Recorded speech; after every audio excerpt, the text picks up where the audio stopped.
Hey everybody, this is your good friend Dr. David Proden from down here in the North Star recording studio, and we are doing a little bit of how the sausage is made today. And to save my voice, I have my Logitech headset on, which has actually served me really well over the years. Um, and I think I'm going to get a headset. It's Bolo. So I'm running this on YouTube. I didn't run it through StreamYard or anything, but um, I'm going to get a different webcam because as you can probably see, like the white balance is just really off. This is an old webcam. Um, it's I think a C910, yeah, Logitech. So I've had that webcam at least 10 years. I mean, technically it still works, right? But I can't do any adjustment with the colors, and it's just over the white balance is way off.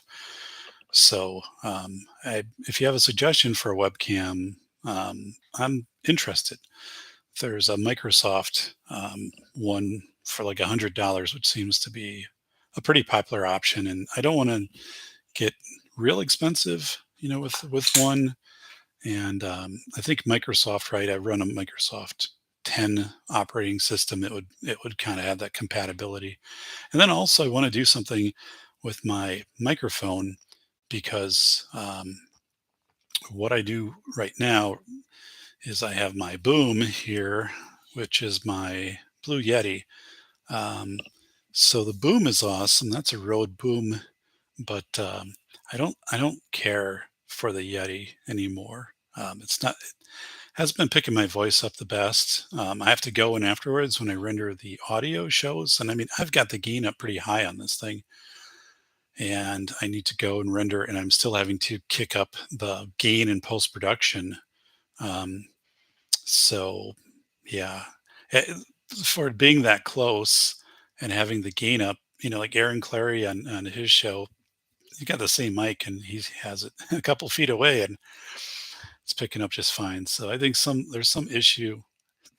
I went in the settings. I was trying to change it. I couldn't. It's hard set. So there's a Shure USB mic, which is rated very well and has a lot of settings on it, a lot of ability to customize, and it would work with my Rode Arm. So I think that's where I'm going to go, and then go with a different main webcam. But anyway, that's not why we're here tonight. We are here because I am instructing um, two legal courses this semester for aspiring school leaders. And the first course was last week. That's aspiring superintendents.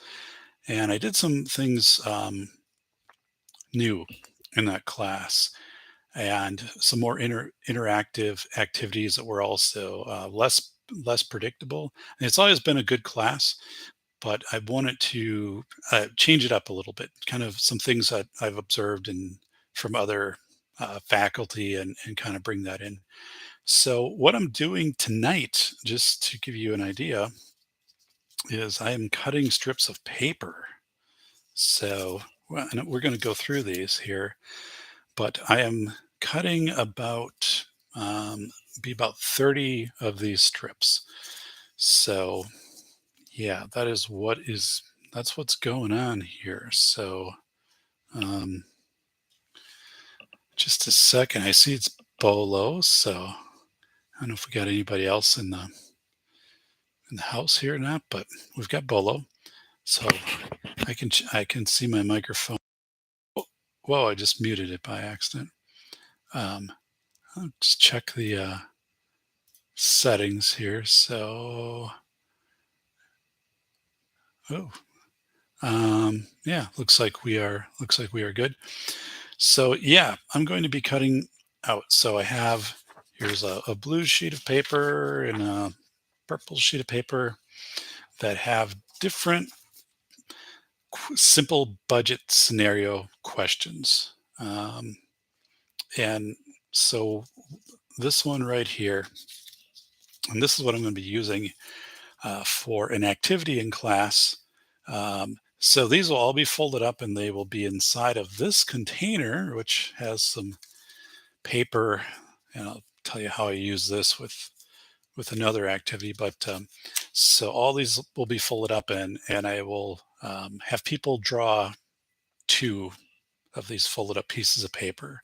So these are all unique and there's extra ones. And so those are ones that I usually address at the end. So, there's a little bit of a fate thing, right? Like, will I pick something that's, pretty awesome, or am I going to pick something that is, it's going to be complicated? And, but, this is all learning, right? So as we go through, um, if we don't know what it is, we'll talk through it, but it's an activity to just get people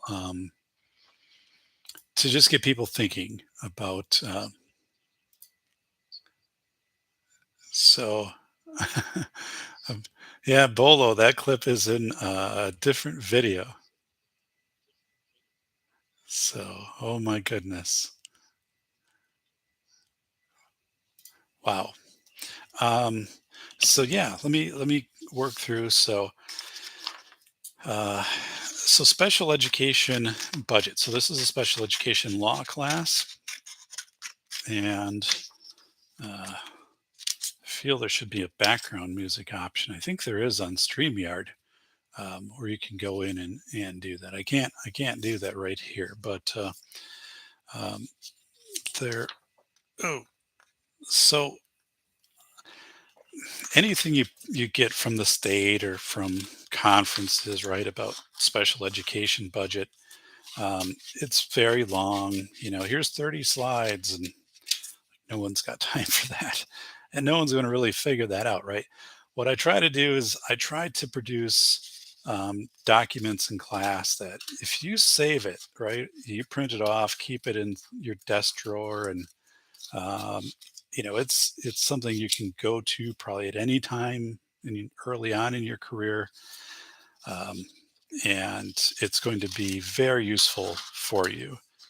You're not going to need the whole presentation to go with it, right? The, the document is detailed enough where it's going to make sense and have a lot of visuals on the document. So the screen image here, the pie chart for the thumbnail, I made that. And that's a typical breakdown of how special education is funded in my state. Um, Now, special education funding, so students with disabilities. So, out of all students who attend public schools, about roughly nationwide 13.7% are identified with a disability. Well, I should say students who attend public and private schools, because if a student has a disability at a private school, if it's speech language or learning disability, often the district will provide services, the public school district, into that. Um, if it's more intense services that the district isn't able to provide in that setting, then um, there's an obligation of a certain amount of money the district has to spend on a private school student. So if the services would be very expensive and go beyond this number, then they would say to the parents, okay, we'll either provide up to this amount, and or another thing, we could do placement at the public school, and then you could get more services. But for speech language, which is pretty common, I'm a speech language pathologist, and I um, worked with a couple of private schools on providing services. Um, so if you have 2 times a week for 20 minutes each, and that formula kind of goes out, So, hey, it's Corey. Welcome, guys. So, kind of I am cutting paper here. This is a very sharp knife, or not knife. It's a very sharp scissors. It's a Fisker's shears. So this thing um, works great. Like, got one of these for my dad like a year ago. Um, so I am cutting. Each one of these little slips is a budget question, a budget scenario that I came up with, right? And what I did is I went through one of my old budgets and I just picked out something, and then I came up with some kind of contemporary things that you're going to get asked, right? If you're a special education director of how do we pay for this? So okay, so I've got all of the blue ones. Now I'm going to go with purple. So I, I have some different colored printer paper that I hadn't been using at all because I mean, what are you going to print on purple paper, right? I mean, so that's what I'm doing is to change things up so when students get it, um, it's just a little bit different. So I'm a fun person, right? Fun professor. So yeah, this is good. So I'll go through these in a little bit and we'll try to figure these out, right? Um, they're not all um, they don't all just funnel into one answer like, oh, you're going to pay for that out of fund 27 preschool flow through, okay, I mean some of these maybe, but um, so I'm going to keep cutting. But so let me talk about um, just just about special education funding, right? So in 1975, President Ford passed or signed into law the Education for All Handicapped Children Act. All right. And I was the special education director, worked in that capacity for in school leadership over 20 years, was, the director of therapy services at the School for the Blind not too long ago. I was doing that job 4 years ago. So, um, but so when special education law passed in 1975 at a national level, you so you had this bill, not this bill, it's paper, just a piece of paper. So you had the bill, Public Law 94 142. So students with disabilities, schools were required to educate students with disabilities and then obviously provide programs and funding for those programs.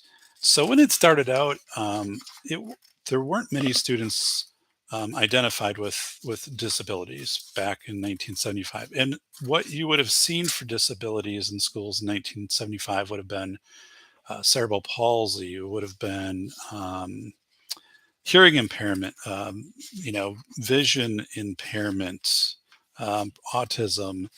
Those would have been, probably your most prevalent, intellectual or cognitive disability, some speech language that would have been in there. Since then, special education has added more categories. So now you have emotional behavioral disability. You have different tiers of reading, or I should say, of learning disability, other health impaired, which is a category which could include a student with anything from seizures to possibly anxiety. There's something called an individualized education team or an IEP, individualized education plan team, that meets and goes over assessments and determines per state criteria. Every state's different. Um, if a student qualifies as having a disability. So, anyway, um, so when special education started in 1975, the federal government said, we'll give you 40% of the cost. States, you have to pick up 60% of the cost. So that's how it was going to be funded. So it never played out that way. Well, I shouldn't say anywhere. It actually has in a couple places. But so the Fed said, we'll give you 40%. Again, there weren't many students in special education. Special education wasn't as expensive in 1975 as it was, as it has become with specialized services and equipment today. So just it is more expensive today, right? So what actually happened is the feds today pay about 15% of special education costs. Remember, they said they were going to be 40, and the state pays here in Wisconsin 26%, and the state said it would pay 60, and that's actually what state law says. But the state budget only pays for 26%. Now, the governor has requested the full 60%. The legislature has said, no, we will authorize 26%, just a certain number. It comes out to 26% when you take the number of students. And um, now, my state also has a $5 billion surplus right now, and at the time, so it would cost in Wisconsin about $1 billion for the state to fully fund special education, meaning the state portion. Remember that 60%. So you're still only getting 15 from the feds. So the federal government hasn't helped you out there at all. So you're really not covering the cost. But so this is relevant, right? If you, for understanding as a taxpayer and understanding if you have a child who has a disability and is receiving special education services, if you have a friend and family, special education teacher, and so forth. Just so I'm going to try to bring some understanding, because the budget stuff and understanding how this works is complicated. and and holy smokes, man, it is. And so yeah, I'm sitting here cutting. It's kind of funny. I like doing this. Like I like, because I know what this activity will be. I know this will be there'll be a lot of energy in class when we do this activity. And yeah, so I'm excited to. This is new. I haven't done this before. I did something similar with the superintendents, but it wasn't special education, um, last week, and that was really, really good. Like that. So, but yeah, because I mean, this it's intimidating. When I was a special education director, when I was taking classes years ago to become a school administrator and special education director, I I didn't know anything about budget, and it was in one of my classes taught by Lanny Tabaldo and Barb Nutelli. I'm okay, but I was eating some walnuts. I'm biking tomorrow, and I kind of do that to get up the energy reserves, and the, so it's throwing my uh, it's making me lose my voice a bit.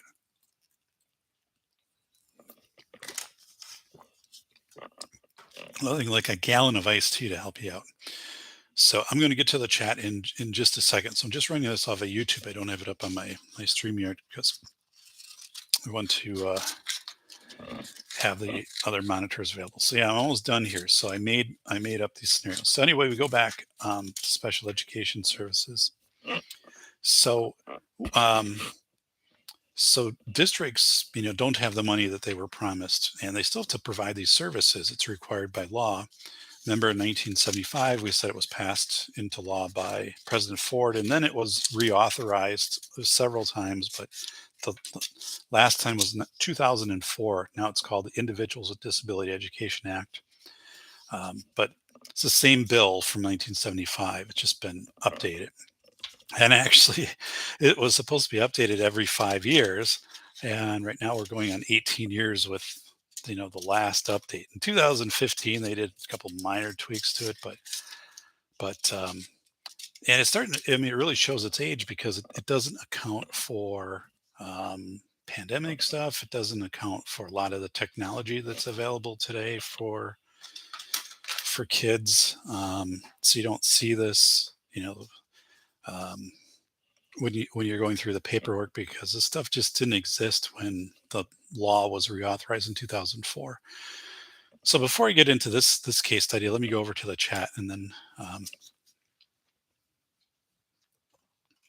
so thank you everybody for being here. So yeah, we're going to go through kind of some nuts and bolts of special education funding. Believe me, this is more exciting than it sounds. I'm going to go through an activity that I intend to do with my aspiring special education director. So here I've cut up, these are 30 pieces of paper. I'm going to fold these all up and put them in this container, which once contained supreme seafood salad. It was 373. So actually, yeah, I got this container at Festival Foods like a month ago, and uh, and I was going to throw it out for recycling, and I'm like, it's just too good. It has a really nice lid on it. Um, actually, which I didn't clean. That's still a little.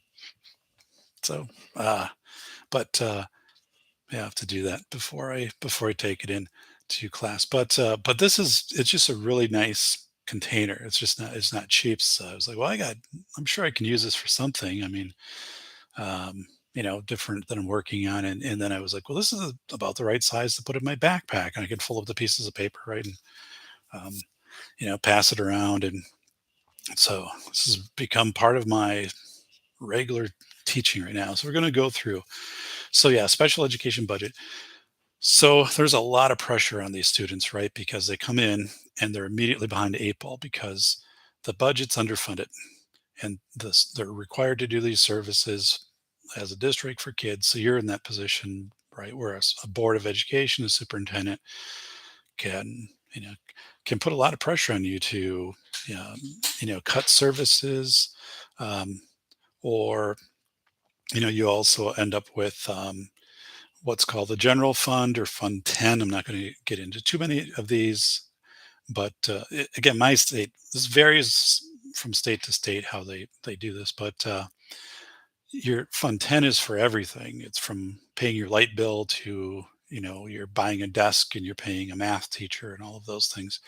So you have to borrow from fund 10 to cover fund 27, your special education fund that doesn't have enough money from the feds because they're not paying the 40%, they're only giving you 15, and the state is only giving you 26%. They said they give you 60. So somewhere all this money has to be made up, and it usually gets carved out of other areas. So those areas don't have any other option unless they go to referendum, which they're doing here in my state. $1.9 billion in referendums in November.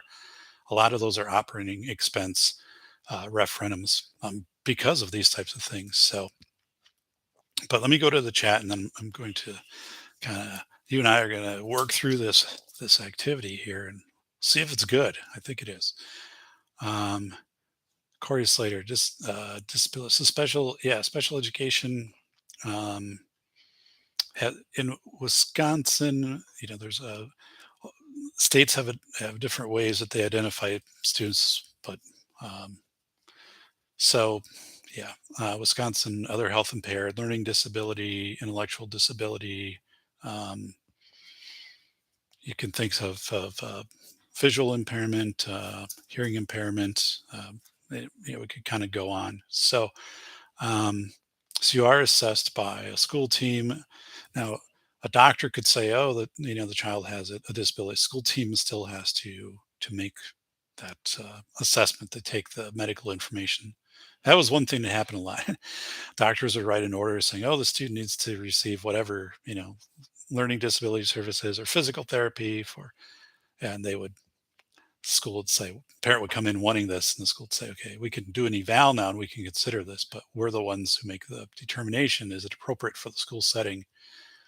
For example, physical therapy, or was it something because the child was in sports or a sports league or something like that? So it's kind of mixed up or mixed up. But Bolo was saying speech therapy changed my life. So I'm a speech language pathologist. So I've worked with students here in my state and also in California. Um, and so I have a lot of fun stories to share from when I was doing that. And that is what kind of got me into the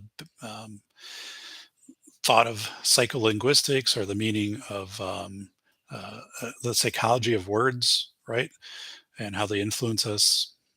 So when I wrote philosophy of information, of safer at home, and all of these things, like the psychology of words and their meaning, the semantics. Um, so yeah, Bolo, I'm glad you had that. Or my way was not always right. Okay, speech therapy. Yeah, um, I worked with. There's a lot of interesting, amazing stories from my years of working in speech language. One is when I was at an elementary school, and the kids, we had this old, well, at the time it was modern tech, right? But it was a big camcorder, looked like what a TV person would carry today. And they had one in the school, and you could like rent it, or not rent it, you sign it out. So like you could videotape like something that students were doing or whatever. So um, we had the news. So as speech language, I set up like a couple backgrounds, so you could do sports, weather, or like a current event, right? And then we'd write a script. So this was for students largely who are working on fluency or stuttering, or had articulation sounds like S's and T's and Z's and stuff. So then we would make sure the script had a number of those and had them in different positions, the start of a word, the end, and we'd practice. And then part of it was so the student could see themselves, like, producing this, and then hopefully also producing it correctly. So and it was something they liked. So you know, but one student was doing sports, and his favorite NASCAR was Jeff Gordon, NASCAR driver, and anyway, he wanted to write a letter to Jeff Gordon, telling him he had done like this broadcast and this other stuff, and and I was okay because he kind of already done this script, right? I don't know, I don't remember, it was a long time ago, but if he wanted to send the script to him, so I went online and we found like um, where to send stuff for Jeff Gordon. I mean, back then, it wasn't.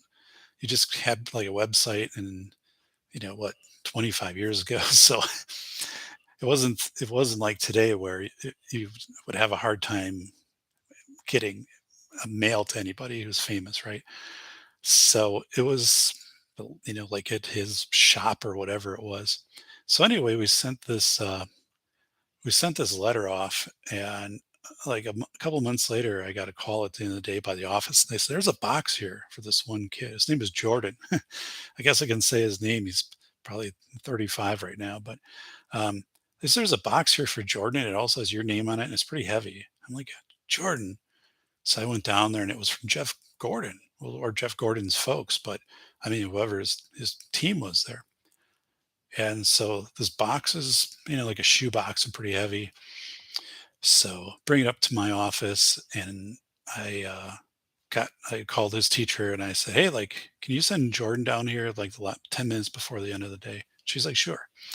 So he comes down, and I'm like, "Hey, this box arrived for you." Of course, like, we open it up, and there was a little note from Jeff Gordon.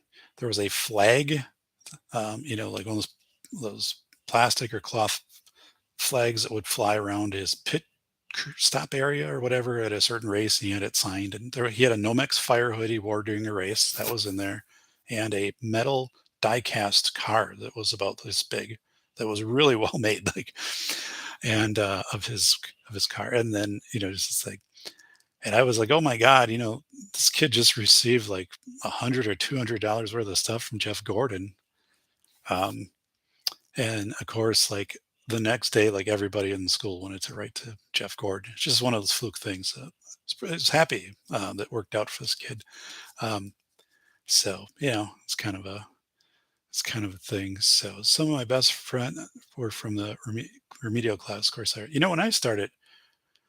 when I talk about special education, I don't do it in this class. I do it in a different special education class I teach. And I remember in the 70s when special education was passed into law, and I remember a yellow mobile home pulled up in back of the school, which it was, built in the 1880s, a four-story red brick school, really old, right? But this mobile home is pulled up by the back door, and then the mobile home, there's a ramp going to it, and no sign on the mobile home. It's yellow against a red brick. I mean, like, it really stood out. And some of my classmates like started to disappear during the day, like for an hour or two, and I realized, this was a special education building. No one ever really kind of knew what it was in retrospect, now, but the so whether it be speech language therapy or what it was, but I remember like the day it actually started in my school. So yeah, thalidomide, Corey Slater saying, "Oh my God, yeah, like that is horrible." Yeah, when I worked at the School for the Blind, we didn't have thalidomide, but we had some comorbid medical conditions that are really tough stuff for kids. Um, so um, let's see. All right, bacon. Running out of keyboards. So many. All Pro Limited. Hey, All Pro. I am. I'm biking tomorrow, so I have everything all set to go, and I've got a meeting in the morning, but just over uh, telemeeting, right? And once that's done, I'll be out biking because it should be like 78 and sunny here, and I mean, any this could be the last ride. It's hard to say this time of year in Wisconsin because once also the leaves fall and they're starting to fall, then I don't like biking because like the country roads when they get leaves on them. If you're biking, it's noisy for one, and it gets slick. The moisture, of the leaves. So, but anyway, uh, Mrs. Wayne is saying, our son was in special education his whole school time and graduated this past year. So, all right. Well, thanks for sharing that, Misty. Yeah, and again, I'm in YouTube, so I can't bring up the chat. Although I think everybody here can see the chat. I can't like put it up on the screen. Um, so let's go. Corey's saying the portables. Yeah, that was, and then um, in 1986 when they built a new school and everything was integrated. But um, yeah, I mean it was a nice. I got to go with one of my classmates there once. He got to bring a friend to like give a tour. It must have been some. Um, so I just remember like the inside of it was pretty neat. I mean, like again, the school was built in like 1880s, and this thing was like kind of new. So, but but yeah. So, well, so I've got this activity I'm going to go through here in a second, but um, so the way special education is funded, right, is some states. So the federal government is only giving the states 15% of the 40% that they said they would give them. It's called flow through funding, and it's kind of that graph that's our image for the day, right? And I can't bring it and show it, but it's the thumbnail for the show. Now, some states like Wyoming and Rhode Island, like that's 60% the state is supposed to pay. They pay that, so they pay that full 60%. So largely, like they're fully funding their state side of special education cost. Although, right, they still have this part that the Fed isn't picking up, so they have these excess costs. Some states, like Tennessee, does it what's called a resource-based model. So basically, it's like saying you have this many kids. So if you have this many kids, you get a nurse. So if you have 1,000 kids, you get a nurse, you get two counselors, you get four special education teachers, and I mean, it's a package. It's kind of like an NFL roster, like a 53 person roster, right? A 53 man roster. They just say, here it is. Like if you hit this threshold, you get this amount of people and resources, like textbooks and computers and stuff. So, which is interesting. But yeah, so they have this resource based model. Now, Connecticut, for example, does this high cost model. So they'll say for every special education student you have, we will pay up to 4.5 times what the state is paying you for that student. So the state is paying maybe like $18,000 to the school to educate that student, whether they have a disability or not. Here's $18,000, just roughly. So then, Connecticut says we'll go up to like 4.5 times above that. So we'll get up to like $80,000. Anything above that, if you're educating, maybe they have some option you can apply for high cost, but it'd be pretty rare to go above 85,000 even for your most students with your most IEP driven needs. Some places like Georgia will say, here's 5 categories. So like less severe, more severe, third level of severe, fourth, and then like a fifth level of severity. And somehow you have to break your students into that, which I think is partially subjective too. Um, and they weight it then. So basically, how severe the disability is generates more reimbursement.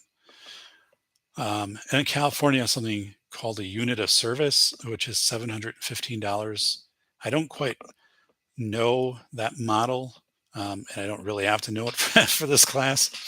But so if you receive speech language of a certain amount, the district gets $715 more from the state, or if it's like speech plus learning disability, then it's twice that much. And if it's more than like 40 minutes a week. And so it's all done on this per unit cost.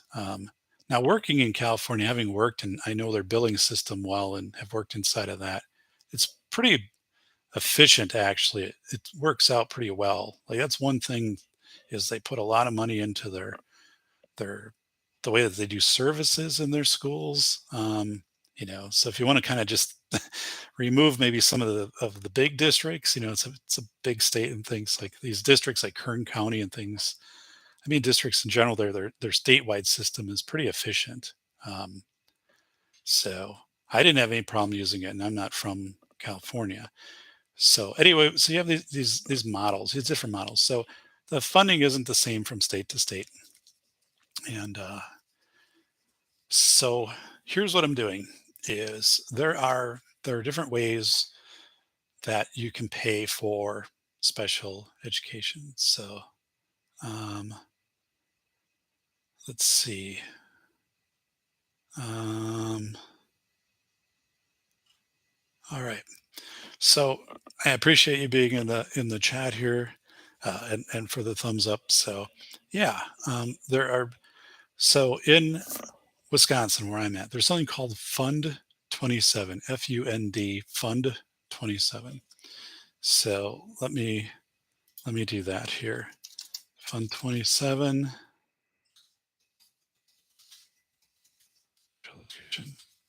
Fund, um, all right. So I think I can pin this so we can always reference it. Yeah, there we go. Okay.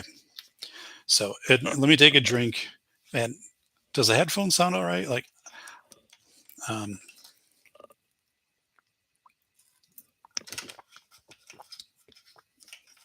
all right. So Tim's saying the school system, you know. So uh, okay. So Tim, like the part that I interfaced with the things I did with California was more or less like on their billing side and how that is that's well done, and I know it from a lot of states.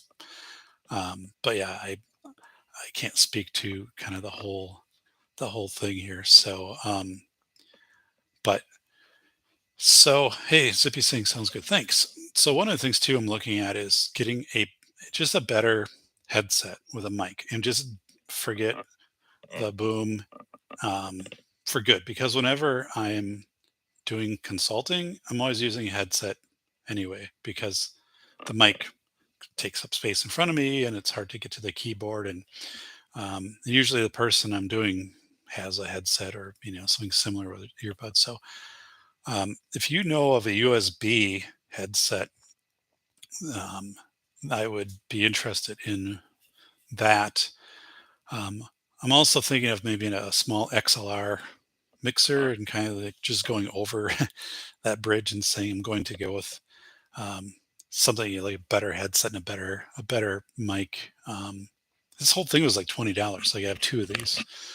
Yeah, people do say it sounds pretty good, and again, it was just a quick thing um, I used for a lot of consulting during the pandemic. So, um, all right. So here we go.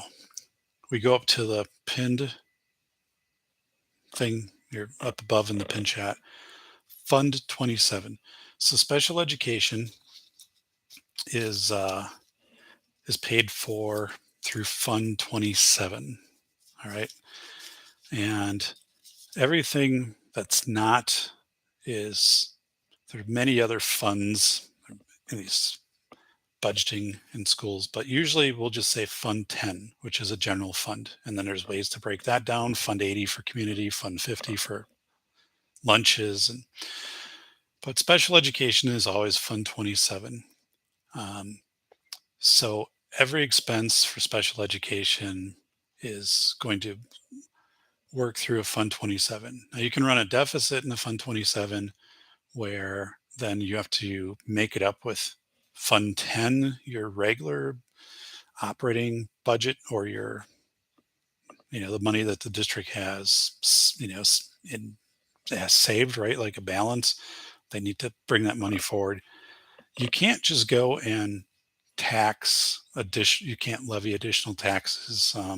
Like you can, they have to be done through a mill rate meeting once a year in a referendum to generate. But if your budget doesn't balance, that's on you, district. You have to square that through your fund balance and maybe um, taking out of your Fund 10.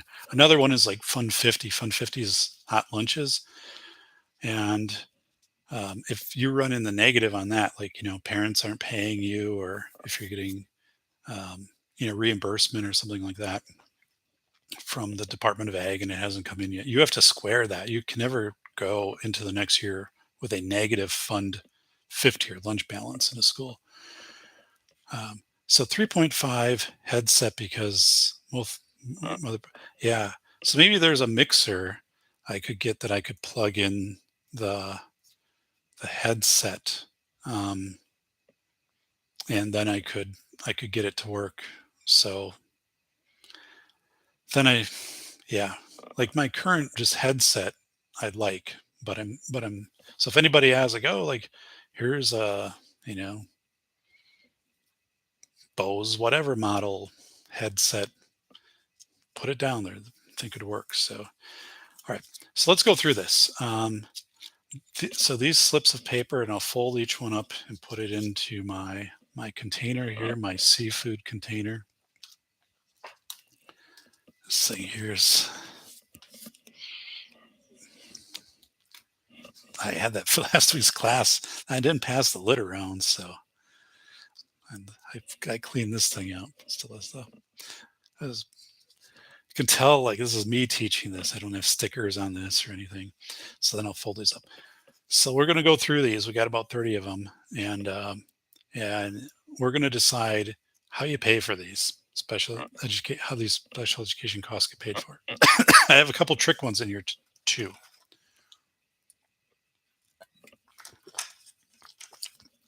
Again, the purpose of this activity isn't to make the students cry and go crazy because they're already stressed out when they get into this class. I mean, I teach legal classes, right? So there's a lot of pretty intense stuff we cover, and then of course, people, am I going to be sued? And like, well, I'm not going to sue you, right? I'm just your instructor, and I'm here to help you, and I'm a good person. We're going to have fun doing this, and trust me, nobody just innately knows this. You'll learn it through practice, and I'm going to kind of teach you the big things here, and once you're on that road, you're going to be in good shape. So here's the first one. Here we go, guys. Our first one is, and I don't know what the order these are in right now. So if we have a wheelchair, a lift van, okay, and it costs $80,000, a wheelchair lift van. How would we pay for this in special education? we would pay. Anyone want to? So here's our. Let me make it better for you, since I can't do an overlay on this. Maybe I don't know how to, but all right. I have a marker, a piece of paper. All right, so let's do this. All right, so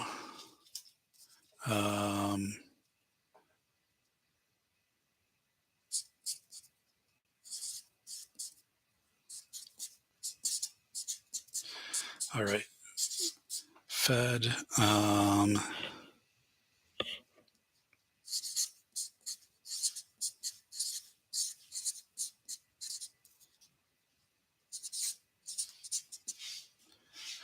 categorical aid, and then Medicaid and local. Yikes. Okay, if this at all, oh, it screwed up the background again. Reverse the background. Let me see if I can do anything about that. You don't have access to this feature. I don't know why it's been doing that. It has been, I've had this issue now where the, got a cat over here, my background's switched. So it's flipped horizontally. And it doesn't look like there's a way to remedy that. So this is going to make it harder. Well, that sucks. OBS has simple mirroring options. Yeah, I don't know how. Like I said, this has happened a couple times now. So, well, let me just mess around here with a few buttons. No, that's not it.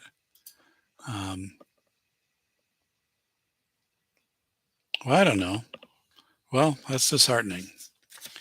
So this is probably reversed upside down. I don't know. There's a way. Well, there are 4 ways we can largely pay for anything, right? Federal flow through dollars, that money that comes from the federal government for special education, it's per student.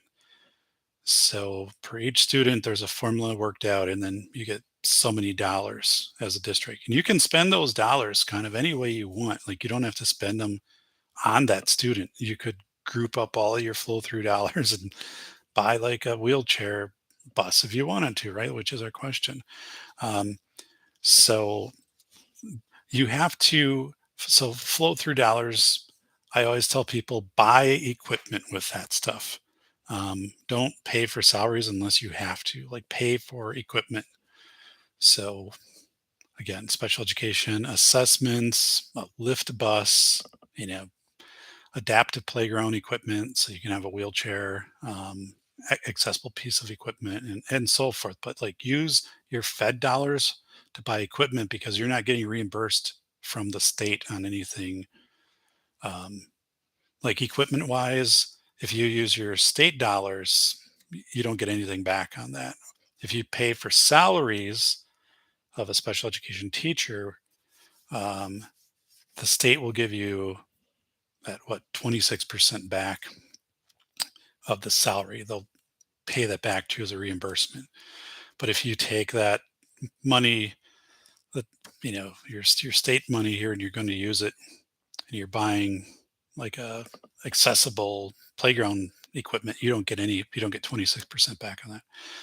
Medicaid, so students have to be Medicaid eligible, and so their parents fill out paperwork, and if they're Medicaid eligible, then there's some billing that can be done. Usually that's more high need medical needs. Like if there's nursing services, tube feeding, there's a kind of a range of things on that. And it's not, Medicaid funding is like per unit, or, per every 15 minutes, or like per the service that's being rendered. So it's not a lot of money for a district. But it can add up.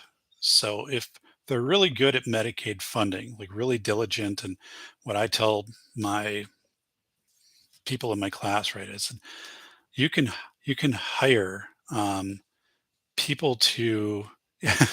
Sierra has a whiteboard of knowledge. Doc has a stack of white papers. Yeah, and with my camera, this is anytime I bring this up, my white balance is so bad on this camera, it just throws things off. I wish I had a whiteboard right now, but even with that, I still have the screen is just crazy that that screen is messed up. Holy smokes! Like even as I'm looking at this, it is reversed. So like the time is showing backwards. Um, how to let me do this quick. How to fix mirror um, image on YouTube stream.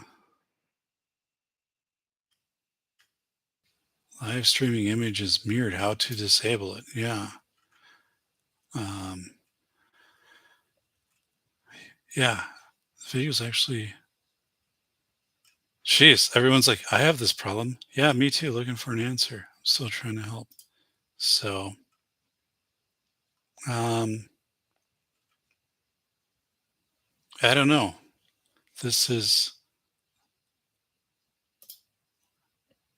I'm really like I don't even know where to. I'm clicking like on here and it was probably like well before this, but I don't know why it started to do that. So anyway, anyway,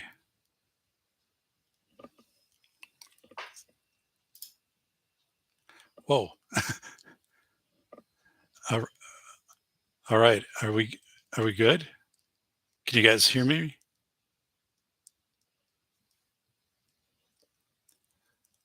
All right, testing, testing.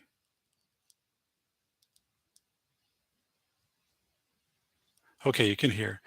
Yeah. So so it is.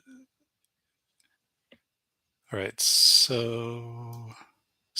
There we go. Okay, you can still hear me. Good. So it is flipped in the back. As you're looking at this, the books are on the wrong side and the guitar's on the wrong side.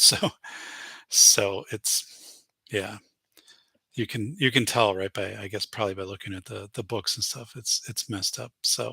Um, so um, yeah. Anyway, here's the deal. So we have four ways. So if you're this is what I'll be teaching my students, right? Kind of they know some of this, but we'll break it down into say there's really four things you got to know about special education funding. And they're going to be in charge of multi-million dollar budgets. My budget was always several million dollars.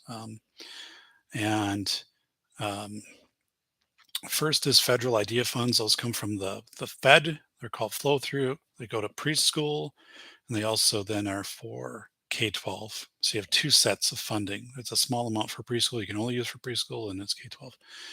State categorical aid. That's how much the state gives you. It's usually a reimbursement percentage of up to like 26% of your special education teachers and aides. Now that's kind of a misnomer because like if suddenly there's more teachers and aides in the state and the state only has so much money, then instead of getting 26%, maybe you get 24%. As they spread that money out. But um, Medicaid, your district is only going to get maybe a couple $100,000 at best out of Medicaid. And Medicaid is really time intensive.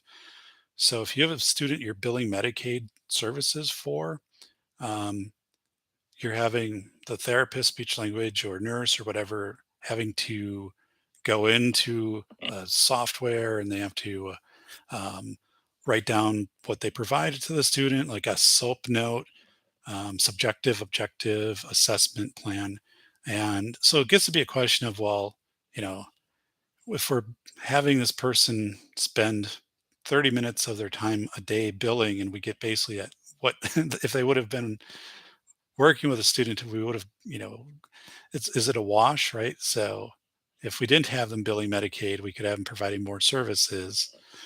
And now they're billing Medicaid, but they're not available as much, and we're not really getting that much from Medicaid. But Medicaid does work well with transportation, also of high cost kids. So, um, and you also then have local. So this is actually where half of all special education funding comes from is just your local Fund 10, what it comes through your taxes, right? In Wisconsin, I mean, all states are kind of different how they property taxes stuff. So like this would be like my property tax and sales tax stuff like that. Um, but this is a big part than your local budget, and that's where the schools again they get different funds from the Fed and stuff like that. But for the most part, it's all paid locally, mostly paid locally, and they mostly get about $18,000 per year per student, and then that is paying for teachers and to heat the building and maintenance and stuff like that. So we have these sources. So you want to try to use flow through as much as you can on equipment. So this bus here, this $80,000 bus, we're gonna pay for that out of flow through, federal flow through. So I'm gonna fold that one up here because it doesn't make sense to pay for it with categorical aid or state aid because we get 26% back on state aid or from the state, right, for salaries if it's salaries. So if we use it to pay for a bus, we don't get 26% back on the bus. So we're going to use our flow through, which might eat up a big chunk of our flow through that year, but then it's a one-time expenditure and we've got it. And also, like, it's probably someone's going to, I don't think anybody will ask me this, but they'll be like, well, can we put it on like a lease? Like, well, you technically could lease it and you could pay the lease every year. But for like an installment plan, um, you know, that's not really recommended, right? Like that you're buying a bus and you're like, we're going to buy it on a 8-year plan or something. And, um, if you're leasing again, that's one thing you'd be done with a lease, but then you don't know what your budget is going to be more than a few years, like 2 years down the road. You have no idea. Well, I mean, you have some idea, but it could drastically change. So right, like a bus, you're going to want to buy that. Here's our next one. Let's go to the chat though first. Um, you don't look mirrored here. Like I don't look mirrored. So this is on my. I don't know. I don't know what's going on. But this is. If I hold this up though, this is not correct, right? Um, when you're looking at it, so it doesn't seem like that's right. But to me, like this isn't. I don't know. Now I don't even know what's going on. Um, okay. Yeah, look at your reflection in a mirror. Holy smokes! Like I don't want to get down where I have to look at a mirror. And this all started to happen. I don't know, just a while. I upgraded to UCAM 10 from UCAM 9, which is my primary software when I do my recordings for my show, or not my shows, my classes. I do like a 7 to 10 minute clip on whatever budget stuff, and that's what I use to record it because then I can kind of do overlays and do some stuff like that. But it's not really meant for like streaming, and and then when I upgrade it, things got really weird.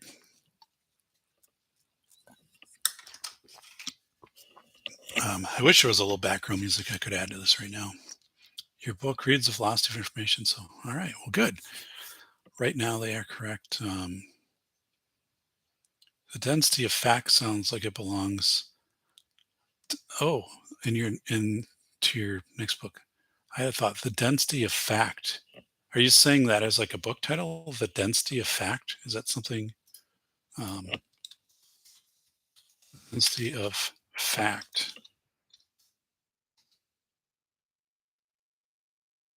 That actually would be an awesome title.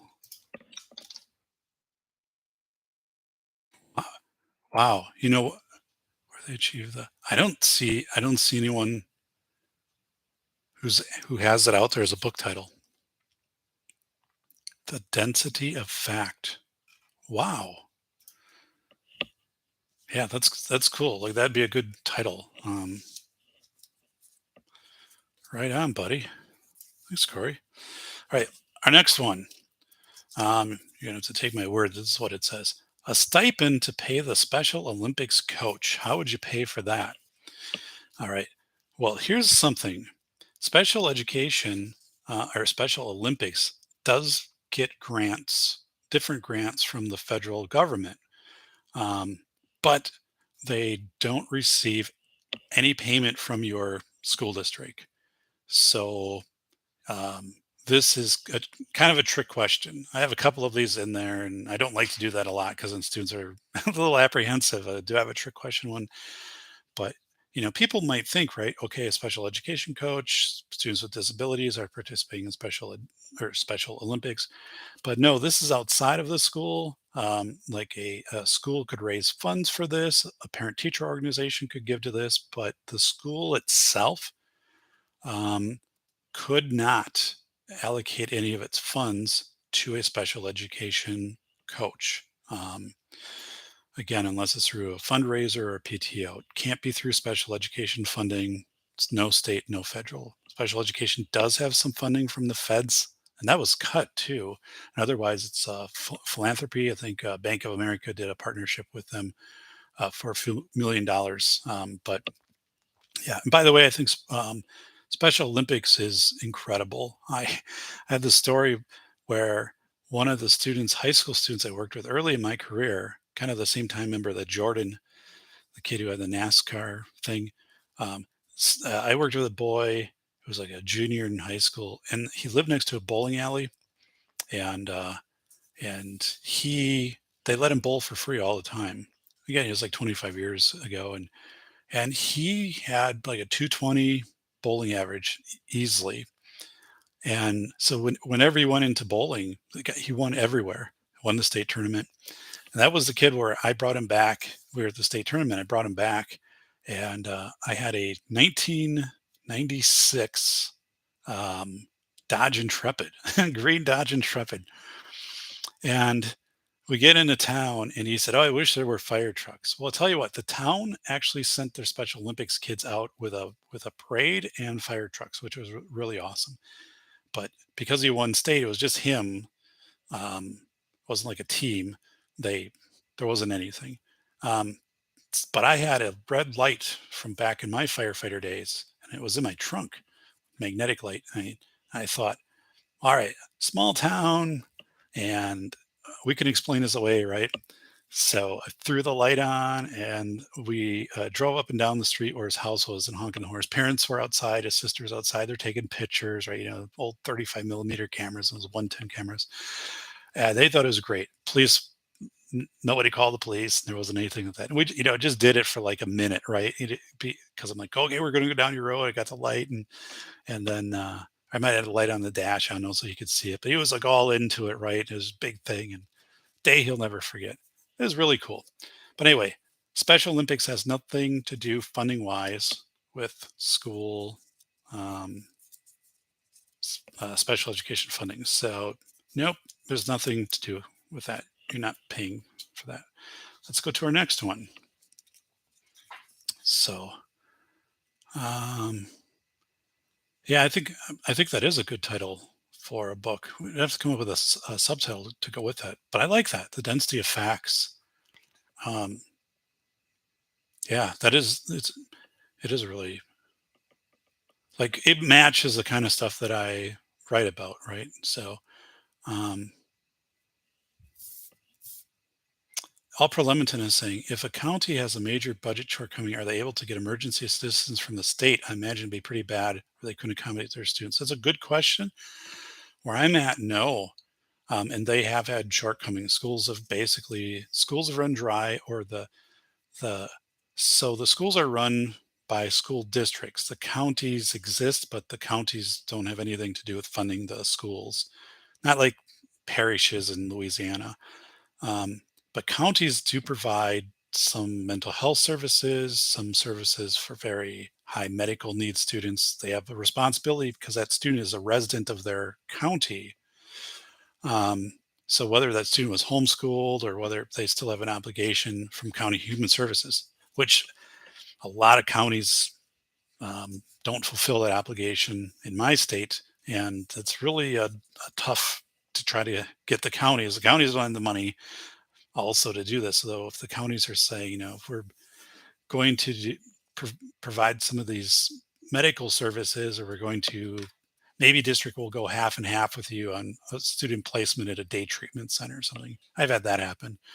But counties will, I've had counties who've just written letters to districts saying, like, we're out of money. So, like, don't make referrals for county services anymore. Now, districts know they'll be, here's the thing with districts, they know they'll be sued if they don't provide special education services. That's a violation of federal law. They'll lose their other federal funding or have it frozen.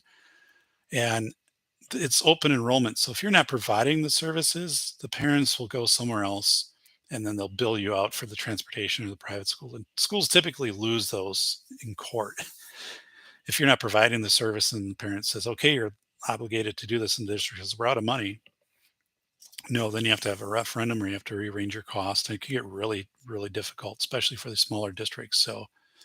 Um, so some of them kind of co-opt their services around here the best that they can. But yeah, it's a good question. Um, so here's one. Here it is. You have to replace the expired AED battery and pads in a cabinet located in the hallway outside of a special education classroom. The total cost is $375. All right. So you're walking down the hallway, there's the AED box, special education classroom is right by it. Um, and someone is saying, but your business person, right? Your business manager is saying to you, hey, like you gotta pony up for that update the AED, like the battery only lasts 4 years and the pads have to be replaced. And it is expensive. Like I had to do this in my buildings. Now, I was overseeing nursing and this fell under nursing, but this is not a special education not expenditure. So just because the AED is outside of a special education room or wherever it is, it doesn't matter. It's a school expenditure. So you'd pay for it out of your general fund 10. Or what I would do actually on the AED is I went to the Lions Club and they donated money to replace the AED batteries and the pads because my argument or my proposal with the Lions Club and there's often like groups that'll sponsor this, the JCs and stuff like that. As I said, everybody uses the school, right? It could be any person who's in there on a day they're renting the gym or renting some of the space, and the AD's there for the safety of the community. And I never had a problem with having someone from the community pay for those, like some organization. But otherwise, it would have had to come out of our Fund 10 to do that. Um, but yeah, so then people, and again, business managers, although you have turnover, they're typically not going to do this. But right, if a naive director, a new director said, "Oh yeah, we can pay for that out of flow through dollars," you probably could, and it wouldn't necessarily show up in an audit. But like that's you only have finite flow through dollars, and they're not meant to do that. Um, the school is meant to use other dollars to pay for the AED batteries and stuff. That's not part of special ed, but people kind of think, right? So Bolo's saying sell the batteries and pads on Kijiji and bake sale the difference. So you could bake sale, you could fundraise, but I got really good at um, a network of organizations I knew that I could go to for like EpiPens or stuff like that for the schools that necessarily were out, they were kind of outside of budget. And um, so, yeah, I actually did. There was an article written about back, almost 20 years ago. I took our district website and we took the 1/16th corner, upper right hand corner, and we made it where you could have an ad there.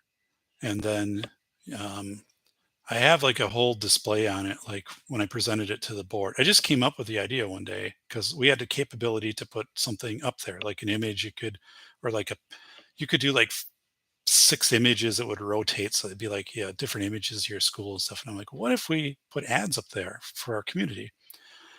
Came up with the idea and kind of wrote this little proposal and it worked. So we sold, And then we worked with a local company that did ads. So they made the ads so they fit. And then we had the right to refuse anything. So you couldn't say, oh, we have an ad for, whatever. And it wouldn't match necessarily the flavor of the homepage. So the realtors bought it, the medical community, um, you know, and like the local businesses that were recruiting. There's like a foundry, and these things sold out. And I think I sold them for like $500 for 6 months of a run. And basically, it was this novel thing, and it took off. And the money went into a local fund, which out of Fund 10, remember, we just created a new project and it was like website money. It didn't cost us anything to do this, nothing at all. And I figured in 7 years, we have enough money to pay cash for a small wheelchair lift bus, which we desperately need it. Like, and you need to kind of recycle those things, they wear out and stuff like that. And we bought a lift bus strictly by doing ads on the website, and people loved it too because people would comment if they're looking at the district and the community. These real well professional ads, and it kind of gave them a flavor, and wasn't tacky. It just was well done. I was like a hero for the school board, and it was again, this article was done by a magazine, a state magazine, about, hey, this novel, and that was on the news. I think that clip is out there. It's not on YouTube, but I think I have that clip somewhere because again, it was 20 plus years ago. But okay, so the AED has to be paid for locally. You're not using your special ed dollars. $400 for an outside technology firm to calibrate an audiometer, test your hearing, used for child fine screenings.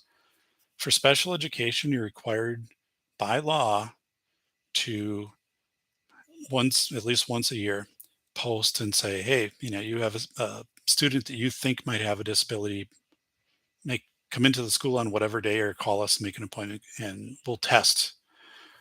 And it's basically it's a screener, and then school will go on and test if they feel they need to. So that's usually your really young kids, like your 3-year-olds, 4-year-olds.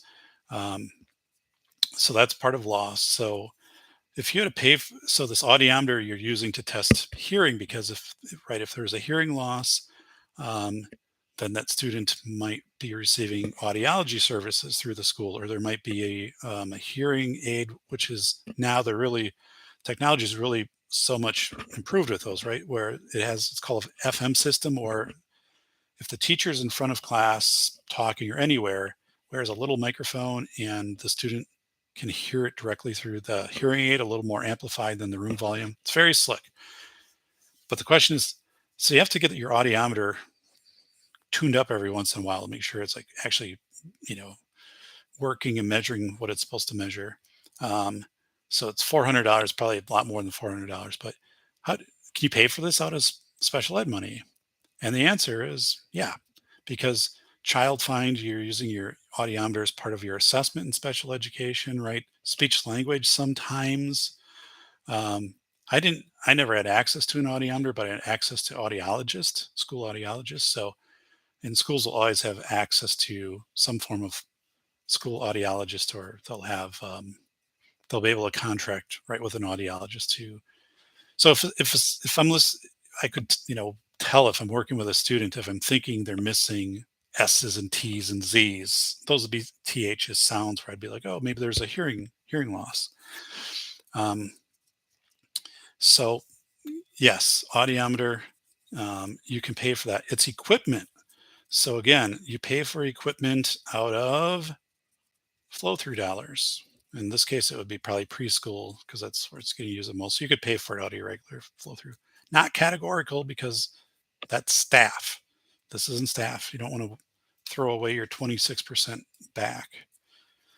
And how about this? You're going to replace all of the carpet tiles in in a early childhood classroom. So early childhood classroom is those are students with um,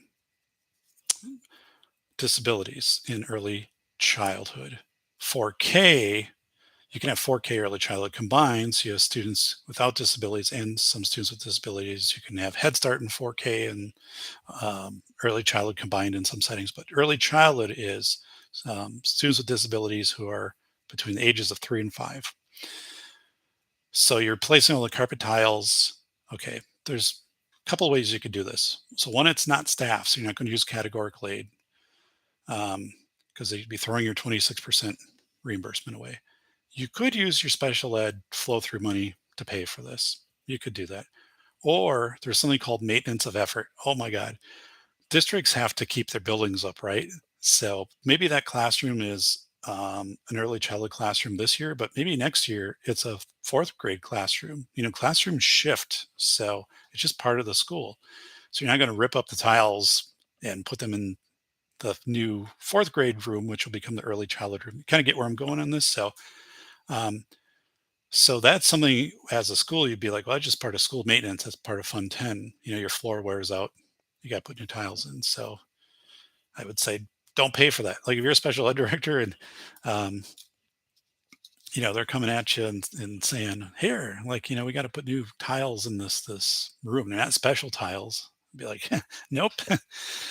you know, Ultimately the superintendent and the business director are going to make the call on that. But again, if you're respected and you know what you're doing, I think it's just times when people want to be helpful, right? They want to contribute, but they don't realize, well, now, but I'm taking money away that can be used for other things. So, um, I'm trying to click on it and bring it up. It doesn't work that way. Corey is saying, how about finding tiles you painted, ceiling tiles you painted 35 years ago? God, I remember that trend. Yeah. Um, Ting Ting is saying we are supposed to have all these millions for the children, but has anyone do we actually have that? So actually, like in my state, right, we're $1 billion short, which is saying the feds and state are going to pay this. And it's one of those things that it gets difficult in class to say, well, the payment that went over to Ukraine, right, to the Europe would have paid for the whole country for you know 2 years of full services for the federal part of special education, right? The 60%. So and the whole thing, like the Fund 50, the lunches for kids, like that was always or that had been paid the last few years through the Department of Ag, through the feds, and now the feds backed off of that and have trimmed that program back. And it's like, okay, but that's not very expensive, and you should do that. I mean, it's a benefit for kids, and versus like how you are spending the money, um, the priorities. It's fractional. It is fractional of what gets spent, um, you know, overseas, going to other countries. So, all right, the art teacher's salary. Okay, art teacher salary. So art teacher is an art teacher, special ed teacher? Nope. So this would have to be Fund 10. You're not going to pay for this.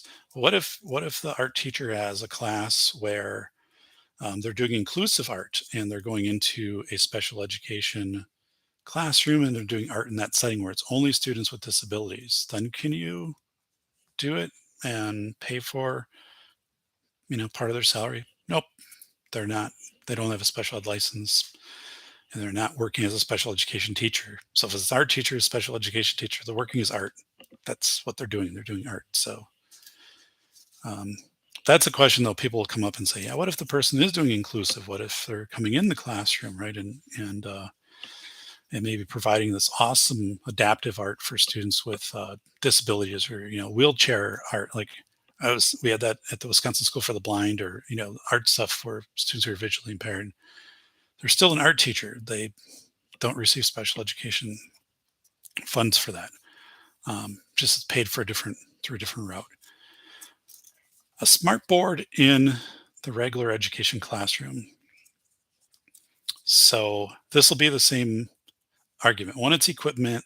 So if we were going to pay for it, it'd be out of flow through. We don't pay out of categorical aid because it's not people, right? So, but no. Well, now what if the business person or your principal or whatever, because they have a budget, they're saying, well, there are 8 students with disabilities in that classroom, and there's 22 students overall, so it's like a third of the class. Can you pay a third of it of the and it's like, no. But this is where, when you buy equipment though, right? If you buy a smart board, and some districts probably do this, like you buy a smart board out of flow through money from the feds special ed equipment. You put it in a room, and the next year you move to a different room. So the room where the smart board is permanently put in the wall largely, and that becomes a fifth grade room. Does that smart board have to move now because it was paid with special education dollars? Well, no, it stays where it's at. And um, now the feds might tell you, well, technically, if you should try to move it, but I mean, realistically, after these things are mounted, they're not they're not being moved. Um, so, all right. Oh, here we go. Here is the Hoyer lift. Hoyer lift. Let me do this. Now, if it's backwards, this won't do us any good. Hoyer lift to move student with disability for toileting. So, um, Hoyer lift, yeah, it's a pretty big piece of equipment. You can be motorized, or it can be just a non-motorized mechanical version. Transport students into and out of a wheelchair for physical therapy, like onto a mat versus into a wheelchair, depending upon the disability, right? So there you're talking, you know some probably significant, uh yeah uh, maybe paralyzed student, right? So a Hoyer lift, could you use your Hoyer? How would you pay for your Hoyer lift? Okay, not people, so not categorical. Remember, we have our federal, which is equipment, categorical or state, which is people, Medicaid. So you could probably, well, you're not probably going to get Medicaid. There is some like durable equipment Medicaid stuff, but long shot on that, local dollars. So this is probably going to be your federal flow through. If it wasn't, it'd have to be local dollars. You guys are getting all schooled up on this stuff here. Oh my God, here's a long one. But let me check here. Um, all right. Dun, dun.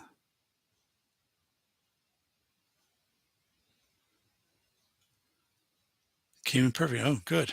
All right. Well, good. Okay. Here we go. A one-to-one special education paraprofessional for a student with a seizure condition who is eligible for Medicaid. The para supports the student in the morning, and then the para works as a library assistant in the afternoon. So there's a little bit more to this one. So there's a paraprofessional who, so that's a special education license that they have. So they're a one-to-one special education paraprofessional. That is a reimbursable position. Remember, the state will give you 26% of that person's salary and benefits. They'll pay that back to you. So, okay. Now you also have this Medicaid question on here, like the kids Medicaid eligible to. So you can't be funded twice for the same thing. Um, so you'd have to make a decision here, m- what makes more sense. Um, if maybe you can, okay, so maybe you take that person's salary and you just pay it locally, and then you take the Medicaid funding for the, so you take Fund 10 for the salary, non-special ed, and then maybe they get a reimbursement rate of, I don't know, $20 an hour for working with this student. And maybe that's like their wage as an aide. So there's two ways to do this basically.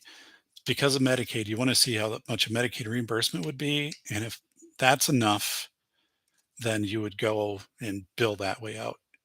If it's not going to be very much, then don't bill Medicaid, but then, bill the either use flow through dollars or you bill the state and get the 26% back. But you have to put a little time into this one.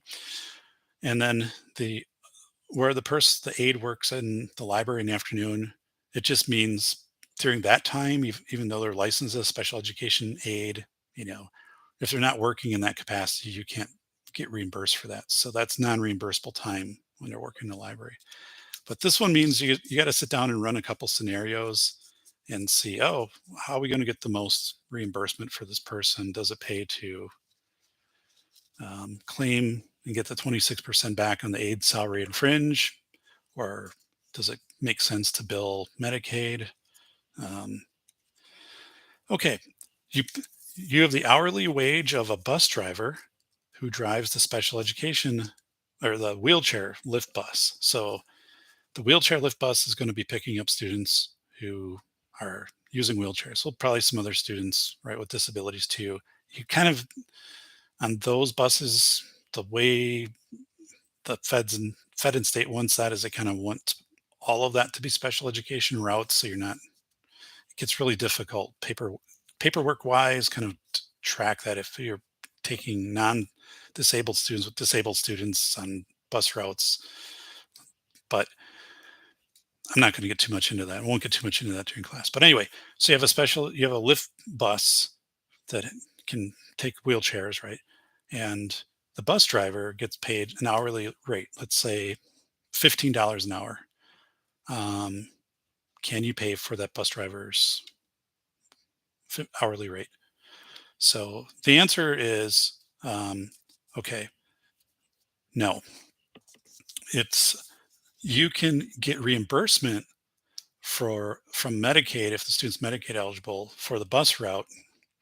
Um, and there are some transportation costs you can pay for through your flow through funding from the state, but it's not. This isn't especially. It's not a special ed license to drive a lift bus, right?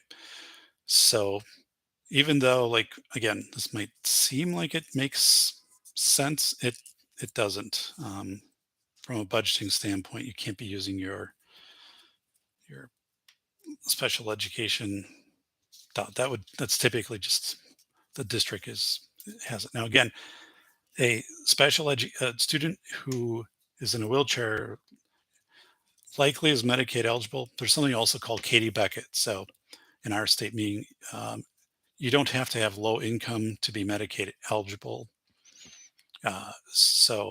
Which is a good thing, right? Meaning, like if your parents and you have a student that has a child that has severe disabilities, it doesn't necessarily put you into poverty. There's a certain threshold on where the state comes in and picks up and says, okay, like um, you don't have to sell everything you have to provide for your child.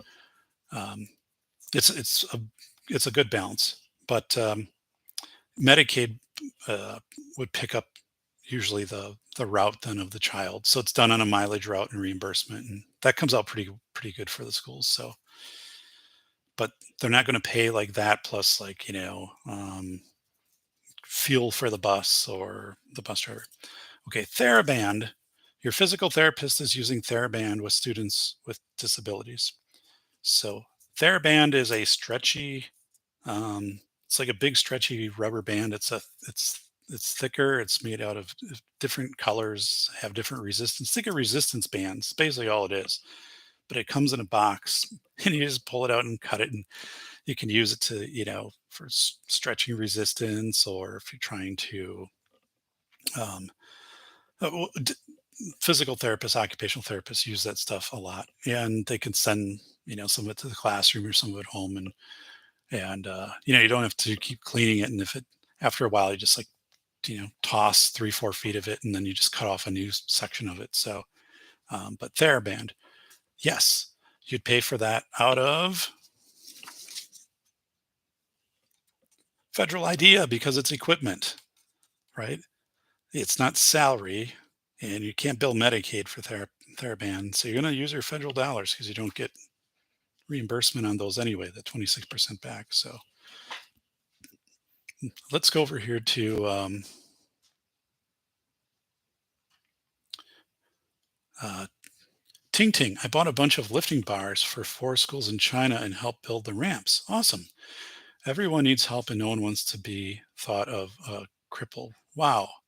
I have a video on one of my regular YouTube site, my university one, where I interviewed a teacher who went to China in 2009 with his wife and was talking about some of the things that they were helping with students with disabilities that hadn't been done before. Like if you have a student with a disability, they weren't even allowed to go to school. So in China, and but he was talking about kind of some of the things that you're talking about. So Bolo, can the curriculum be augmented to include the other students to assist with the pairs duties? That's a good question. Um, if it's the answer to that is probably yes, but let's say now it's not going to be bathroom duties or things like that. But let's say that it is, and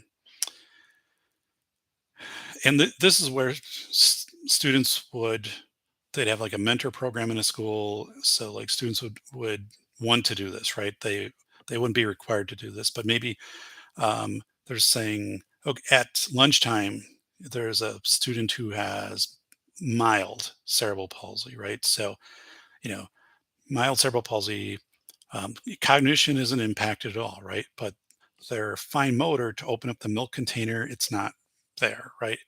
Um, so once it's open and there's a straw in it, they're good to go.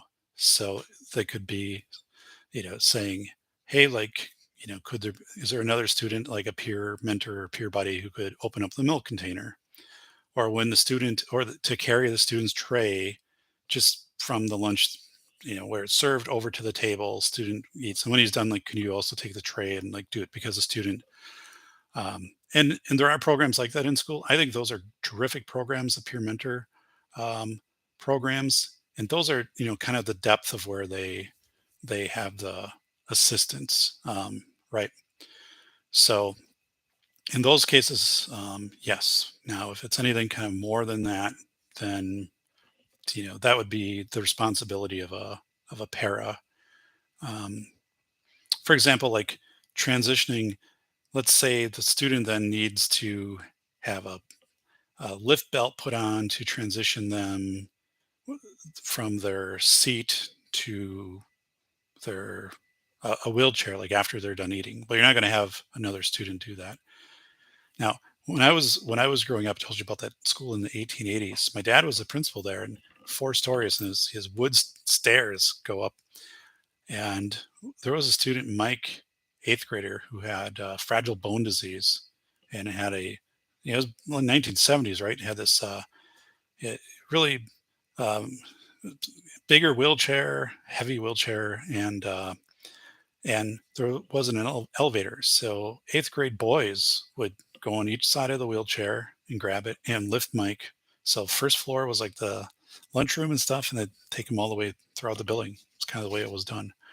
Um, so yeah, and as far as like those mentor programs, those are kind of schools as as far as like unqualified and uninsured, like anything that would be skilled, like you wouldn't have a student or necessarily like a volunteer doing. Um, but there are things that can be done, you know, helping somebody out on the playground, helping them put boots on or something like that here in Wisconsin, or um, so. But it's a good question. Um, hey Heath, yeah, not a perfect system, but those work out.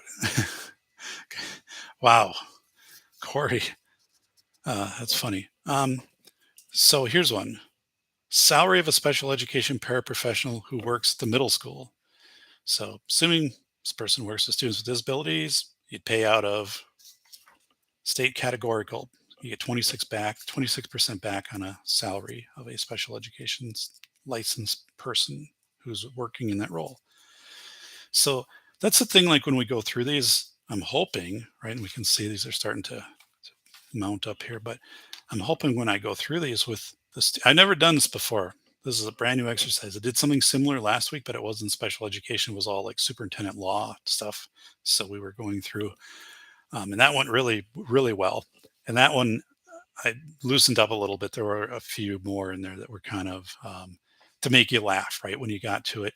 Um, because again, those folks are really under intense, yeah, pressure. But I think this will be a good activity because what I want people to do is to think, oh, okay, person. So if you hear person, it means reimbursement. You can reimburse people. So right away, think, can I use my state dollars because I get categorical aid 26% back on that?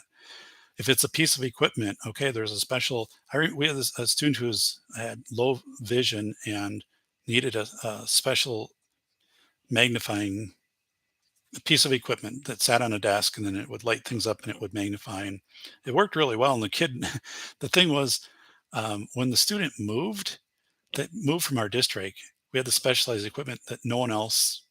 It didn't benefit anybody else except the student. So I called the receiving district, and they're like, "We're having a hard time like finding something like this to buy." And I'm like, "Well, I'll just send you ours." Or I think I told them, I said, they I don't know, they were like 100 miles away. I'm like, "If you drive here, like you can have it." But then you got to clear that gets real complicated with the state because they're like, oh, you have to like, if you take things out of service, you have to have a process doing that and zeroing it out in a code. So I just met with the business manager and I said, just zero it out, man, because I'm not charging them because I don't know what to charge them a prorate. It's already been purchased by the state for this kid. I'm not making any money off of it, right? Like I'm not getting paid for this. And it would just sit here in a closet and become obsolete. So instead of having to go through all of this rigmarole, send the piece of equipment with the kid to this other district, and they were thankful to have it. And then the kid was familiar with the equipment, and everything worked out well. But some of that stuff you just got to think about, right? It's Ron Wayne. Hey there, Ron. Hey, Bacon. Thanks. So appreciate you. Well, I'm trying to do a couple different shows to continue the watch hours and things, which is working. I'm going to do a show I think on Friday outside, and I'm going to do a 1/6 to my driveway and show you a kind of adult version of Kim's game. When I say adult version, I'm not saying a censored version. I'm saying Kim's game is a memory game. I wrote about it in School of Airs, and it's a way to do situational awareness. But I think I can outside it have a lot of area, and I can kind of describe, and especially with kids, how you could do it to make it fun versus, oh, we're going to put, do this inside a desk. But and then how I'll step you through how to do it. You could do this like, with, if with your kids, or if there's family members and kids, like here's something to do to sharpen up memory. It can be pretty fun. Actually, you could do this at any age, right? Um, they do this in the military, this Kim's game things. So let's go to our next one. So those of you who just joined us, um, I developed a new activity for special education law class that I teach. Part of the class is special education budget. So how you pay for different special education costs at a school and how you code those out to different funds. So this is pretty basic, but again, this it, this is a activity to get people thinking of how to kind of sort things versus personnel versus equipment, and so everybody will take two of these, and then I'll answer whatever's left over, and we'll just go around the room and they'll just say this, and then I'll give them the first opportunity of, okay, what do you think? How would you do this? Or there's a combination of ways. Okay, EpiPens are purchased for the lunchroom for a student with a severe peanut allergy who has a health plan but does not have an IEP or 504 plan. So what that means is the student isn't a special education student. It's just a student who has a bad peanut allergy, bad food allergy. And there's a health plan. Then his parents, his doctor said, hey, like this kid has, you know, takes a bite of a peanut butter sandwich, like they could swell up an anaphylactic reaction, and they could die, right? So you need to have an EpiPen. An EpiPen, is about this size. You guys have probably seen epinephrine pens. They sell them like at Walgreens and stuff. And they're expensive, like $100. And then they last a year, which kind of sucks because you have to continually be replacing these things. Um, but so an EpiPen, be like, okay, this isn't a student with a disability, but people kind of think, oh, food allergy, is that like special ed? Nope. Um, so you're not going to be using your special ed Fund 27 for this. Kind of what I mentioned earlier. What I would do, I would go to your, I'd go like to your Lions Club. If they weren't able to help you out, go to your insurance carrier for the school, the people that pay for your salaries and benefits program, or you go to like a local hospital where your families or students and whatever are going to receive medical stuff. I mean, just a local hospital, right? And you just you say, could you donate some? We have some students, a student or some students with allergies. We'd like to put some EpiPens around the building. Now they do it with like Narcan and stuff like that, but this isn't part of our budget. Would you be willing to donate and then do like a photo op in the paper and whatever? Thank you. I've never had anybody say no on that. So usually you're going to get more people to say yes than you're going to have use for EpiPens. So, but that's not a special education cost. So, dun, dun, dun. High school special education teacher salary and benefits. So, high school special education teacher, where do we go? I'm going to going to you guys. Which one of these? Fed dollars, state dollars, Medicaid, or local? Special education teacher. How are we going to pay for that salary? SCA, you are correct. Good job, Bolo. Um, so does this seem like this would be a cool activity? Now, granted, like, right, like, I mean, these folks are coming into this already having worked in special ed, so they're going. We'll go through this, but yeah, Bolo's absolutely right. You're using your categorical aid. It's a person. You get 26% back from the state reimbursement. If you use Fed dollars, you technically could, but you're not going to get 26% back. So you're going to use state. So you got it. It's these type of things that people like. If you can just get those things down, the rest of it falls into place really fast because most of your expense is people, salary and fringe, and most of it is more expensive equipment like a lift bus or augmentative communication device, something to that extent. So like if you get those things down, the rest of it, piece of cake. So good job. Corey's saying I get anaphylactic reaction from fish. The teacher at Beech Grove didn't believe me. Fair to say I have scared the life out of them. Yeah. And in food allergies, so I talk about that in a different special education class I teach. It's Food Allergy Awareness Month is April.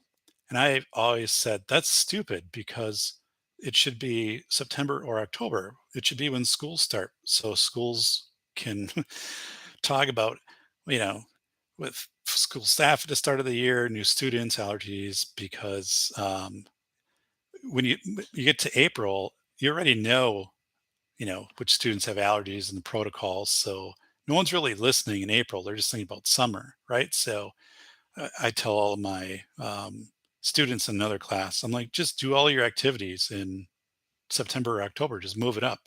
And then just have a little reminder, but like, don't like save everything for April because by that time it's too late.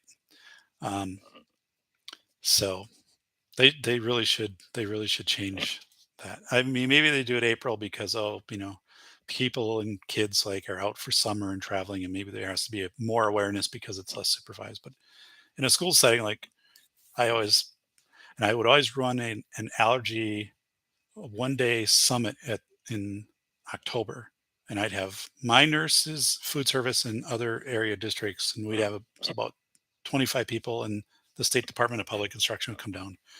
We just talk about what we do for allergy practices, how we mark tables and make sure that items are checked before kids go. So people have different ways they do that.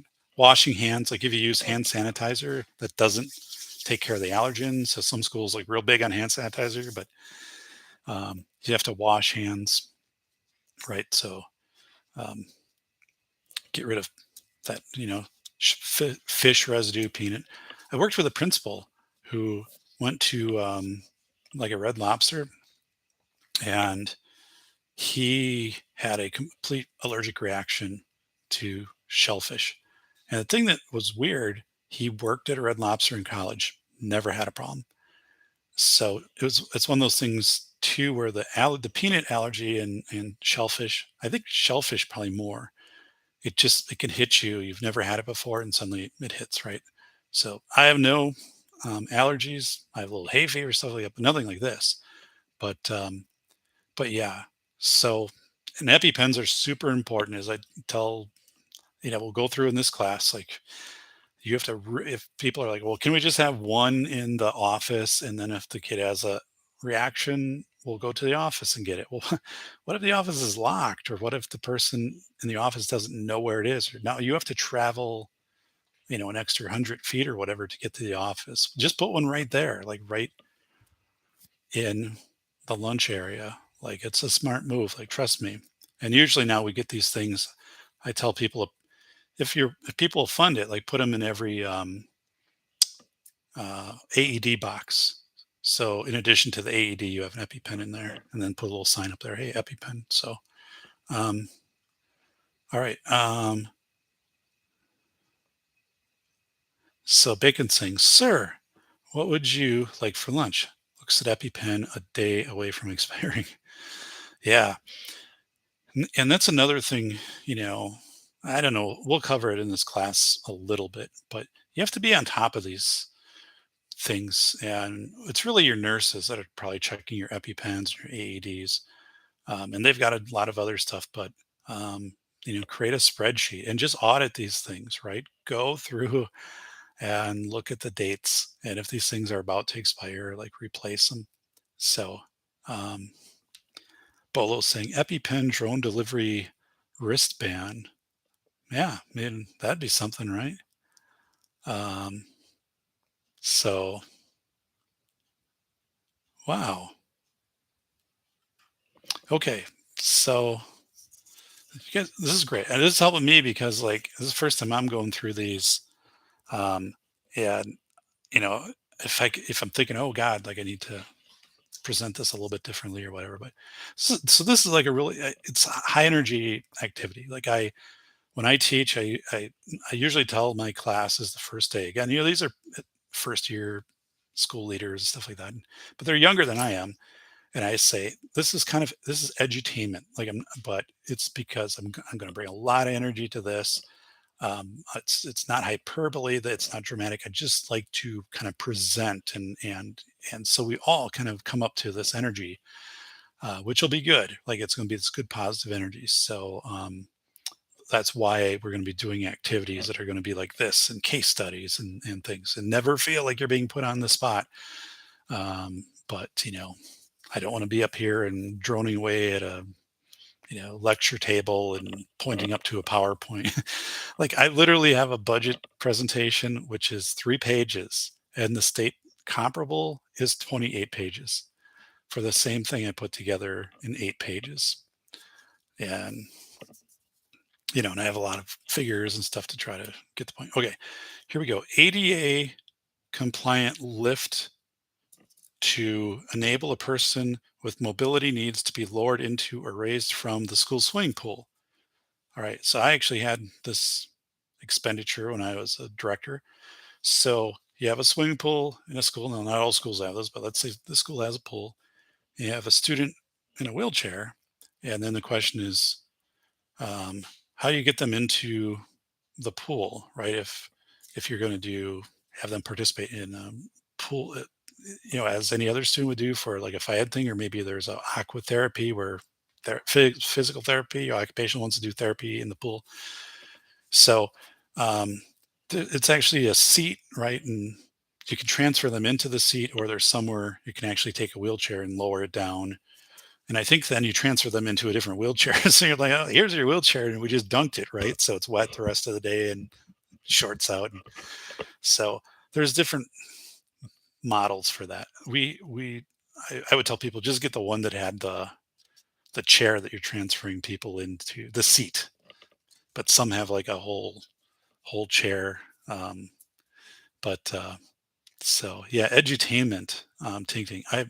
I do that, and I tell people right off the start. Right, I'm not trying to be sarcastic.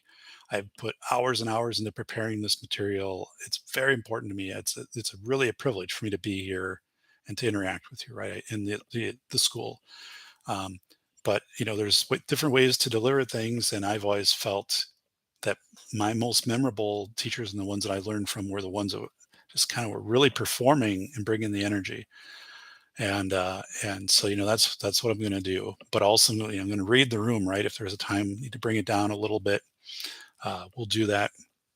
But people appreciate it because they're interacting typically kind of with situations that aren't very uplifting always and energetic. And um, so But I like to do that because it's kind of like the Willy Wonka thing, right? 1971, the chocolate factory, where Willy Wonka, after the guy's hat gets grabbed by a hand, and he's like, "Okay, there's like little thrills or whatever around every corner, but nothing dangerous." And that's just I'm just kind of like um, this will be a little bit different than probably most classes, but we'll cover a lot of stuff. We're going to go there, and so anyway, so this lift, okay.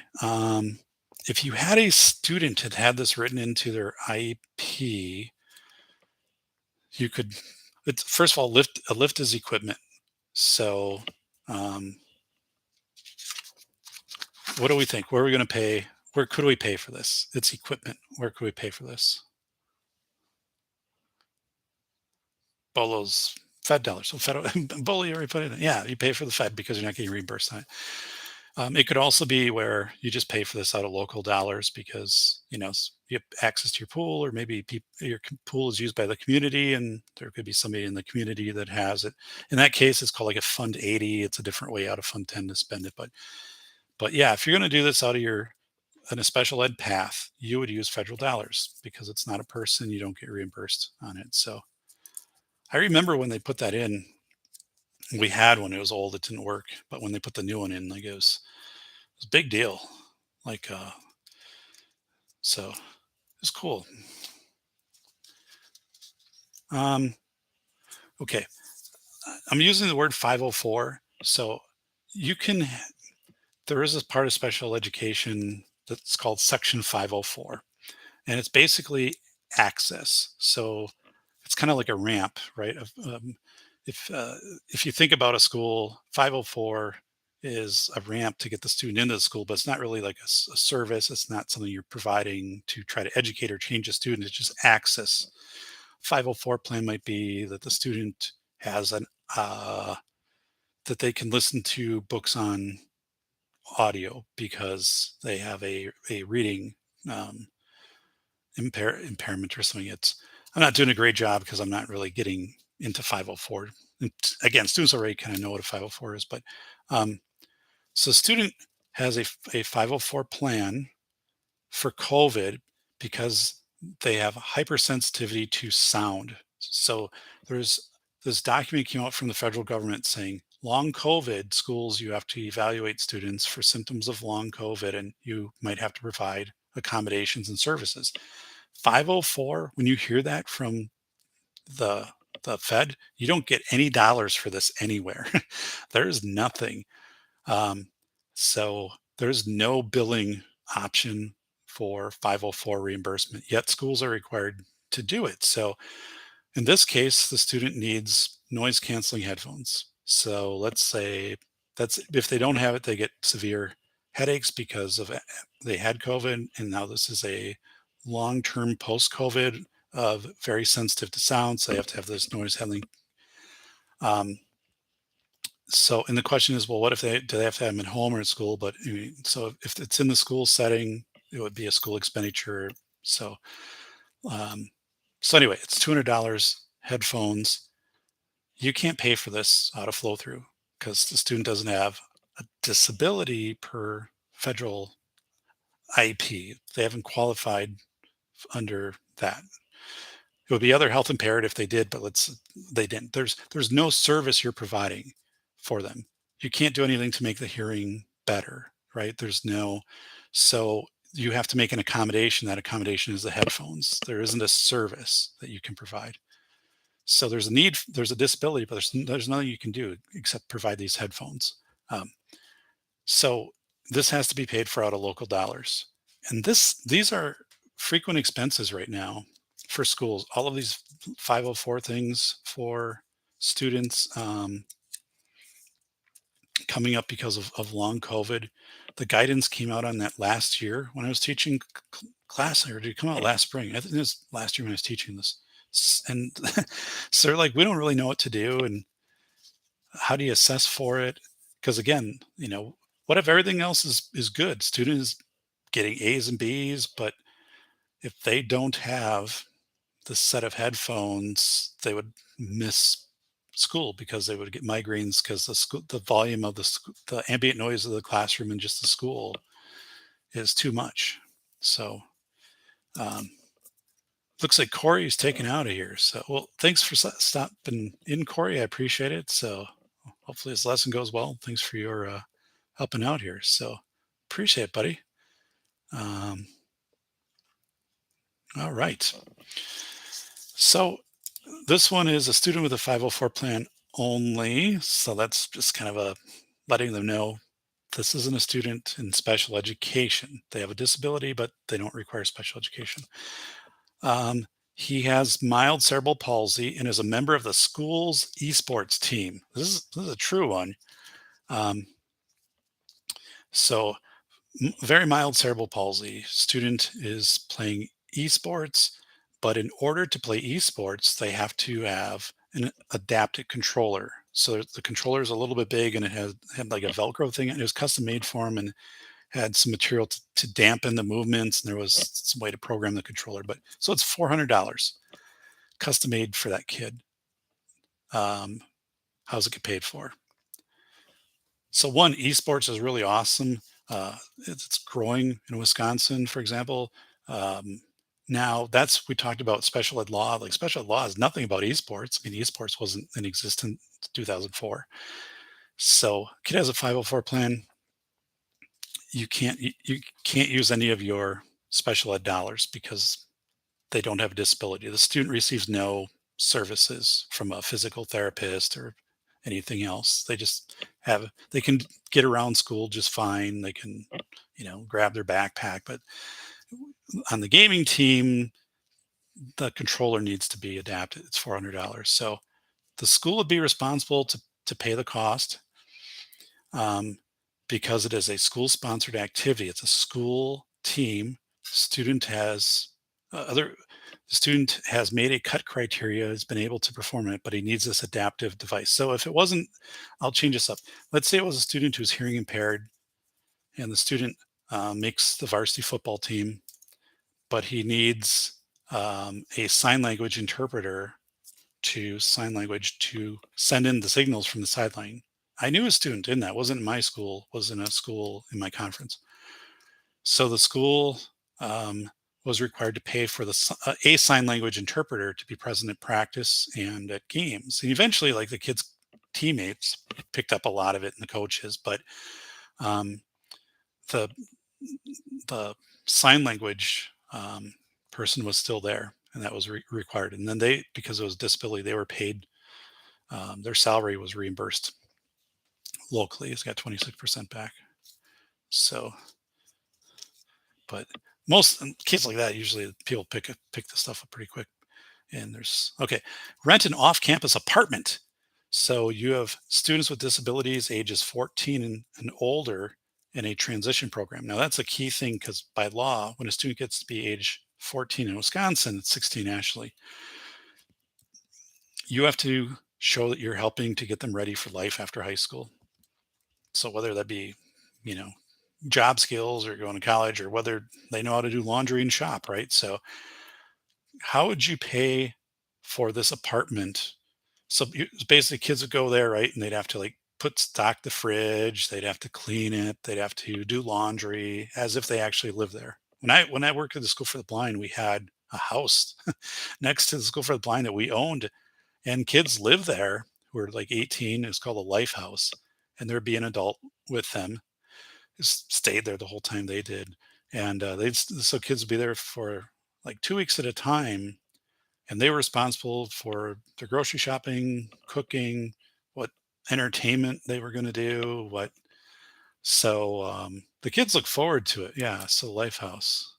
Um, but this is pretty common for school districts. There's a big emphasis on transition for special education, right? You have to have transition plans, and they will either, in my district, they built a small house 2 years ago, and it's a block away from the high school, and they go there and they practice all these activities at the house. Like they don't stay overnight at the house, but like, and so, okay, you're renting an apartment for special education students to practice their life skills. They're 14 and older. They're going there with a special ed teacher, right?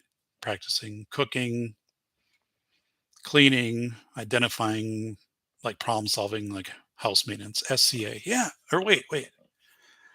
So so Bolo, I think actually Bolo, you could do both on this. So the rent for the apartment would be federal flow through, right? Because it's a thing. It's so you'd use federal flow through, and that's not a person. So boom.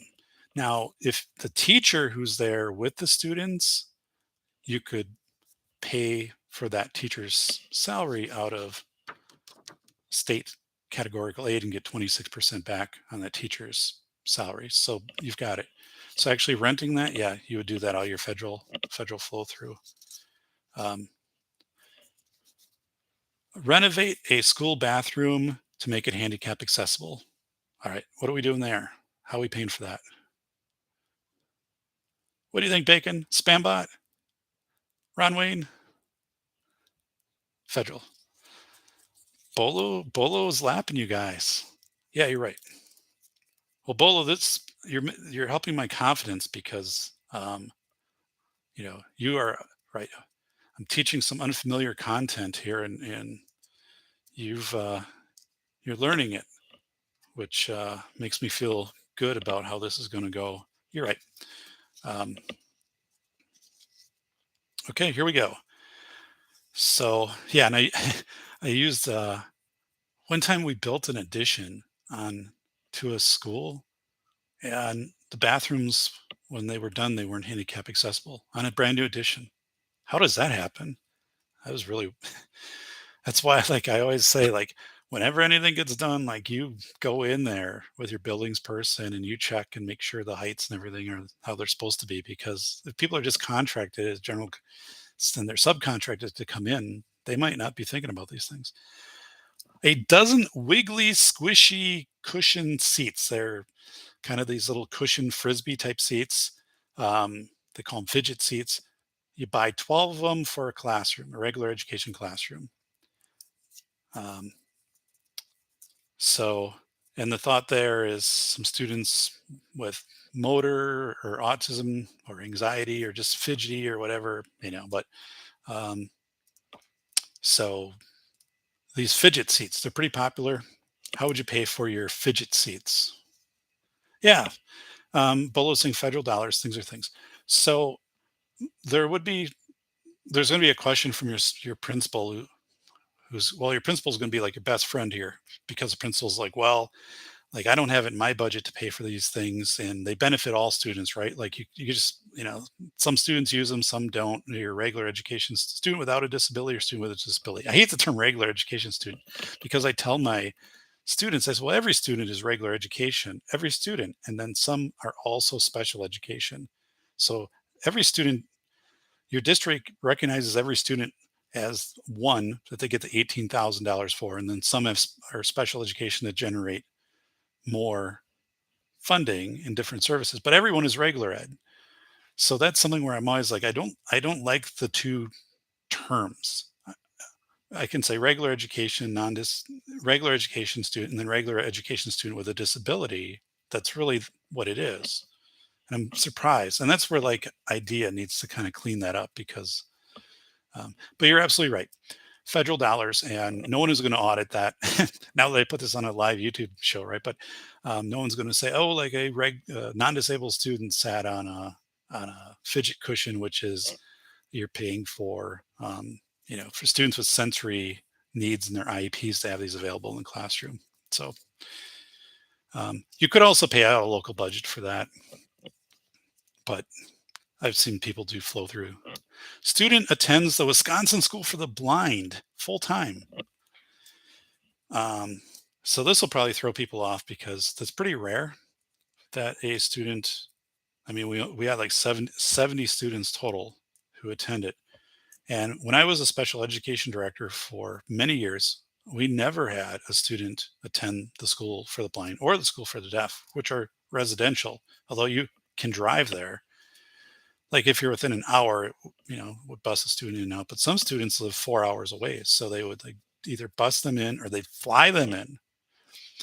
And so the only thing you're responsible for at the state school for the blind or state school for the deaf is transportation. That's all you're responsible for. All the other services are paid for by the state. So you'd be responsible for transportation, and if you're flying the kid in and out, that could get pretty expensive. But then there's Medicaid to look at. You could use your flow through, funding for that, but yeah, um, there is. Um, so grocery grocery items purchased for cooking activity with students with disabilities who are 14 or older in that, like, let's say that apartment that they're renting. Okay, so they go out and they buy, $100 worth of groceries, and they're going to make, spaghetti and chicken, something like that. I don't know, chicken alfredo, right? Spaghetti alfredo chicken. um, so okay, how would you pay for the the groceries for that activity? Again, it's activity for students with disabilities who are age 14 to 21, a cooking activity. How would you pay for that? So, all right, below saying spaghetti equals your own bank account. All right, I don't know what that means. Um, so, all right, if it's part of a lesson, right, that you're using in transition planning, it's a material, right? So you pay for the grocery stuff out of flow through. So actually, you pay for it, right? The district has a credit card or an account, but then it goes back and it gets charged, and you take your flow through dollars and offset that in your district. So, um, yeah. Now, because it is specifically done it's an activity for teaching students post-secondary skills of like cooking. It would actually be in their IEP plan that this would be one of the things that they would learn as to how to put together a shopping list, then how to, participate in preparing a basic meal. So, um, all right. We don't have many left. Registration, lodging, meals, and mileage for your occupational therapist to go to a conference. So you're going, this is everything to go to a conference. How are we going to pay for that? Which one of these will we use to pay for a special education staff? Okay. So, Bolo, that is for the staff for their salary for the time that they're going to the conference. You could prorate that, and if you didn't already have it done, you could say like this day they're going to the conference, so we'll code this day out and we'll get 26% back. Um, but usually you don't want to mess with your coding like that dynamically, like every day where you're changing out the coding and stuff. Like your business manager would be crazy. Um, so you, because a conference, you would just pay out of flow through. So this will probably I'll probably just make it, anyone goes to a conference, you just pay out of flow through. Like It would make sense SCA, like you're saying, categorical aid, if it was like more of an everyday thing where, but here you'd have to go in and change the budget literally for like one day to like recode it for the conference or two. So just like pay anything that's a conference, just pay for it. Um, if you already had the person's salary, likely code it to um, categorical, as you said, Bolo, it would just continue for that day anyway. But the hotel, the mileage, the conference fee, all flow through. Those are all items. So it's a good point. Good point, buddy. Um, Yikes. School psychologists travel between buildings. So yeah, school psychologists, a nurse, speech therapist, those are people who might be assigned to more than one building. So your school psychologist is traveling between buildings. You get the mileage bill on that. How would you? Bully, you're doing great on this, man. I worked with a lot of first year directors who you can step into that budget side of things right now. Um, it's just confusing, right? Or they just get appointed to it. They used to be a teacher, or now they're suddenly in this role without any of the background stuff. But um, so you have a school psychologist and their travel expense. They put on 80 miles this month driving between buildings. How would you pay for that 80 miles?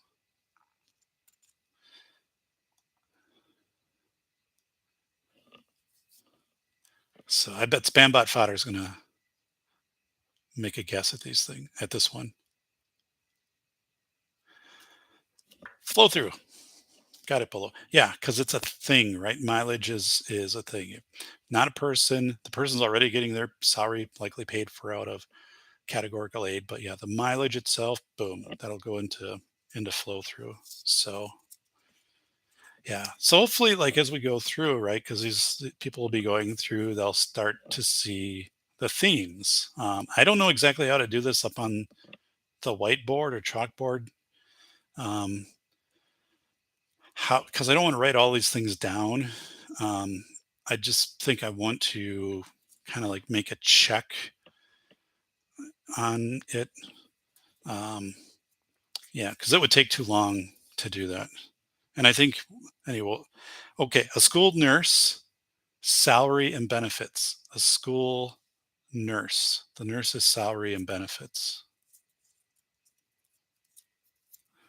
What do we think? Bolo's got it.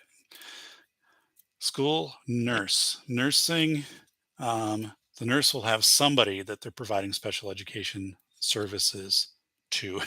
That's just, I mean, that's just the way that it is. The school will have students with disabilities. Some will have nursing services. So yeah, that is categorical aid for the nurse. It's a person. That's an eligible area. A nurse is so.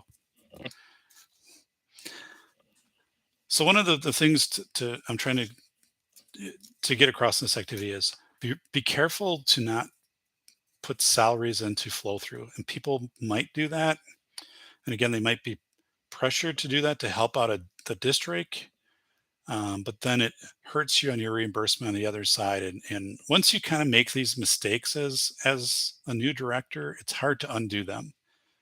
Um, like people, your business model, they just kind of get used to doing things one way. Oh, like now we have to switch out this person you want to move from flow through to local budget, or or to categorical. You're paying 100% of their salary and flow through, and now we're only going to get 26% back. And um, so you never know what you're going to inherit. So that's one of the things I tell people too is have sit down and get a full chart of accounts so you can see how your special education money is actually being spent, because there'll be some crazy things on there that are just kind of legacy things that the district has done.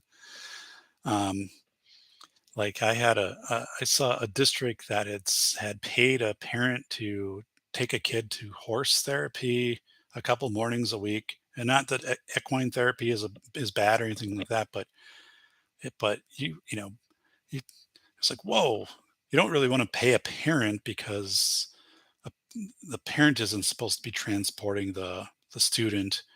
And if you have equine therapy, and it was a large amount of therapy too, you're supplanting school services, right? If the kid is out of school for 4 hours a week during the day for equine therapy. So, but anyway, $1,000 prorated charge from the copier.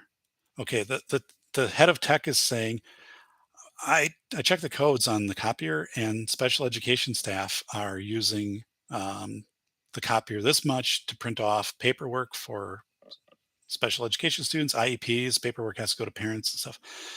So you have to pay $1,000. That's your share of this. So, all right. So there's a couple ways I'm going to go on this, but so how if I were to pay this, how would I pay that $1,000 for the copier? My apparently the part of it where my special education teachers are printing IEPs. What would I use to pay for that copier expense? Spambot fodder. Bolo's got it. Yep. Bolo, I like it. So right, it's a thing. It's not a staff person, so you could use flow through to do that. I did that years ago. Flow through actually went up from like, I don't know, two, 1999 to 2000, 2001, 2002. It kept taking these big jumps, and then it leveled off after that. But when it was taking these big jumps, then the school budgets weren't taking these big jumps in concert. So I was looking at my district and saying, how can I help you out overall? And maybe I can pick up some of these shared costs, because we are using the copier. If we were audited, we can say, you know, that tracks the codes of the people that are using it, and wouldn't be that big of a deal. But right now, what I tell people is like, don't get into that. Don't get into prorated copier stuff like that. The district has to provide prorating the light bill, prorating all of that stuff, where they're saying, well, the light bill for this building, the electric bill is, $4,000 a month or whatever. And we have this many people in the building from staff to students. And so you have to pay, 7.1% of this is special education staff and students. I'd be like, that'll never fly. And, but people kind of go down those rabbit holes sometimes of saying, well, and that's, again, that type of stuff doesn't fly. So you're right. The copier thing, if you had to pay it, or you were able to pay, you do it out of flow through, not categorical. It's not Medicaid. It's not tied to a special student. So well, it could be local. Also, you could just go back and tell your district, like, just pay for the copier, right? So tell your superintendent or your school manager. An FM system. So it's a microphone, hangs around a teacher's neck, and a student wears headphones, or they can wear just kind of like earbuds now. Um, and then it's a little bit louder for them. So either it's a student with a hearing loss, so the teacher has this FM system, or it just amplifies it. And maybe it's a student with autism or whatever disability where they benefit from an FM system. They benefit from having the teacher's voice a little bit louder, right? Um, and so those have been around for a while, and now they've gotten pretty slick. But how would you pay for an FM system? Maybe it's $1,000 or something, an FM system for a classroom. So again, it's right, federal dollars, yeah. And the stuff that the students wear, that doesn't go home with them, like that little, either the buds, or I think they wrap around or something. And the thing now, like with technology, is it's real native, right? So if a kid has something like that on, it's no different really than a kid wearing just a pair of headphones, right? Where in the past the stuff was really obvious, the adaptive equipment. So yeah, use flow through dollars on an FM system, and that's that makes sense. You know, anytime you could get local dollars for anything like that, you jump at it, but you're just not going to get that. But as a perfect example right there, um, you to of how to use your federal flow through dollars. Okay, an oil change for your wheelchair lift van that's owned by the district. So I actually designed out a couple vans in 2008 when there was additional federal money, I ordered 2 vans, so worked building them from the ground up with Ford, and they were awesome. They were awesome. There's a picture of me when one of them got delivered, but, so you have your wheelchair lift van, not a bus. The van is used to kind of take students out to, like, work sites or take them over to like that apartment site or whatever. Federal dollars. So I don't know if Bullet put that, but it's still up there. Yeah. Oil change for the special ed van, flow through, federal dollars.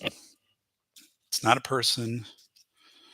Um, a student with an IEP for behavioral needs is placed in a day treatment center by the county. This happens. Um, Student with behavioral, so have to be pretty severe behavioral, and it would have to manifest not only in the school but also at home. So um, I had this happen.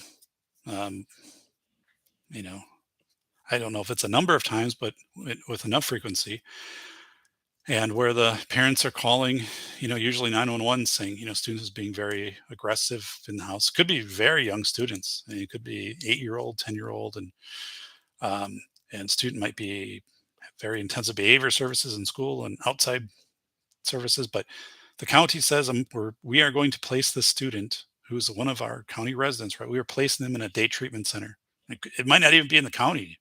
It might be 100 miles away, 200 miles away. So what's the expense on that for the school? Or how would they pay for it? Or what's the deal? Spam bot fodder. What do you think?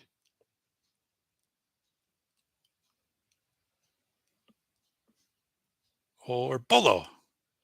That's near. It depends on the province. In British Columbia. All right.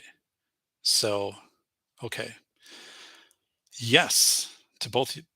So to both of you is a yes to spam bot and to Billo. So if the county is making the placement, the county is paying the bill, and then now the county might be, working through. Okay, so Alberta. So well, it's good to know. I don't. I mean, right. I mean, it's different in the U.S. It's different in all 50 states, and actually different county by county by. Um, so right? It is the school's not paying it; it's being paid by the county, which indirectly still is the taxpayer. But um, the if the school did have any expense on this, so um, let's say the child qualifies for summer services, extended school year, and the county's like, "Oh, we're not paying for extended school year. We paid for the child for this amount of time." Then right, I might have to pick that up out of local if I feel it's warranted continued benefit for the student. If they were good to qualify, it'd make more sense for them to qualify and stay there than to make the change if they were just going to go back there. Um, but those are agreements where if the county places here, the county pays.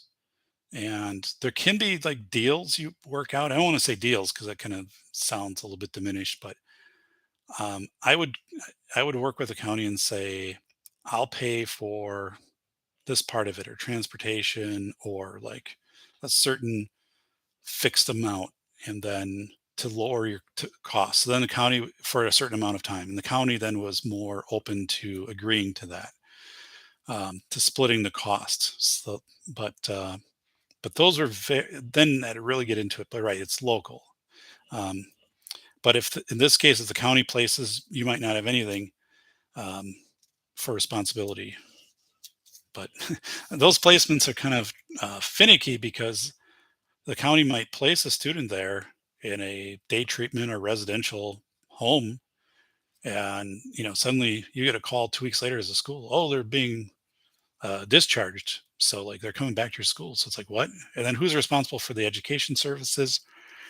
Usually the site that has a student is contracting out with a local school district or something to provide education to the students. Like you're not sending somebody 200 miles away to educate the student or necessarily doing online, but you could. And in those cases, that would be you'd reimburse the salary of that staff member. So um, Boardmaker software for a speech language therapist.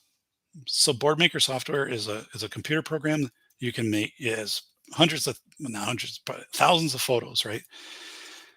So you can print photos off, and a student that's nonverbal or has verbal difficulties could point to things like bathroom, food, water, tea.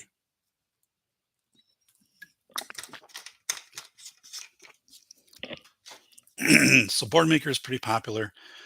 It's a software program for communication. So how would we pay for the Boardmaker software? What would we use here to pay for Boardmaker? It looked like a whiskey. I'll tell you, it is a Pure Leaf tea bottle. So, and that is exactly what's in that. Yeah, it's a thing. So, well, Bolo, where are you on Saturday? Because if you want to come to my class, just let me know. I will get a seat for you. Um, you're right. So, it is a thing. Okay, an autism consultant from CISA. Let me explain. There are 12 CISAs in our state. They are organizations paid for by the state to help schools with everything from um, driver's ed classes to teacher training to running their budget, stuff like that. So you're contracting this person from a state agency, maybe 2 days a month or something. It's a contract. Yes. So, Bolo, there's two ways you could do this. It could be a salary CSA. Now, the place that employs this person is a state organization, and they're probably going to tell you, we're paying for this person out of um, like a flow through reimbursement. So then you would just be paying out of as a service, you'd be paying out of flow through. They'll tell you like you can pay us out of flow through because it depends how they're doing it. They might be paying the person out of flow through. They manage flow through budgets for districts. So they might just be taking a cut of flow through. And but you're right. It'll either be CSA. They'll tell you that. There'll be no surprise on that. Like they'll have that down, or it'll be through your flow through budget. And you can always go local. Like you could always if um, but local is typically not where you want to go. It's where things will get made up. Remember that special ed teacher? So you have a special ed teacher, 75% or 74% of their salary and fringe benefits is being paid from that local budget, regardless, because the state is, if you use categorical, the state's paying 26 back. And you don't want to get into a lot of this co-mixing of what we'll pay 50% of their stuff through flow through and 50% through categorical. It's usually like an all or one that, and this, they've made those rules so it doesn't get real complicated to try to figure out like hour by hour. Oh, this hour they were getting paid by flow through, and this hour was Medicaid, and this hour was um, so augmentative communication device. So like think of an iPad, but it's a specialized device that has communication software on it. Um, think of Stephen Hawking. So something kind of like that, right? So an augmentative device, like a Stephen Hawking augmentative device. Probably not quite that complicated, but um, something like that. How would you pay for um, the Stephen Hawking communication device?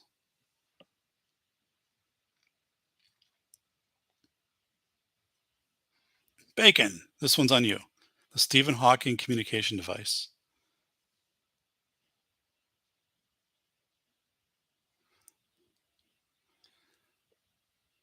All right. Or anybody. This iced tea it's 288 a container. Um, it really has been not affected by inflation. And I will get that almost like, well, I'll get, so it's ice cold, like there's ice in there. Okay, provincial. So yeah, so Spambot, I'll take your word for it in Canada. Bolo, you're right. Federal, it's a piece of equipment, right? So you're paying for it with federal. flow through dollars. I wish someone would have done this. Although I had Lanny Tabaldo and Barb Natelli um, taught. um, I was in a class, special education director class, years ago, years and years ago, and they, um, Barb, they were both education. Or Barb was a special education director, and Lanny was a superintendent. Awesome people, and they taught our class how to do budgets, and they had us build out a real simple budget. Here you have this much money, and we kind of did an activity a little bit like this, and I just remember, like, I was so terrified because I'm like, oh my god, codes and funds and projects, and they're like, hey, everyone had to go through it, like everybody had to learn it, and don't worry about it, like, well, we'll kind of do it together. So, like, I still have that assignment, and that class was specific on budget. This has budget as a part of other things. There's a class which is just budget. um, so, that's where we kind of do an intro. This is really legal class, so we flip over then in a lot of legal things and say, were there some budget implications on this, right? Like, um, but anyway, they were so good, and I just remember that class, and I remember after I got out of that class, I felt I can do the job. I know enough about this where I can come in, and at least, like, now that I have the content, it's not going to be foreign to me, and I'll be working with a business manager, and usually administrative assistant has been keeping the books as long as that person has been there. So, but that was the class I got out, and I was, like, so thankful for the way that they taught it in this kind of non-intimidating way. And you never realize, not that the students are going to be afraid, but I would guess there are some students who are going to be a little afraid on the first day. In the superintendent class, I mean, these people aren't afraid, but they're when you start to present, like, some really heavy legal stuff, they're always like, "Oh, what if that happens to me, or the district I'm in?" And, like, well, it happens places. You work through it. There's a method, right? Um, so we'll go through that, and you know, um, but yeah, let's figure it out. We'll be chill about it. So I just have two more left. A wheelchair accessible piece of playground equipment that costs $20,000. Let's call it a sway fun. I paid for a couple of those, actually, but wheelchair accessible playground equipment. Bolo's got it. Federal dollars. It's a piece of equipment, and that's something you can also try to go to your parent teacher organization. They do a lot of fundraising for equipment, and say, hey, like, this is used by the whole community all year long, like, at night, and, well, not at night, but like after school hours and during the summer. And, by having this, it's a plus. So would you be willing to, as you're fundraising, can we buy a piece of adaptive equipment, or can we go 50-50 on it, or, whatever. But otherwise, if you want to add that, which increases your students with mobility, their their ability to access the playground and be with their peers in an inclusive setting is increased by you doing this. So your federal dollars as equipment, you can do it. I love doing that. Um, and I worked back when we had the extra flow through money from the federal government in 2008, 2009, where it doubled for 2 years. And I ordered these things called sway funds, which was like a big, um, it was like a boat. It looked like a boat, and it was all on these bearings, these heavy bearings and springs, which was kind of underneath. You couldn't really see it, like, from the side. It just looked like this really, like, cool futuristic boat, and you could get on it from a wheelchair, and you didn't have to do anything except the thing had to be still when you got on it. If it was moving around, you couldn't get on it with a wheelchair. But then once you got your wheelchair on it, it was pretty easy to get secure. Like, you didn't have to strap the wheelchair down, stuff like this. It was just really well designed. And if you didn't have a wheelchair, it didn't matter. Like, so you had kids with wheelchairs, kids without wheelchairs. And the Sway Fun was a blast. The kids loved it. It was the most popular piece of playground equipment there was. Um, and so that was a hit. And I remember, like, so when you go to a playground, right, and they have where you can move like a rabbit through a maze from one side to another on a pegboard. You know what I'm talking about? These things, so the only reasons those things are there is to be ADA compliant, right? Or at schools to be compliant with students with disabilities, you're giving them accessible playground equipment because maybe they can't use the slide, maybe, or a swing. They don't have the motor strength or balance to do that. So I always look at that, and that's the cheap way out, is to do like one of these boards of saying, oh, they can go up to this board and move this rabbit from here to here, or they can turn these wheels and make a tic tac toe. I'm like, that's fun for 30 seconds in 1 year, and it's never fun after that, and it fades, and that's all. And no one does that, right? Really, like those things are just almost decorative. So I just said, what's the coolest equipment out there? Right. Not most necessarily most expensive. And the swave funds were pretty expensive, but we knew they would last a long time. And we went to a district that had one that wasn't too far away. And like right away, the special ed director said, Dave, the kids love these. All kids love these. It's the most popular thing we have, right? And they're using it all the time. So I went out, I saw it for myself, and I'm like, this is what we're getting.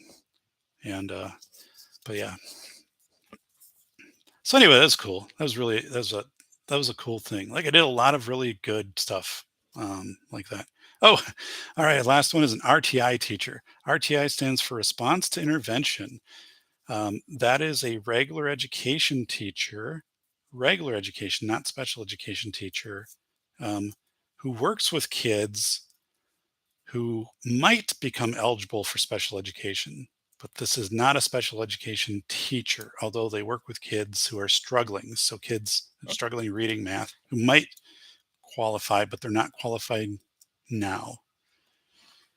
So maybe a trick one here at the end, RTI teacher. Spam bot, okay?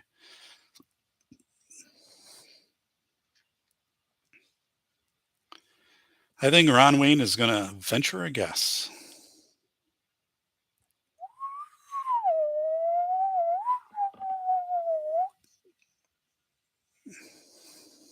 RTI teacher. So this is like a new thing. 20 years ago there weren't RTI teachers. Back again, we talk special education law, and um, so all right. So Ron Wayne is saying um, state. Would this be like a state categorical position? So it's a good guess because it's a person. So you're heading down the right road with this, Ron. So because this person is working with kids who are struggling, but kids who aren't special ed, who haven't been identified as special education services, because once they'd be identified as special education, this person isn't providing service anymore to them. They've qualified, now they're going into some special ed program.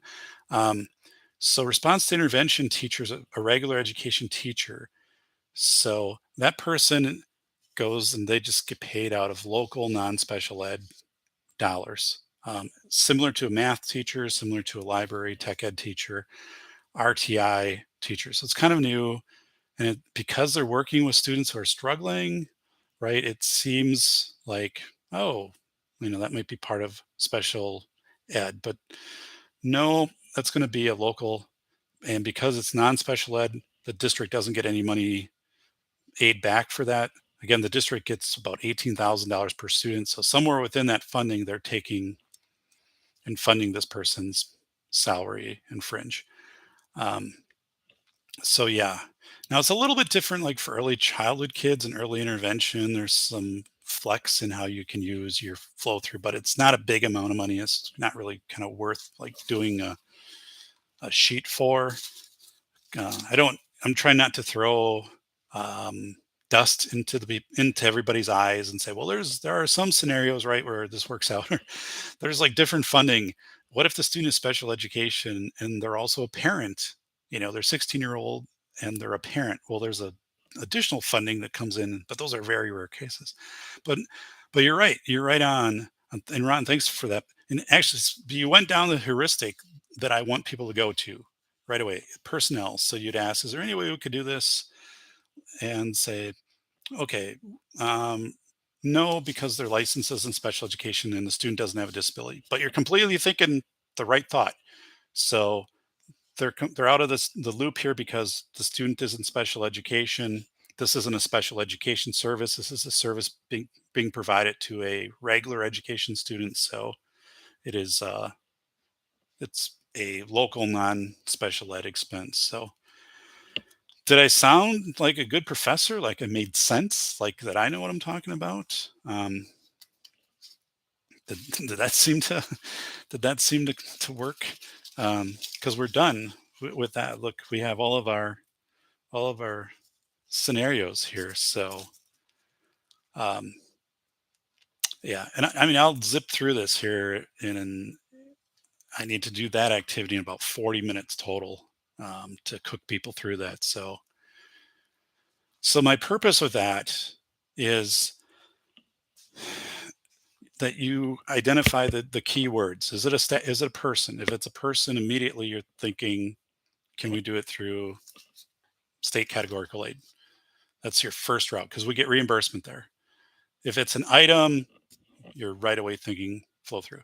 If it's severe medical needs or if it's medical transport like special lift bus, and you're thinking Medicaid, these are rare, but those are students who have very expensive costs, like a part-time or full-time nurse. So you can, and then there's a third party you usually work with the district, and they set up the whole billing. And there's a portal your teacher has to log in. And now it gets a little tricky with Medicaid because the dollars come back to the district in the district's local fund. And if you don't know that, you don't know when the money comes back, it just becomes part of the general budget for the district. And this, I ran into that a few times where I'd be like, hey, there was a payment we just received for $27,000 for Medicaid reimbursement, and that needs to go back into special ed. Like you need to kick that back into project, I don't know what is it here, project 11.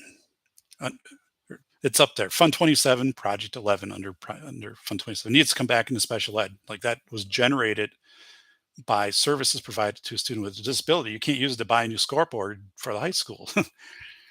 But um, technically, like once things hit Fund 10 for that, it's a reimbursement to the district. The district could say we're just going to use it for anything we deem Fund 10. Now, you know, ethically, districts will kick that money back into special education because that's where the money was generated. But you got to watch for that. Again, no one is trying to, within a district, no one is trying to swindle you out of money or anything like that. But because these things kind of, there's a lot of interchangeable parts, and people move in and out of systems and stuff. And again, a lot of grants and projects, and uh, you got to stay on top of that. And that's where I always had I always had the person. So Medicaid is usually a third party that comes in and will set all of that up, right? They'll do an audit of the student. Here's what's billable, here's what's not, here's how to claim it. And they take care of all of that. And then I would say, whenever you send money back to the district, please notify me with a letter or an email saying, we just sent this much in a check right to your business department. Check doesn't come to my department, it comes to the business department. So then I can say, hey, like you're going to get this check, or you just got this check. I need it moved over to this back into Fund 27 for special education. Because if you don't say that, right, the money's hanging around, it can get moved into anything. Like it can, you know, be used to buy a scoreboard, or replace something on a furnace or whatever, and that should be local dollars. There's contention with that too. Like if you're a special education teacher or a nurse or occupational therapist or whatever, and you're billing out these services on Medicaid, which is tedious. And then you're like, well, why am I doing this? Because the money is not coming back for special education. We're still cash strapped, right? We're not getting the money back, just going back into the district's general fund. Well, I mean, the big picture is you're helping out the district, right? And the district is trying to help out everybody. But the reality is, yeah, that money should be coming back. So keep an eye on it. Usually it does, but if it doesn't, or if that's not the practice in your district, then you know. I think I never, it wasn't contentious ever, but there was a, we had a chance to increase our billing for Medicaid, but if I did that, my staff were already stretched, and I didn't want to. I knew I wouldn't get more staff because I said, okay, what if we do Medicaid and I can hire a half-time school psychologist, because now we're going to be getting, 35 or $40,000 in Medicaid reimbursement for the year if we do these additional opportunities for Medicaid. And the district was, kind of like, well, no. So I'm like, well, then I'm not going to ask people to do this additional and take, time. I have cat down here. Um, you know, there's only so much time they're contracted for. I need them with students and doing their paperwork and other things versus like add this on if we don't get something out of it. So, um, but so that's kind of the nutshell of the activity. I'm going to introduce again the funding, just as I did, of saying it started in 1975. Special education formally started. There had been before that, but 1975, where the feds were going to pay 40% and the states would pay 60%, and that would cover all the cost. And it kind of worked that way at the start, and then it got out of balance, and now the local district is usually paying more than half of the cost. They're having to move money over from regular education, from books, from maintenance. They're having to defer maintenance to pay for special education services. So it's a big mess. And it's just getting worse like this. So understand the budget, understand how you can be as efficient as you can, and then also how you advocate, right? Because most of these people, I don't know if anyone that I'll be teaching has ever gone and testified at a state hearing for Medicaid or for the state budget or special education. I've done that.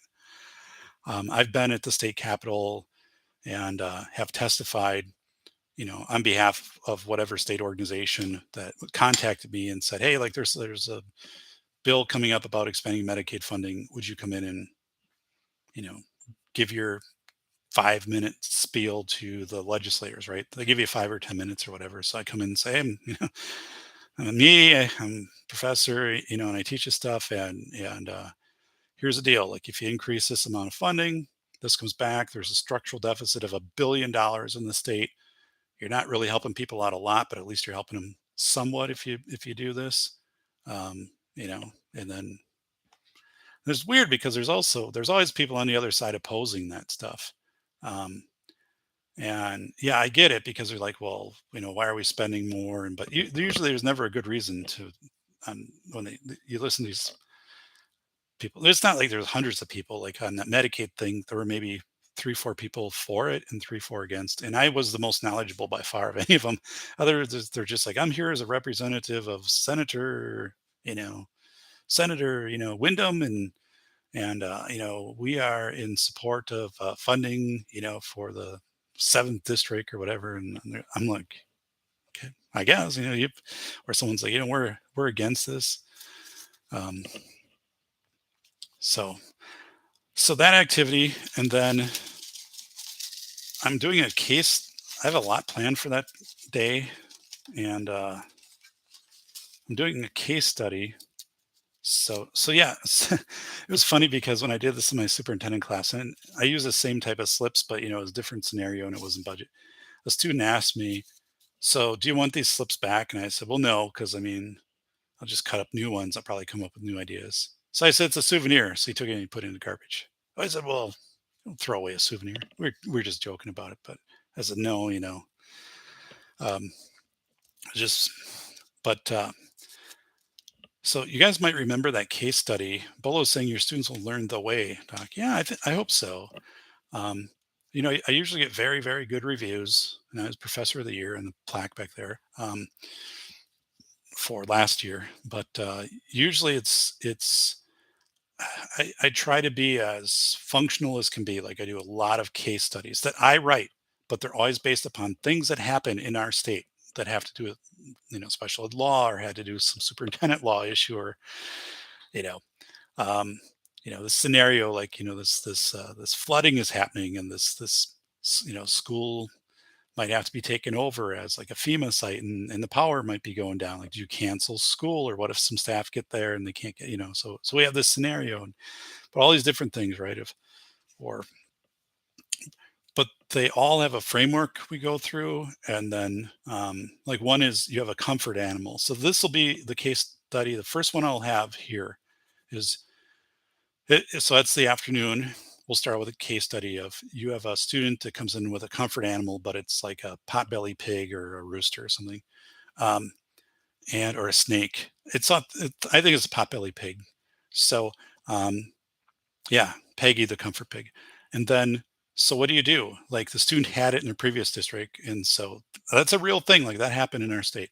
So what does your policy say? So we go back, bring up your policy. What do you have for comfort animal? This isn't a service animal. Service animal is a dog, or it could be a small horse actually, but service animal is trained to open a door, carry a backpack, maybe if a student is to help a student be mobile, right, to stabilize them as they're going from place to place. The service animal does those things. There's train. Comfort animal isn't covered by the Americans with Disabilities Act, but you might have a school policy. Some schools around here have comfort animal policies for staff and students. And but so how do you interpret that? What if it's a snake? What if it's a hamster? What if it's, we think traditionally, what if it's, a dog? But what if it's a peacock, right? Like, someone tried to take a peacock on American Airlines plane saying it was a comfort animal. So we go through these. That'll be the first case study. You have the student moves in, they got this comfort pig. What do you do with it? Do you allow it? Do you not? What does your policy say? Who takes the pig to the bathroom? What if the pig poops in the school? Like, who's responsible for that?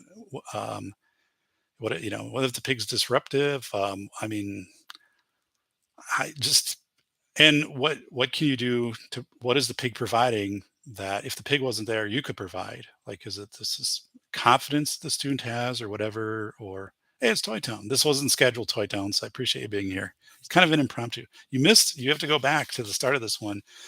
Bolo was nailing it. Bolo and Ron and Spambot were answering these 30 questions about special education budget. And they were just sizzling it. So I appreciate that you guys did that, because for me to go through that now, I work through kind of maybe some of the bugs or some of the thought process when I actually like do it in person. That'll get me a little bit ahead. I love that stuff. But by having done it already, like, I can anticipate a couple ways. You guys kind of took things in a couple ways that I wasn't thinking, which weren't wrong. It's just maybe, okay, it could be this or it could be this, right? So, um, yeah, Spambot, I've never heard of RTI. So response to intervention has been in uh, the States, I don't know, 2009, 2010 maybe. And the whole thought of it was you're identifying too many students with disabilities. So it's one way for the Fed, right, to say, instead of us paying you what we said we pay our 40%, you just need to identify fewer students. So then it'll match up to our 15%, right?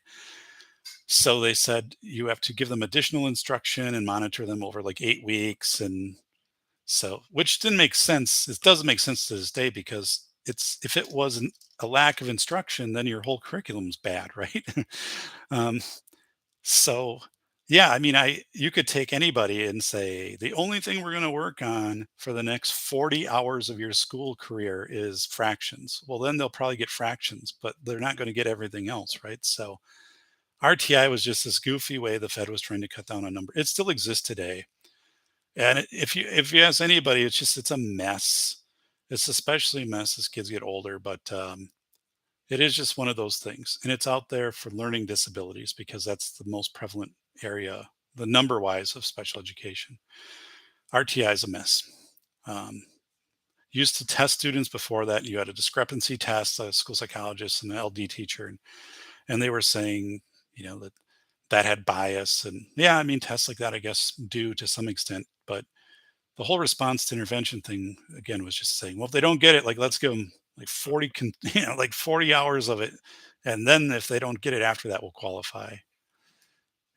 I'm just picking. I'm being kind of dramatic with that, but that's basically what it is. So you're adding this whole system into a school that's already underfunded, and you can't reimburse for RTI.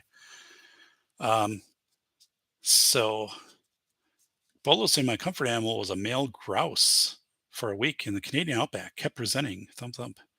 Made me feel safe. I probably help him feel safe.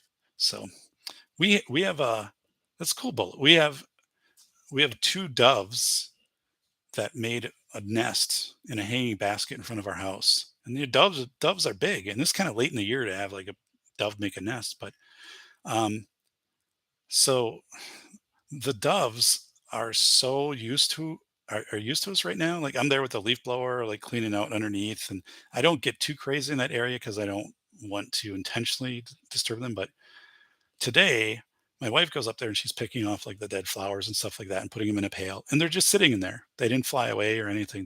They're just I don't think they're like tame to humans, but they're very hard to get out of the nest. Like if you have to like water, not putting water in the nest, but like the flower part of it, like to try to get them out and not get them where they're going to fly out and fly into the side of the house and hurt themselves. But they're pretty brave.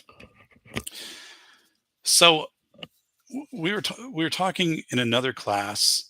So I did the case study of a child with autism who's wanders from school and is missing.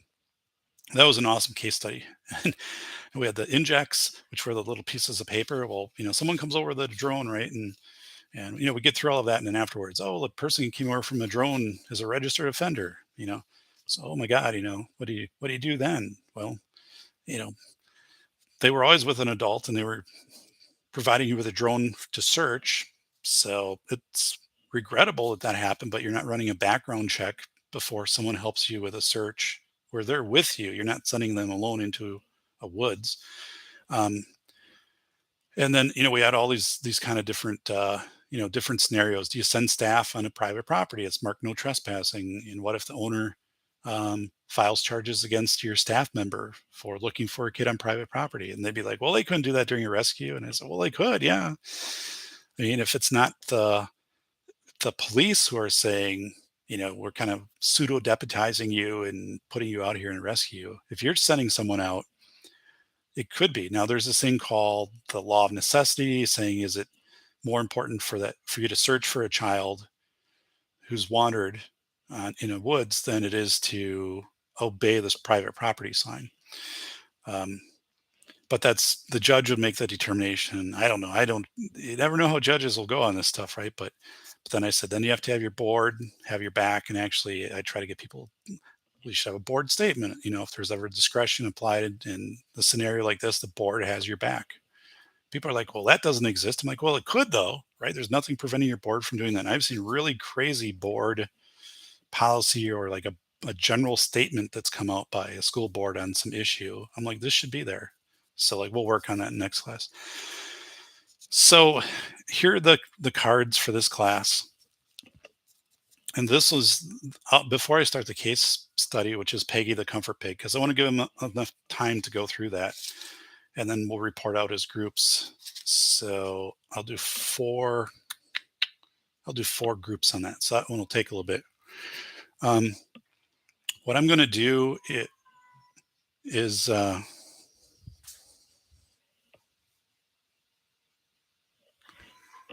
have a cat over here. All right. So what I'm going to do is I'm going to also do the lost student with autism.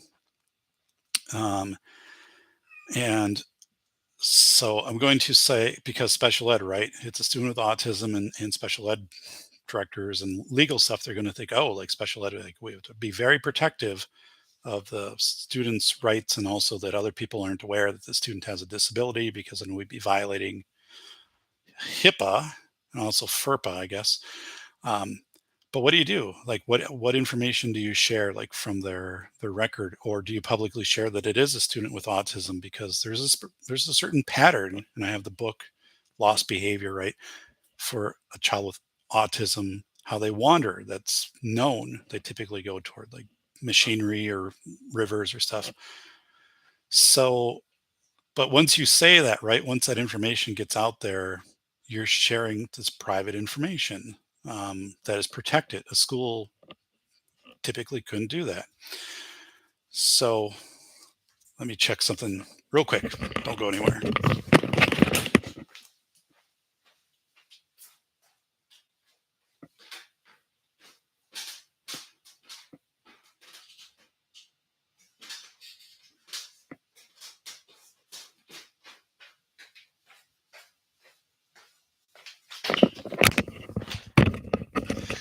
All right, I'm back. So we have a cat, um, and I had the door closed going at the top of the stairs. We have a hole cut in it so the cats can come in and out, but we have a cat that's too big to fit through this hole. So I heard him meowing, and I had to go up and open the door so he could get up there. But um,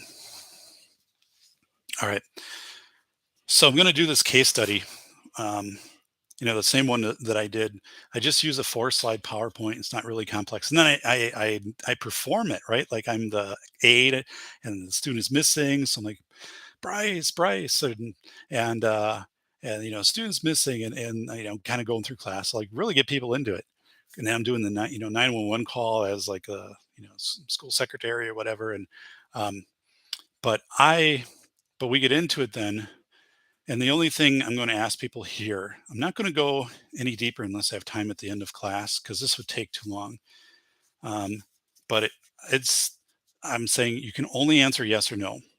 The superintendents, when I had them do this, and then we get into all those things that kind of go on afterwards.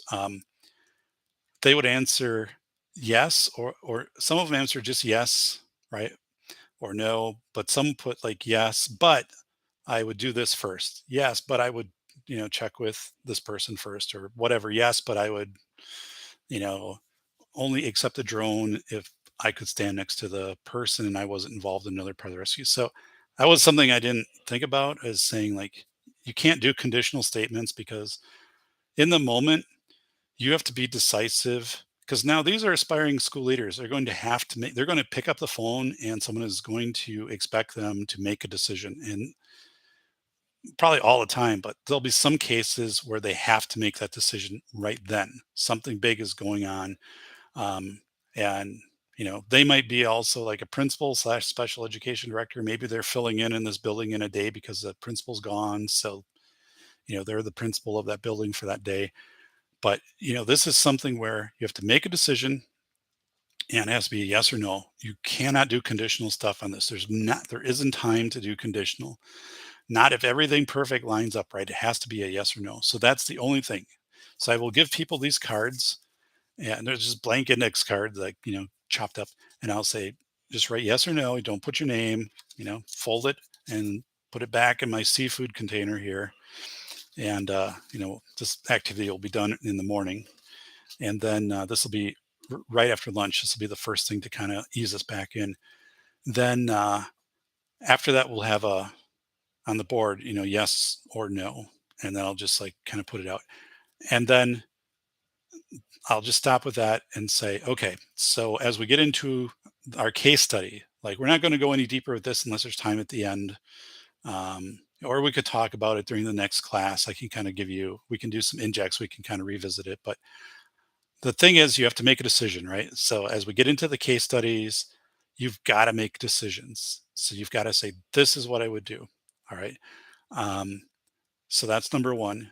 And then, number two is you've got to be using your professional discretion. So professional discretion and acting in the best interest of the student, that's laminated to context and time. And then you have to make a decision. All right. And then additionally, when we get into the case study of Peggy the Pig, you have to be aware of your board policy, um, of what that looks like. And then I guess, how are you going to train, how are you going to train people about how to what's the purpose of the pig, what training are people going to get with how they interact with the pig, induction process, right? If you decide it, or if you're not going to have the pig, right, if you're not going to accept the pig, then what's your process? Because the child came in, they have an IEP, a legal document saying they can have this pig, but your district is going to ex- accept this IEP, this transfer IEP, and the districts always have a chance to say, okay, what you had in this district, we don't have that. We'll approximate it in our district. So like they're saying, we have a special piece of equipment outside that the student will have access to. And it was like, carved by one person. It's like, well, we don't have that here. So, you know, here's what we have. So you be comparable. That's always the way that that works. But, uh, but yeah, so I changed my thinking on this last year because I was very hardcore, no comfort animals in IEPs in buildings, right? You can have a comfort animal for a day or two, brought in by a counselor, an outside party that's, a comfort dog. And that's one thing that's there for all students.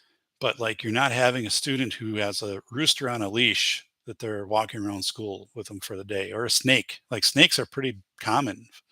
Like if you do a search for like weird comfort animals in schools, like snake is a big one. Um, so I'm not going to, and I would say there's a difference between ADA and comfort. So your policies are ADA, that's where you stick with. And the comfort animal stuff, if you open the door on that, that'll go in all kinds of crazy directions. So you have to be really decisive, because you're going to be made out to be the bad guy, right? Oh, like the ferret or the flying squirrel, right? I guess this is a thing. They're sugar gliders, pet sugar glider. This will be the thing. Um, if we have a sugar glider, then and also like if they lick repeatedly on your hand, it can damage people's skin, but they don't bite you or anything. They're kind of but they're small and but then what happens? Then a snake, then a rooster, then I don't know.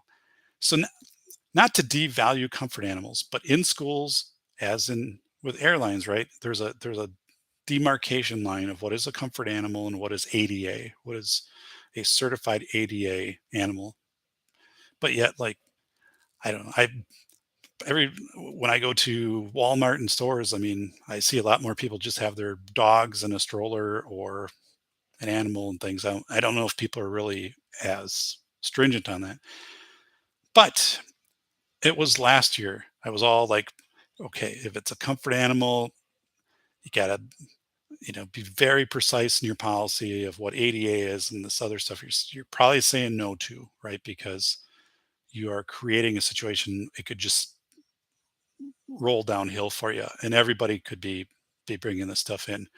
And people say, well, what if someone's allergic to a snake or something? Well, okay, but it's Mictobis. Hey, buddy, it's Mictubis. Um, so I changed position. I had a super and no, not a superintendent, special ed director, because that's the class I use this case study in, the Peggy the pig one. And she said, like our superintendent has a service or a comfort animal with him, and he had had some kind of, I don't know, traumatic injury or I didn't understand exactly, but he for the last few years had a comfort dog with him all the time at school. Not a service animal, not ADA, it was a comfort dog. And then, wow, I love this guy. Are you talking about me? Or are you talking about Spambot or Bolo? Or because this show has started. If you guys go back to Monday's show on my channel, I interviewed Graham Wilson, a pilot from Windsor, Ontario, who's a flight trainer. And Graham, uh, that was a terrific show. And he talked about the decide model, decision making. And then we talked about, what's the biggest risk for pilots? And he's like, running out of gas is number one. You think you'd have that all figured out, right? But based upon wind resistance and things and stuff, you just like are, whoa. So, well, thank you, Mictobis. I appreciate that. So, um, and I am for that. I'm going to send you a box of spiders. So acclimate it to your area. But they're all trained. They're comfort spiders. They're not going to bring harm to you. But I do appreciate that, Mictobis. Um, so dog in a stroller, I've seen a lot. I see that in my neighborhood. People, when I sit outside, I saw it tonight. people put a dog in a stroller, and it's not a dog that is unable to not be in a stroller. And I kind of wonder if they just get so far, and the dogs, like we had when we had dogs, we'd walk them, they only go so far, right? And then they're like, you gotta carry me the rest of the way. Maybe they use a stroller for that. I don't know, but seems that I've been seeing more of that. Um, so I backed off on comfort animals. This person brought in a policy. I shouldn't say I backed off. I reevaluated my position, and I was like, you know what? If districts are if districts want to do this, right? And I think we have more, trauma stuff going on with kids, and if districts are okay with this, right, and they make kind of a case by case decision, it doesn't seem to be unraveling the whole system. Um, you know, um, why not? So, but then have it delineate like in your policy. So one of my students had it really well. So I copied, well, I didn't copy it. I cited that policy and then downloaded it and have it in this class. Carried it forward to a student from last year. But basically, though, saying if you do have a comfort animal, you still need a policy, and you still need to figure out with Peggy, is this really necessary? Where did it start? Is there something else you can do? Because it, is there some substitute you can have instead of the whatever the pig is providing? Um, so we'll go through that, and then yeah, you're getting a policy. Who takes care of the pig? Who takes the pig to the bathroom? Where there's all of these types of things. Um, what is do you have to talk to your insurance carrier? Do you have to call your insurance carrier and say, we've got this in our building, right? This pig. Um, so I don't know what reason it would be. Well, I mean, you're calling your insurance company. Yeah, I don't know if the pig bites somebody or if there's some whatever, but just to say we've got this pig in our building. Do we have any liability with this? Um, this is something too. I go not this class, although I guess I could bring it in this class, and I probably should bring it in for like maybe the further down the road. I usually tell students, you should compile a list of 10 questions for your school lawyer, but not like in just one sitting, right? This is where you have a notepad. And I told them exactly what I would do when I was an administrator. I had a notepad, and the only thing I would do is I would write questions in it of stuff that happened enough where I needed to have some routine response to it, but also didn't happen with such frequency that it would necessarily I would have it memorized, right? So an example is like a non-custodial parent, comes to pick up a kid. What is our process for that? That's more common now, but that was one of the questions. Um, a question that came up was okay, a parent is posting on Facebook that a teacher is doing a horrible job, and they're posting um, that they've gone to the teacher's social media and have taken pictures of the teacher like being out at a bar or something and reposted that, and so they're not threatening the teacher, but they're like, you know, so the teacher comes in and saying, hey, like I'm being criticized by this person, and they're like, and so what do you do? And I didn't really know, so that was a question for the attorney, and the attorney, was saying, so that's where at an in service I had, and I would have my attorney present for an hour, and because I'm having to pay this person a lot, and I'm not just saying here anyone's questions for the attorney because the attorney has to research and all this stuff, but I'll say here are 10 questions that the attorney is going to address, and the attorney would start it and boom, and here's this. So if you are, a parent is doing this stuff or making comments to you, they have First Amendment protection. And but if they're making comments of like students with disabilities by name, there's something else that could be at play, but then it would be like parents. But the best thing they would ultimately tell people is, be very measured on what you put on social media.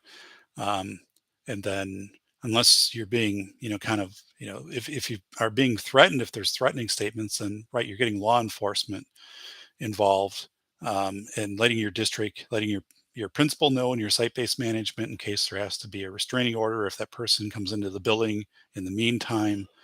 Um, and that stuff tends to happen quite frequently now. Like I'm sure my students will be like, "Yep, that happened," or "It happens happened last week," And um, so we'll go through stuff like that, and then I always keep it within that special education wheelhouse, right?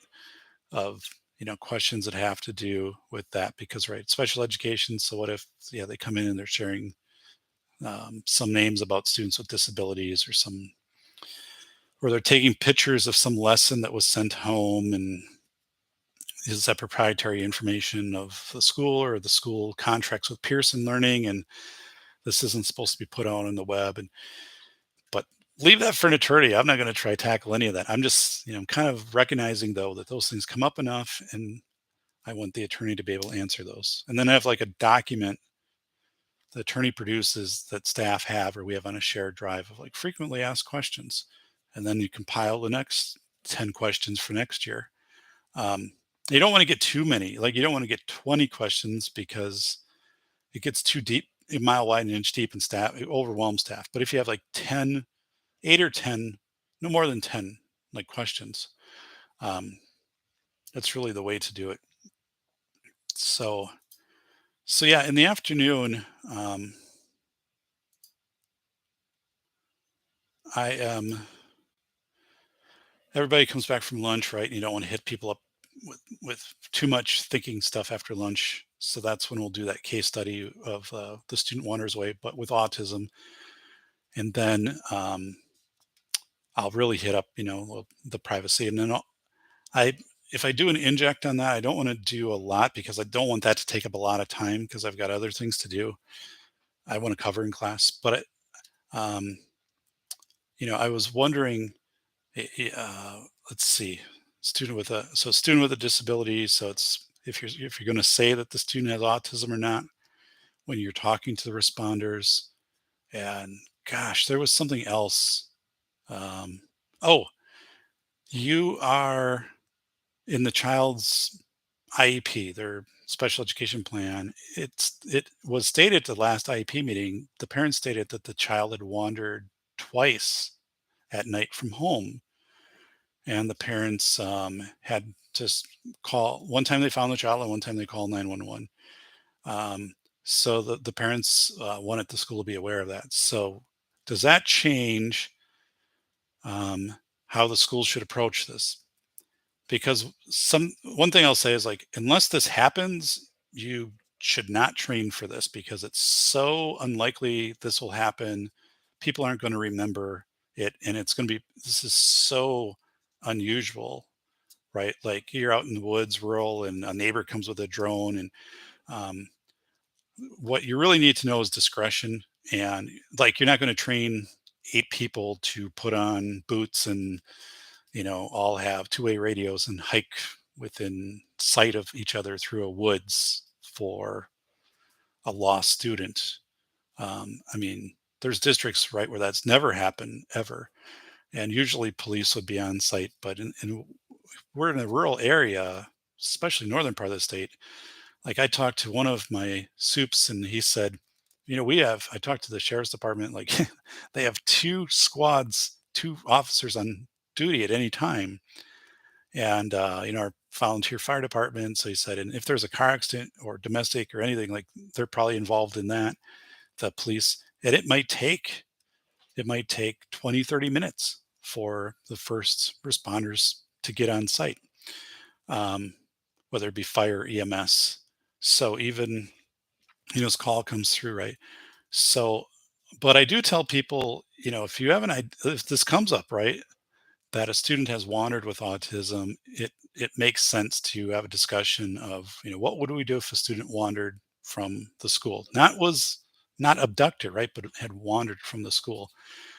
And to do either like a exercise on that, not that you do it every year, but to because then you're checking also who has the ability to make a decision, who can commit resources, who believes that they have the authority to commit resources. A lot of these rural buildings, right? It's a teacher in charge, or if that special education director is filling in for the principal, do they feel they can make that decision and commit the resources?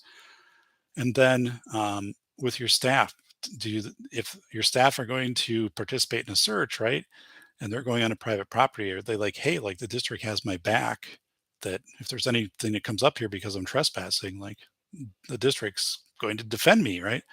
You don't want people trying to micromanage this stuff in the moment because the rescue never gets started. Um, but then you check out where's communications, where would you stage, and it's not a bad activity at all because you're testing a lot of things. Your communication system, your two-way radios, how would you communicate? Um, your how would you document, right? When you started the rescue, how would you document as you found things, like that someone is time stamping, maybe taking pictures of things. Oh, we found a jacket, or we found, yeah, a backpack or something. Kid wouldn't probably have his backpack or fanny pack. We found a jacket. Um, so and then if as people show up, how do you stage your assets, right? Where do you say, you know, we're going to, like, police and fire, let's clear this area off so when they get here we have this? Or what if parents start to hear this stuff on the kids, text it to them, and now they're trying to either pick their own kid up, or they want to show up and be part of the rescue? Like, how do you prepare for that? How do you notify your other buildings so they all know what's going on, including your community 4K sites? We had a scenario where I had an inject, and I said, your high school principal calls you and says, I have students who are trained in emergency and readiness search through FEMA, which is an actual program for high school kids. In New Mexico, all high school kids take this. Wisconsin, you have to, seek it out. But let's say students have gone through this, so they've been trained how to search. In Wisconsin, probably it could be a missing person, someone autism or Alzheimer's wandering, or it could be after a tornado, right? They get together and then they're led by, like police saying, stay away from wires and like stay in these areas, but get out of here. Like, we'll put a vest on you and you'll search. Um, so how do you communicate that out? So it's communications authority, but who makes the decisions? So by asking people, do you accept the drone? So a student is lost, call 911. Suddenly a neighbor shows up, and neighbor has a drone, and the neighbor drone, and he has a handheld controller with a camera or a screen, and says the drone is a camera and infrared. I can get up in a minute and I can start searching for this kid. Do you say yes or no to that? What do you do? Um, so that's where I'm going to take the special education, the legal class. Um, and because it is a student with an autism, right? Student with autism. So what are you sharing out with that person? Are you saying, a student with autism? Um, are you what the student's name? Um, they probably wouldn't need to know that necessarily, but you're going to try to give some description of the student. But are you going to accept the help, right? Or aren't you? And you have to say yes or no. That's just the warm up, and then after that, boom, we get into Peggy the Pig, and then I've got another one about class rank for graduating students, um, which is more like, if you have if you take special education classes, what if the school has ranked those differently, and suddenly your class ranking changes, right? So a student with a disability is no longer seventh in class because a special education course they took only counted 0.75 versus like a different math class that would have counted 1.0. And so what does this look like? Because scholarships are based upon this, access to post-secondary is based upon this. So, but then it's just getting people to look at their policy, and, well, we don't have a policy that goes over that. Well, you should, um, so let's do so Bolo put the link to Super Pilotish. Thanks for doing that. Graham is really a good guy. So if you guys are in there, tell him the safety doc gave him a shout out, because I see he's been releasing very steady content Monday, Wednesday, Friday, and really good stuff. Lays it out and has a very concise theme, and he has a good way he intros with a little like 30-second story, and he's like, well, hi, I'm Graham, from Super Pilotish, and then And I think I wish I could emulate that, because I just think he has a really good um, format for his shows, and his personality is really engaging. Um, Bolo, my spider eats less often than my daughter's pet boa. That's Spambot. Do you choose the spider or the boa? The spiders I received as a gift. My daughter purchased all of her snakes. So what you're saying here, though, is why like this is a really good case study because think of a comfort snake, Spambot fodder, spider, and um, there was a family I knew that had this, yeah, the the sugar squirrel or whatever, flying sugar squirrel. Those are pretty common today. Like 20, 30 years ago, it'd be very uncommon. It just was. I mean, I growing up, I didn't know anybody that had a pet that wasn't a cat, hamster, rabbit, or dog. Farm kids might have a horse, but I mean, you just so it's become more common. And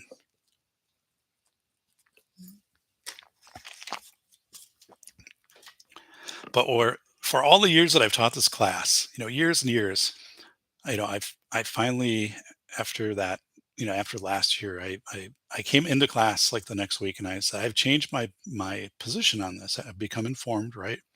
As you do, right? Hopefully as a scholar, as just a person, if you get information and you are weighing it and you're being like, well, things have changed, I'm going to change my position on this. And I said, um, I'm not saying, but you shouldn't do this because I am seeing now the way this is done and the benefit. So if you do this, though, remember everything has to come back to board policy, and you have to have procedures, for this. So what does that look like? If you don't have it in your district and you're going to do this, what are some districts that have done it? Get their policies, get their procedures. You can in the school, like, you can copy and paste those pretty well, and those are like new, so people have really got these things thought out.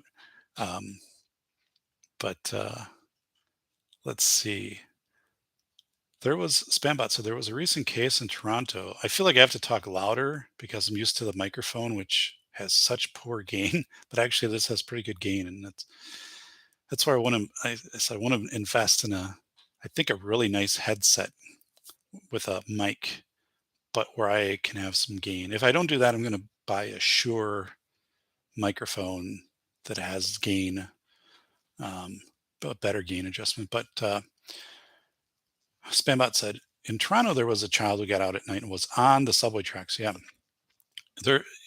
So this is something too where I'm like, this happens. Like, it's happened at least 3 times in our state. You don't know authentically how many times it happens, how many times it really gets reported, but it happens.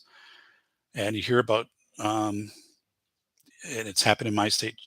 Children wander into ponds or lakes and die. Right. That's typically at night. So this is, I mean, this is a very relevant, relevant case. And what I don't want people to do is, again, to start to analyze every contingency and to try to work the forensics before the situation is resolved. What I mean by that is someone saying, "Oh, I don't want this to look bad in the paper." Like, school trust unknown drone operator to search for autistic boy. Like, that would look bad. And I can just think of the angry property owner. We've had stuff where, like, kickballs have been over there and the property owner has been angry with the school, or frisbees, and this and so I'm like, yeah, all of this stuff could happen. It's unlikely all of it would happen, but if it did, it does. It's after, if the kid's rescued and home safe, and you know, right? Anything you do, there's always armchair quarterback to all of that stuff. Um, but the armchair quarterback is for when it's done. You analyze things, and Graham made a good point of that when he was talking about the decide model and declaring an emergency, like, on in a plane.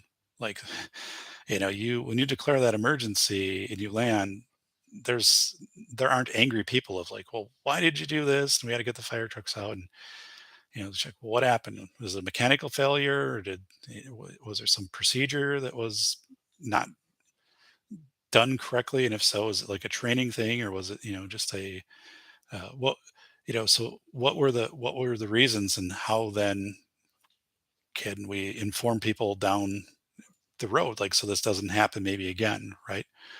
So, but I think people get really, that's well that's when I used this last week, and people would say yes, but they try to like protect themselves with conditional statements. And I'm like, but and I didn't catch that. I should have been on top of that.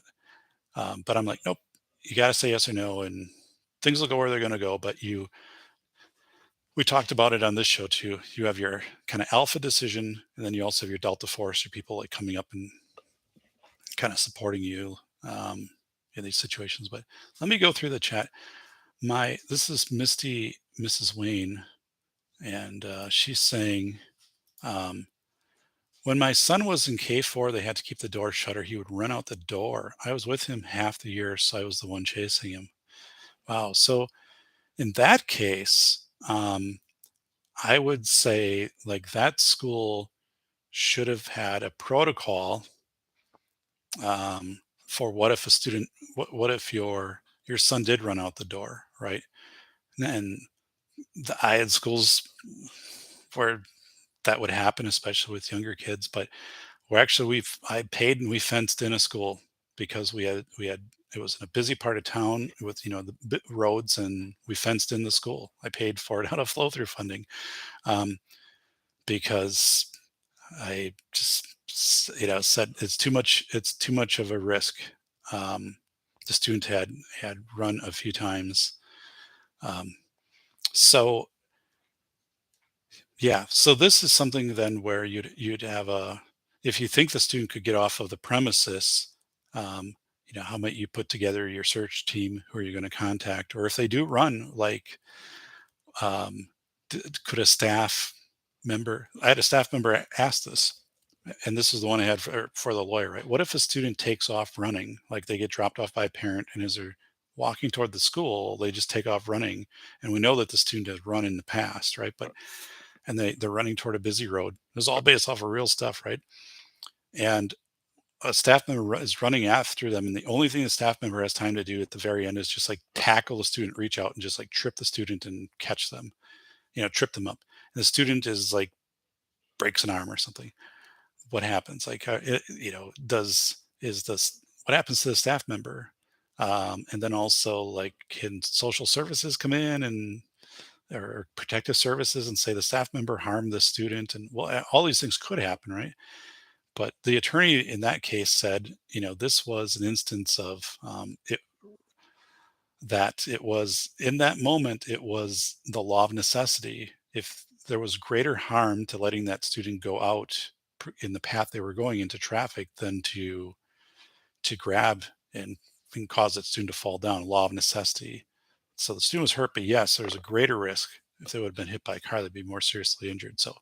So that we're going to get into. The thing with law of necessity is that it's a defense that you would use.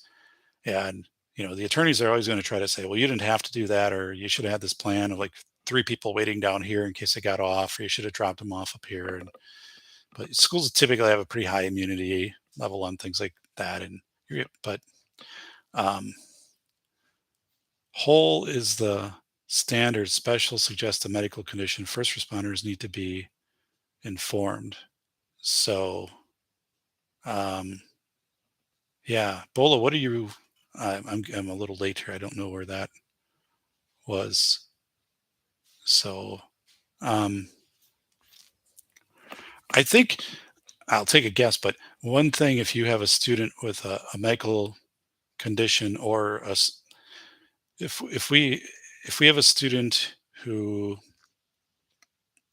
like a student with autism who might run from a school or wander from a school, I would probably let my local police know that. We had a student with a heart condition who had a few heart attacks at school. It's really tragic. Great kid, and just a freak biological thing. Um, so we made sure that the local EMS, and they were aware that this student had already had like two heart attacks. Um, Again, student was fit and actually had one while running on the track. But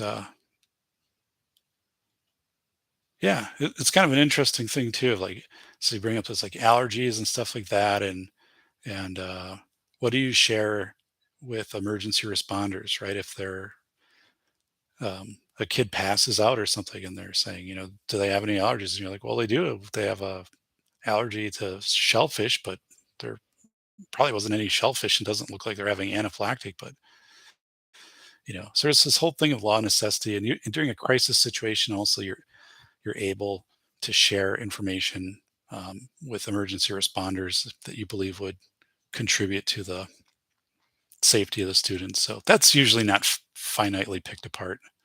I try to tell people, don't think about that too much. Um, an expert at flying has a low tolerance for anomalies. You're a different kind of expert.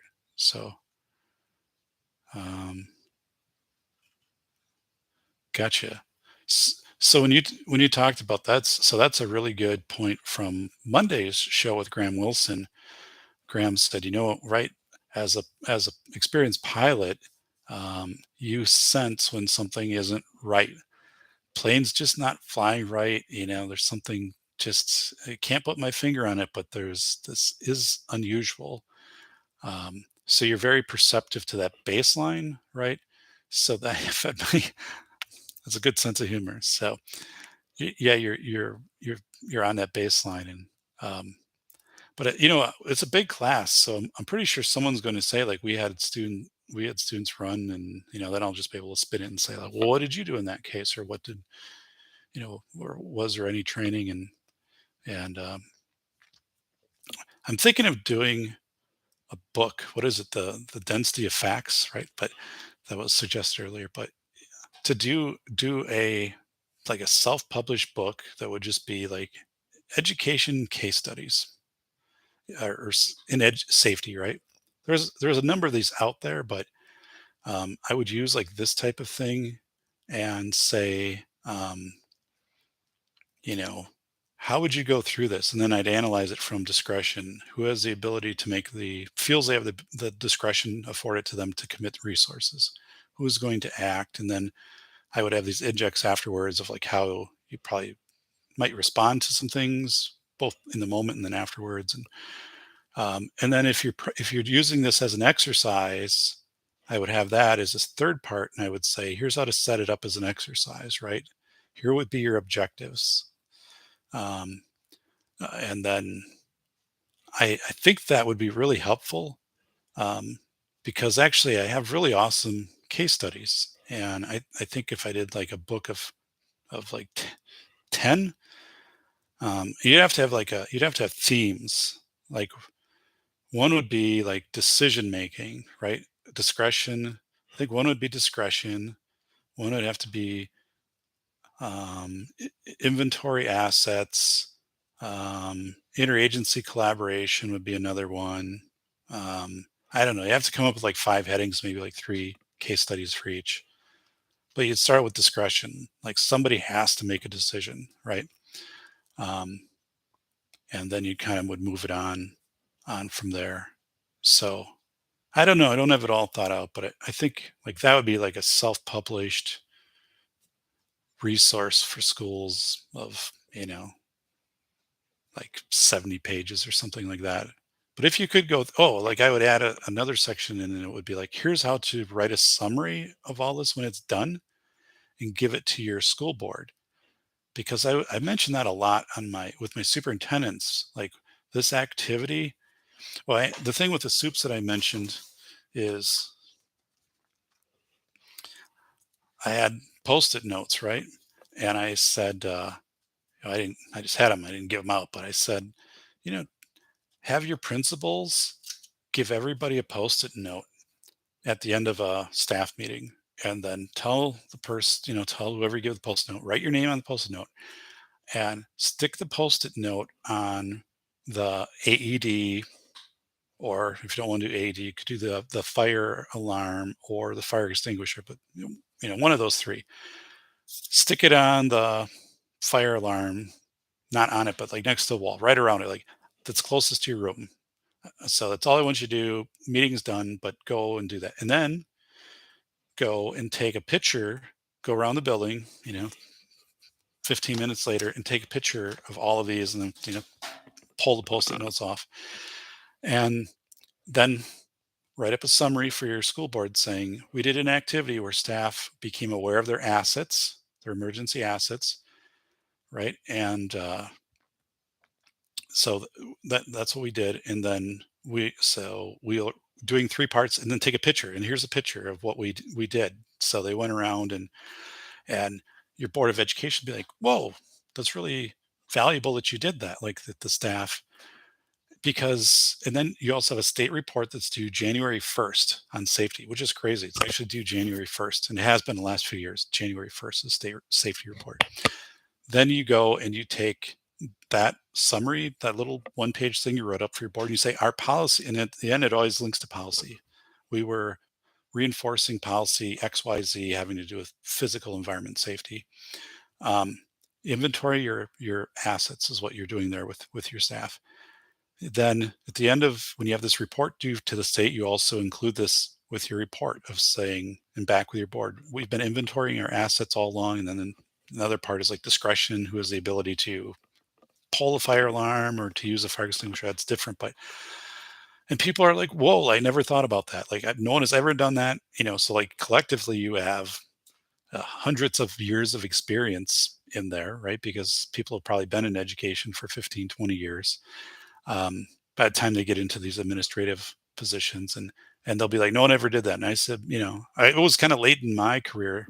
I had an administrator who did that, and I thought it was the greatest thing, because every day you'd walk by it for years and you'd be like, I don't, maybe you do know that's AED closest, but maybe you don't, or where the fire extinguishers or the alarm. You're just so used to going up and down the hallways, and or maybe you changed rooms this year, and it's a quick thing and it's a super cheap exercise, and you have documentation on it. And I said, it's a great way to inventory your assets, right? To make sure people know what's out there. And then, yeah, it meets these state requirements and helps fulfill your safety stuff that you have to submit to the state. And it's just really well done. So they're not doing that. They're not required to do that. I was required as an administrator. Things have kind of changed. They don't require these reports. And then people are like, "Did we do it in an open meeting?" I'm like, "Well, you could. It's still a agenda item of how you run a meeting. It's something you're giving to your superintendent, and then they're just saying, here was a way that we checked how we're putting into practice one of our policies." And then it becomes a board in the board minutes and stuff like that. But I said, yeah, you told me your board will have in a packet. Could you put this on an agenda item that you wanted to present to the board, the activity, and have a couple slides of the stuff? You could do that. And you don't have to. You might do it like once. I wouldn't do it every time you did it. The board has other things to do. But Spambot saying Aaron Clary's books, Worthless, The Book of Numbers, and How Not to Be a Millennial, are all based on case studies. Yeah. I think and case studies are a great way to learn. I I I use case studies in every class I teach. I use them very heavily in the legal classes. The afternoons are almost always case studies. So we'll go through 3 to 4 case studies at a pretty robust clip. Um, so another case study we have in this class I'm teaching, which will be down the road a little bit, but that's a CBD oil case study. As again, it's based off an authentic situation. We have the stuff there, and it's where a student receives CBD oil from their parent, and their doctor has prescribed it, and it has reduced the student's seizures. And they objectively have records to say once they began this, the seizures decreased by like 75%, and they're less severe. And so you have this data. Now the thing is, the state of Wisconsin, um, the Department of Instruction is not as uh, so their position on CBD oil is basically we're aware that doctors are doing this, and it's not we don't recognize it like as a uh, I, as basically like a therapeutic thing in schools. And I have to go back to what the statement is, but for example, like marijuana is not legal in Wisconsin, right? So they're saying CBD oil is okay, but if it has any THC in it, then it's a violation. You're giving a controlled substance to a student in school. So you have to make sure. Well, a lot of this stuff is just bought at some store that's in a strip mall, right?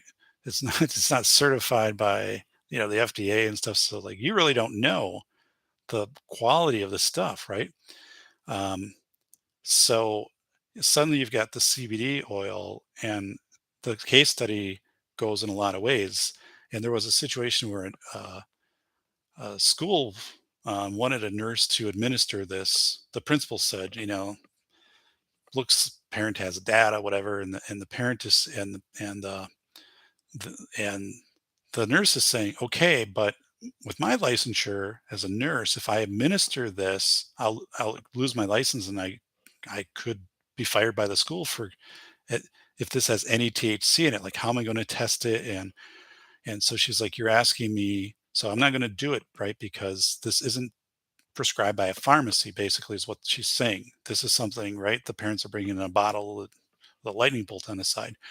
Um, so the nurse was again saying I could lose my license, and if you know I if I do get in trouble for this, does the district have my back? Do they have a liability policy? Do I have a statement from the district that they're not going to hold me responsible? And still, I could lose my nursing license with the state. So we went down all these paths, right? And then, so what would your board policy look like? So we have some districts that have both sides of this in Wisconsin. So we have their board policies, and then I ask people, look at your own board policy for this. What does it say? Don't you have a board policy that includes CBD, specifically CBD oil? And as Bolo's saying, um, CBD could prevent a lot of problems. Yeah, I mean, I think so. Again, and you can find these scenarios online where school districts have this, where they'll say student has demonstrated clinical gain from this objectively, um, but then again, it gets into the whole liability of having THC on campus. Um, so, and especially like remember as a staff member administering this. So, what do you do? Like, who signs off on this? Who agrees? And what if one nurse is willing to do it but another isn't? And how do you then lobby the state? That's another thing. How do you get your voice heard? Or is there something you work with the doctor of saying, is there a way to test this, or is reasonably, or is there also a way that this can be through a pharmacy or through something that does have some medical grade verification to it, right? You'd have to be informed, like, but see, that's another question. Remember my big book over here where I'm writing down questions for the school lawyer? That's a question I put on there. So we know this is happening in the state. We know the Department of Public Instruction is kind of like, well, you know, but what if again the situation happens where for some reason it has THC, and who would find that out? I don't know, but let's say the drug dogs come into school, right? And they're just doing a regular search, and they hit on this bottle, which is administered to the child, and they've now have reason to suspect that THC is in here, so there's no look the other way. So, but what do you do, right? Because it's also this kind of weird law of necessity, um, because if THC decreases the student's seizures 75%, like they have 75% fewer seizures, and the ones they do have are less severe, and seizures can be like really devastating. Um, and you can't really say it's causal, but the doctor's largely saying, well, it seems like when the CBD oil started, the seizures have gone down, and the doctor is kind of making a statement that he believes this is probably causal, or she believes whatever. But um, what do you do? You know, um, and not that you can keep trying to roll the dice on this defense, law of necessity, because that's a defense, and you have no idea how anybody, as a fact finder, who's a judge, right, is going to interpret that, or a district attorney, or even like your local police officer, your sheriff, or whatever, your town city police chief. Um, you really, unless you also, and maybe you have a discussion with them. Like one of my superintendent or one of my students in this class said, we had a situation like that. So I've used this case study in this class for the last like 2, 3 years. And we met with the our police liaison, and the police liaison kind of, approved it, right?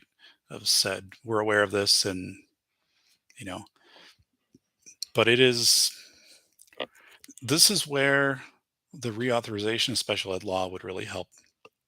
This whole other health impaired area is real fuzzy, and health needs, and again, I just tell, so what's your discretion? So we go through the legal definition of discretion. What's the definition of best interest? Well, it's interpreted 60 different ways in 60 court cases in schools. Literally, I wrote about it in School of Errors. So we go through and say, well, so you're going to document, and even if you do all of these things, you still have to make a decision.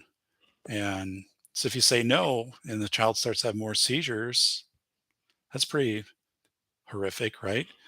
If you say yes, and a nurse loses her license or has it suspended as a state level for administering a controlled substance, that's also pretty horrific. So, like, where do you go with this?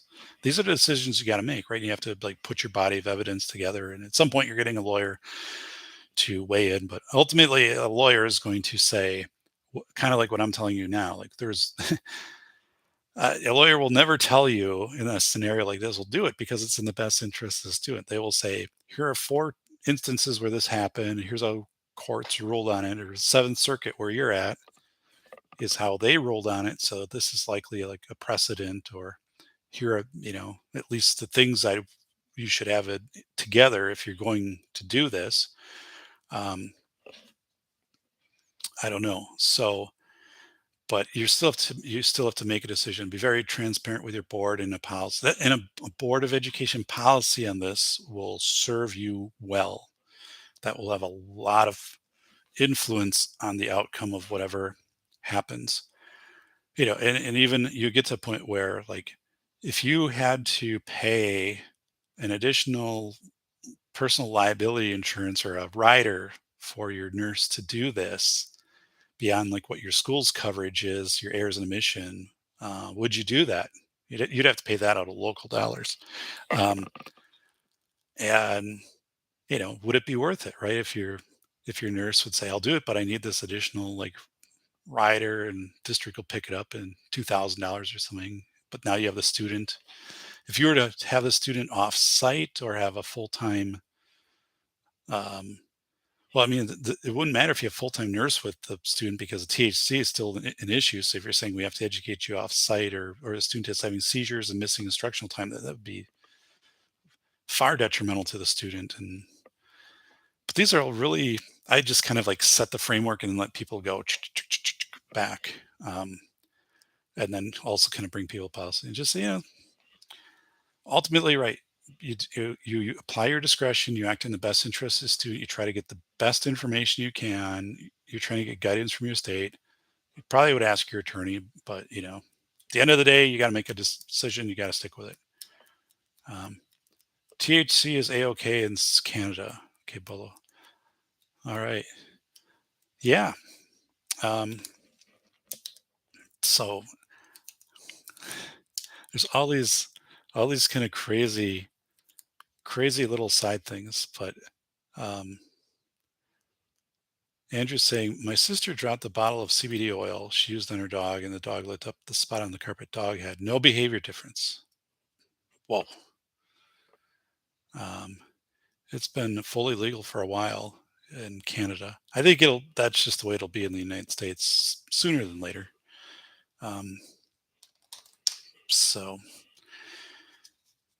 all right. Well, I appreciate all of you being here. If you haven't read a few things, one is Oh, it's Vanessa. Hey, Vanessa. Just kind of wrapping up. We did some special ed budget scenarios here with 30 sheets of little clips of paper, and so you can watch back on this one. You'll know a lot of it with your background. I've got a class coming up, and we're kind of working on like, okay, if you have this expense, like, how do you pay for it? Out of Fund 27 or out of state categorical aid? And um, but tomorrow, yeah, I have a meeting in the morning, but that's uh, telemeeting. And then as soon as that is done, I'll be out biking. It should be 78 and sunny here tomorrow. And that's really, this could be like the last long ride of the year because I very seldom have an opportunity to ride in October. I mean, it's cold here. And of course, snow in November. So, um, and then, so I'm really fortunate that tomorrow kind of presents as a sunny, very low chance of rain day.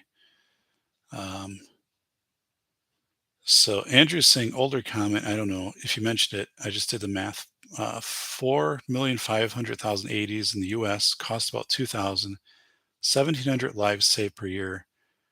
That's 5 million per life saved. I don't know if it's worth it. Yeah, I first time I've ever seen those numbers. It seems like a lot of AEDs. Um, so, but wow, it's yeah. I would say it's worth it. Um, Numbers are from top Google results. Got it. To spam bot. So, um, yeah, I, I didn't I didn't know. The thing with AEDs, and I mentioned it before, is AEDs. When you purchase an AED in a school, it's usually I don't know. It's probably more like it's being donated, right? Like by a community group or now new school buildings they just like put an AED in it as part of the building, like it's there. But uh, people don't realize there's maintenance on these things, and that's what usually trips up the efficacy of an AED, right? You don't have to train with an AED. You only need to know where the AED is, one, right? The other thing, though, is um, you have to let people know it's okay to use the AED because they won't take it out of the case unless you've specifically told them. Most people won't do that. And some of them, you open up the door and it buzzes like until the door is closed. It just overwhelms people.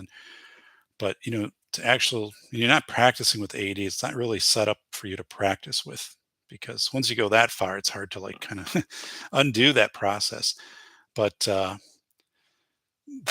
the thing is to tell people it's okay with an AED, but the battery lasts, I think, 4 years, and then has the data, and they're expensive, like $175. I looked some up today because I wanted to have this in my mind for class, and they're not easy to get. It could be back orders. And then the pads so if it's child, that's one size, adult is another, and those are expensive. Those adhesive pads that have the electroshock, interfaces and the stuff, those are expensive too. So like the AED itself probably has a maintenance cost of every 4 years of $400 to $500 to keep it current, right? And then like you have to figure out like, well, how like so you'll at what point do you just trash the AED? Like when an AED gets to be 20 years old or 30 years old, I mean, is there a point when you're like, we replace the what's the lifespan? And there is that. Like my nurses found that out. Like they would look at back in the original, they take the product number and say like, now I think the AEDs are kind of like smoke alarms. Like there's a thing on it. It has like a battery that you never take out, and after 10 years, it beeps. It just says like replace it because the technology is better than it was 10 years ago. Um, but I know a lot of schools. When I bring this up in the class of the AEDs, and I do it with my superintendents, not the special ed directors so much because might not be their responsibility, but the soups I say, go around with your AEDs And as you're picking these post-it notes off, I want you to do two things. One is like for your AEDs, I want you to take a take a picture of the battery, the data on the battery, and then also the pads, right?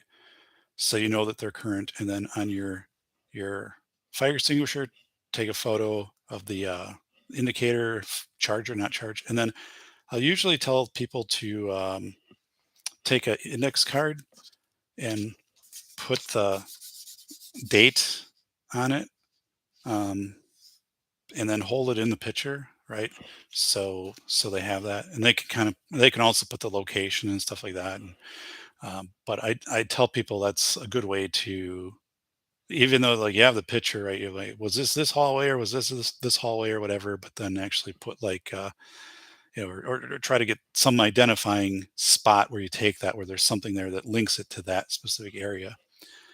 Um, but people forget because it's like, whose job is it? And people turn over, right? And no one is kind of checking these things. And the fire department's not checking your AEDs. I mean, they'll come through and they'll check your fire extinguishers and your alarms, but AEDs are one of those kind of orphaned safety things. Um, and then what is the cost for a new AED? First Google search here, between 1,200 and $3,000 for an AED. So to if you are to replace one of these or add one in, so it also gets to be this weird thing of like, what if one building has an AED but another doesn't? Like, should all the buildings have AEDs, or do you just put them in like a high school maybe or middle school where you're probably going to have more people, or more people in sporting events, or like how do you prioritize? Or should it be at a 4K site? Although it's pretty unlikely it would be a student, but it could be a staff member um, who would need an AED. But so, like, if you have to replace 10 AEDs, that's $30,000. Where does that come from? You know, it comes from local budget if you're going to do it, and unless it's donated. But I mean, that's kind of a big donation ask. So yeah, I bring it up to people just to be like, just be aware of it. And again, I'm telling people they're going out and interviewing for jobs, right? So I say one of the things I would do when I'm interviewing is talk about this activity that you do with the post-it notes, right? Because like they'll understand, and that's a common sense thing. Like that'll be an impressive interview point. And talk about like, if when you get to safety, because you'd be talking about a lot of things, but when you talk about safety, don't just focus on intruder stuff. Talk about our AEDs, and the people feel confident in these things, and that we would keep these current, and so anyway, I need to get to bed because yeah, early to rise, and then biking tomorrow. And then Friday's got to be a total chill day to preserve my um, voice, because I'll have a lot of speaking. I've spoken kind of too loud, I think, tonight. Again, the headset, I don't need it as much. Um, but and if any of you are like, hey, I use this headset and it's really great and recommend it, let me know, because I am very close to getting away from the boom mic, and using a headset. Like this one now kind of hurts my ears because it's a $20 headset, and I usually am never using this. It's kind of interesting to spend about, because literally this headset cost me like $20 new 2 years ago off of Amazon. It's just a Logitech, the low model H10 or whatever it is, and people always say like sounds good. Um, yeah, so Bolo, one of the things I bought bananas, and I because biking I'll eat bananas. I need to grab some extra ones, and then so I bought a bag of Skittles. So yeah, do a thumbs up if you haven't. So I bring a bag of Skittles to class with my lunch. There's a little bit of sugar. I normally don't eat Skittles or candy, but um, but they didn't have the small bag. They had the share bag, not like the family bag, but still like the bigger bag. So I have quite a few Skittles to quite a bit of sugar. Um, but because the day is so long, when I teach for 8 hours. That when I leave, I've got to I have to either bring a soda or energy drink, which I normally never will drink, like a Red Bull or something. I just don't. But if I don't do that, I'm not as sharp on the way home. Um, so I need to do that. So I stop and always stay well hydrated, a lot of water, but I always hit up something caffeine, on the way home. So and I'm always listening to like a podcast or something. So I'm occupied and usually like keep my windows down a little bit. But yeah, just after a day like that, but just need a little caffeine to make sure you're always like, super tuned in. Um, Spambot saying, my $20 Logitech headset that looks like yours is comfortable to wear for 6 hours or more. I know I've used it for Zoom meetings. So yeah, we'll share the brand, the number on it, whatever it is. This is comfortable again for like 1 to 2 hours. You don't really notice it. Now I notice it on the ears, but it's super easy. I look at Terrence Pop, right? And his headset, I really like the looks of that, and I think it would be comfortable in the way that the mic comes around. Um, but I'm guessing that's an XLR mic, so I have to get like a soundboard, which I've been contemplating too. I don't know how much I really want to put into this whole procedure here, but of getting a very simple soundboard that then I would be able to, hook in a larger headphone jack and then also hook in my mic and have the ability to control the gain off of the soundboard and instead of just the USB stuff. Um, so yeah, thanks for emailing. I appreciate that, Spambot, the model number. And if it's straight, yeah, well, I'll be able to figure out if it's straight USB or if it's um, but yeah, see this. So the arm is really good. This Rode arm is awesome, easy to adjust. Um, but I'm just, like right here, like it's in front of me, right? So even on a podcast, I feel there's a lot of stuff with 3 monitors that, and I don't think this gain is up pretty high. Like that's the last show, and I didn't think the sound for me was that good. And Graham actually has the same mic, and he had it further away, and it sounded great. And I'm like, I don't know if the mic is just kind of losing it here over time, and I don't have any kind of way to update it. Like I can't get in and override the settings, um, and I'm just like, I don't know. I just think a headset would be much easier with 3 monitors, because I'm always kind of turning and stuff too versus that stationary mic. And when I consult with people, I mostly don't use the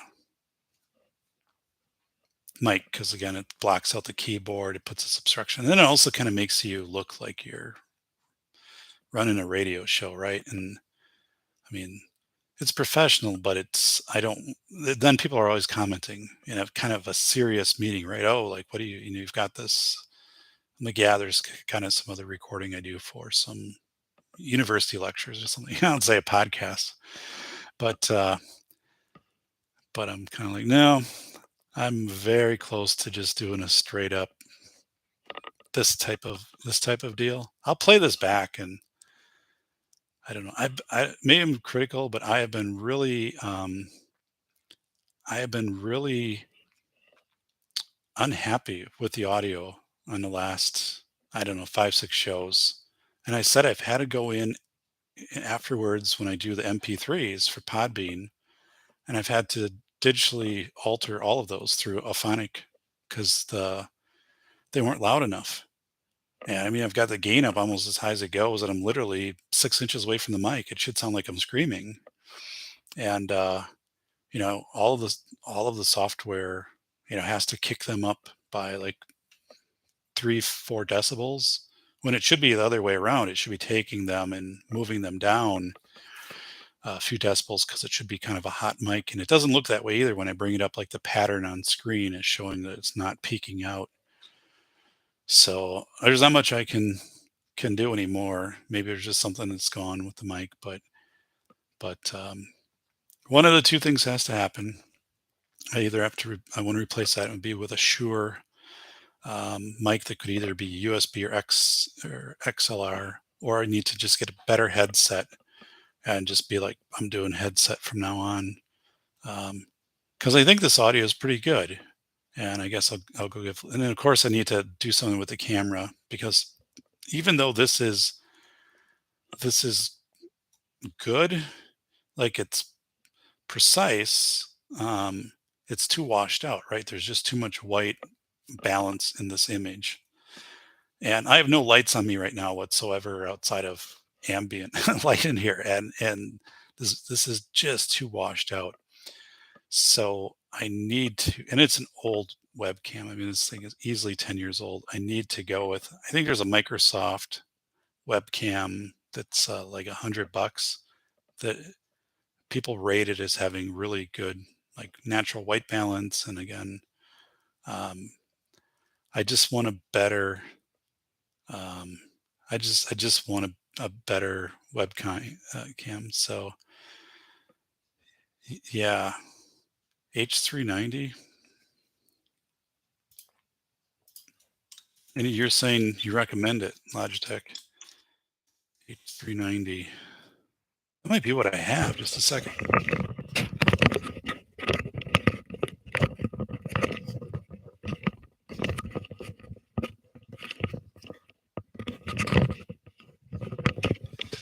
I don't know.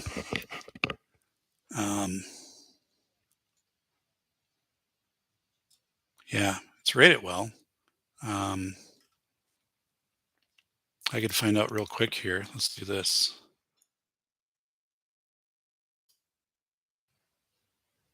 Um, Logitech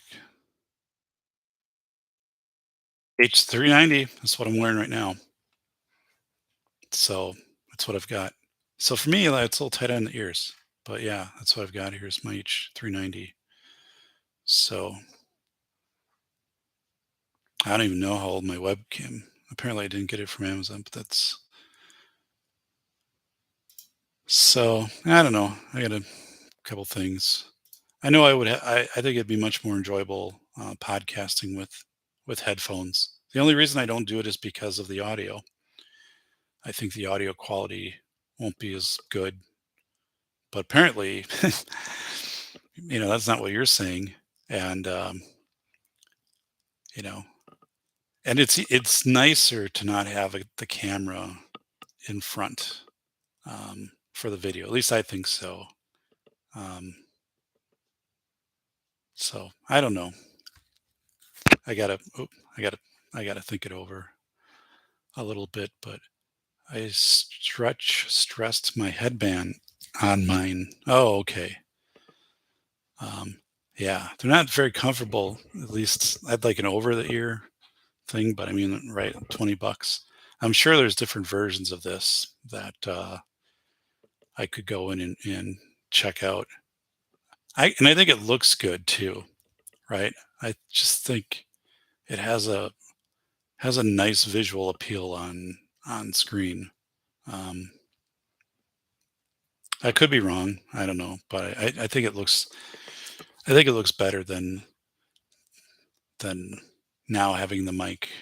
And then, again, the mic just takes up so much room, and kind of separates me from my keyboard during like here. I turn right, the mic automatically turns with me. I got my screen over here, but so a few things, guys, before you get out of there, and gals, if you've read either of my books, please, please post a review on Amazon.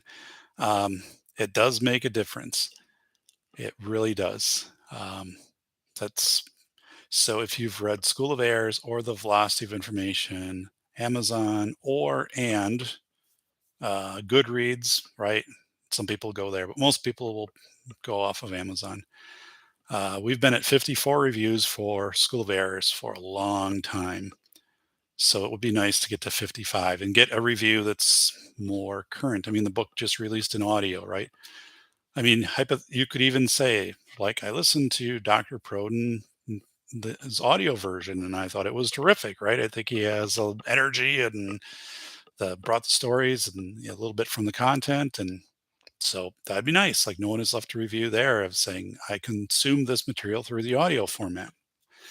Um, and then also, Velocity of Information has a couple of reviews, but that have been more recent. But that would also benefit again, from uh, a review. Um, but especially, yeah, especially School of Airs. Well, thanks, Andrew, because I mean, School of Airs is my big volume book. Um, that's the one that parents, right, and teachers will buy and use for, like, uh, book study at a school or something like that. I mean, that book always is selling. Philosophy of Information is more of a specialty, is although it's in libraries around the world, and it's kind of, it catches on, right? Like, I've seen Philosophy of Information used in chat forums of people dealing, or not dealing, but people kind of moving through traumatic stress things, and then it was also recommended by, like, um, a a professor who studies kind of the interface of technology and thinking, and but like that site's gone, like that was for a while, and but I've seen it show up in like different places. um so it seems like one of those books somebody reads and then they like, hey, like, this is something, there's really nothing like it out there, and so, check it out. And that's where that book, I believe, over time will become more and more popular. And School of Errors started out popular. Well, I say popular, right, as a safety book, but it's always kind of maintained that, the pandemic kind of shifted school safety, because when kids weren't in school, people weren't really focusing on this stuff as much. But um, so yeah, I have kind of these different ways that the books kind of make their way out there. And yeah, I have nothing really in the mix right now for a third book. I mean, we've talked about, um, uh, look at, oh, I didn't know I could, here, I can do an emoji. Yeah, that would have been nice to know. Um, create a poll. We won't do that now, but, um, so yeah, I appreciate that, Andrew. And, yeah, so Jabra makes great wireless. Oh, wireless. Yeah, this is wired. If I could go with wireless, that would be better. Um, so Bolo's saying I'm the voice expert. Do you really believe that? I listen to my own voice and I'm like, I think it's good. I don't think it's great, but I have my audiobook that I narrate it, and then I think my voice is kind of strained during that. And I was kind of like, people listen to it, has been so heavily engineered and edited, right, that it sounds like I just started and was fluent throughout the whole thing, right? But it wasn't that way. But then you listen to Philosophy of Information by Ben Hawk, who's a professional actor, and oh my God, that is amazing. So, but yeah, we're all voice experts. So, um, sense Senseiner, what is? Let me make a note here. Spam bot.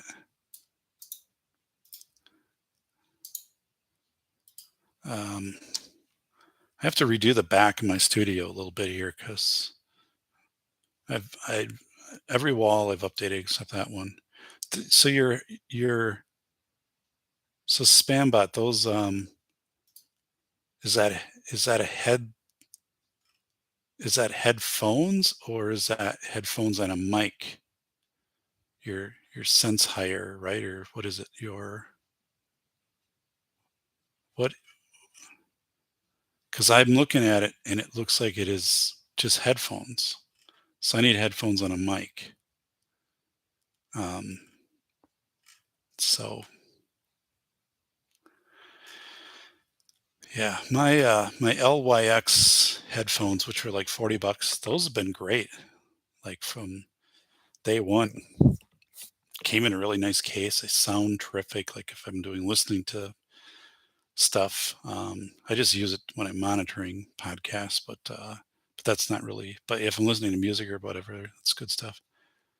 Very excellent. Over the ear microphone is built into the ear parts. Really. Um, and you said it's Spambot. Is it wireless? Yeah, wireless. How long does it last on a charge? Um, Bluetooth? Okay. So it hooks up, right? You just would have a dongle, a USB dongle, right? And then it would connect up to that on the computer, 5 to 6 hours. Um, yeah, I'm totally for that. Let me put a little note over here. I'm taking your copied, putting it over in my folder of knowledge here. Just a second.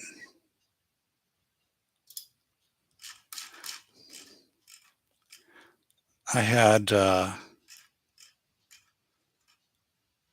here we go. It's a headphone and a mic, right? Okay. Phone and mic. So I can't share the screen because I don't know how to do it. Well, I don't think I can do it on this, but I have an article here that I'm not going to bring up in my class, but students in my superintendent class eventually come around to somebody will bring this up.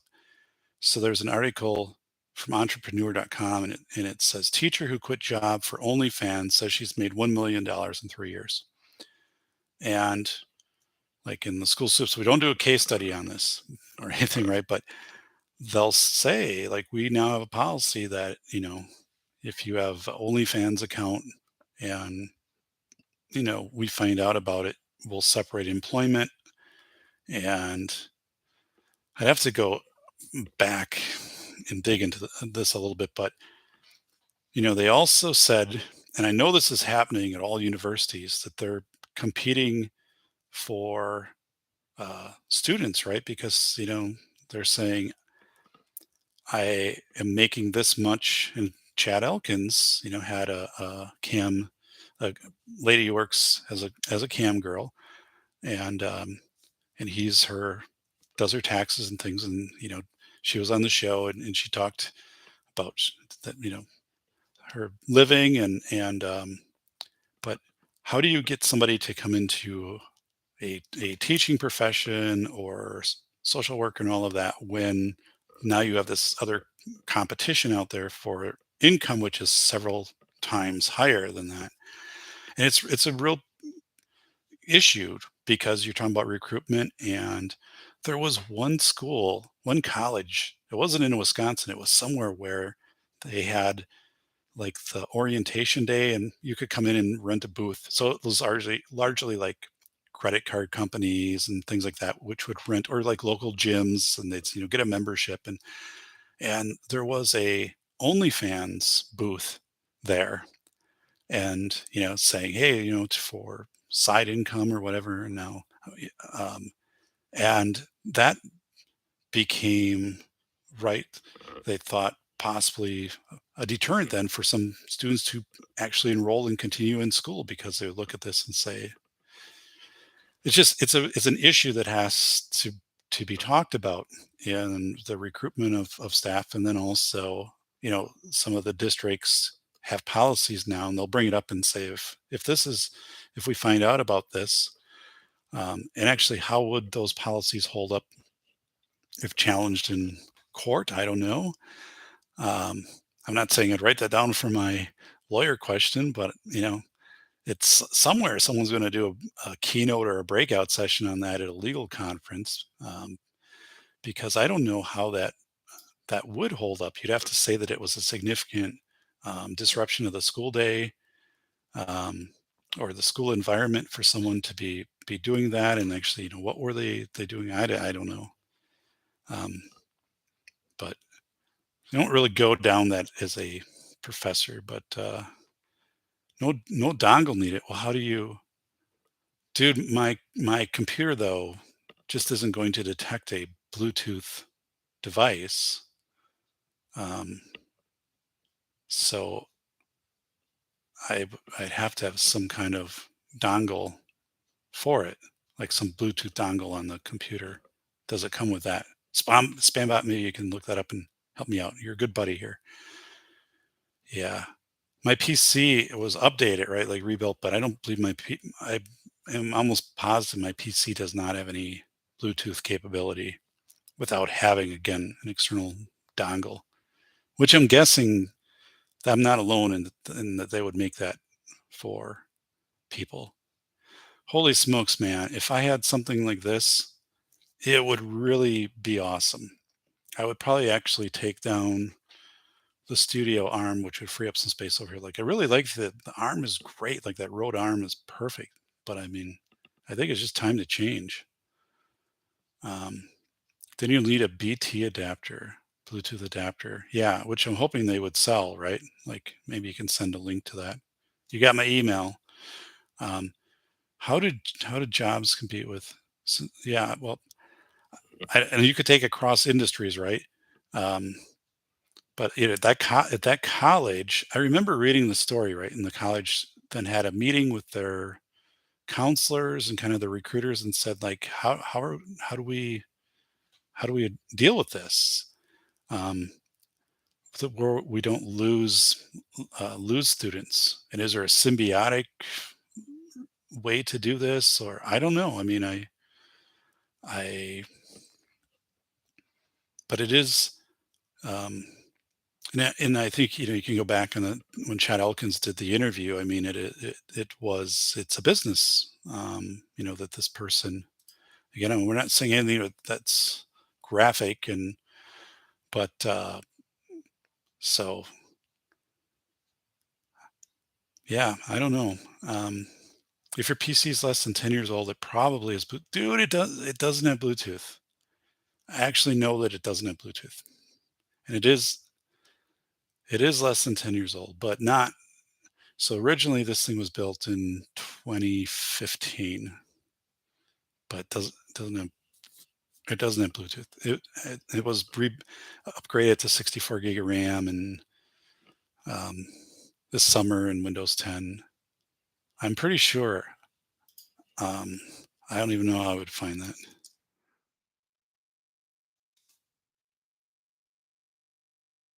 Oh, I don't know. Bluetooth and other device settings. Let me check quick.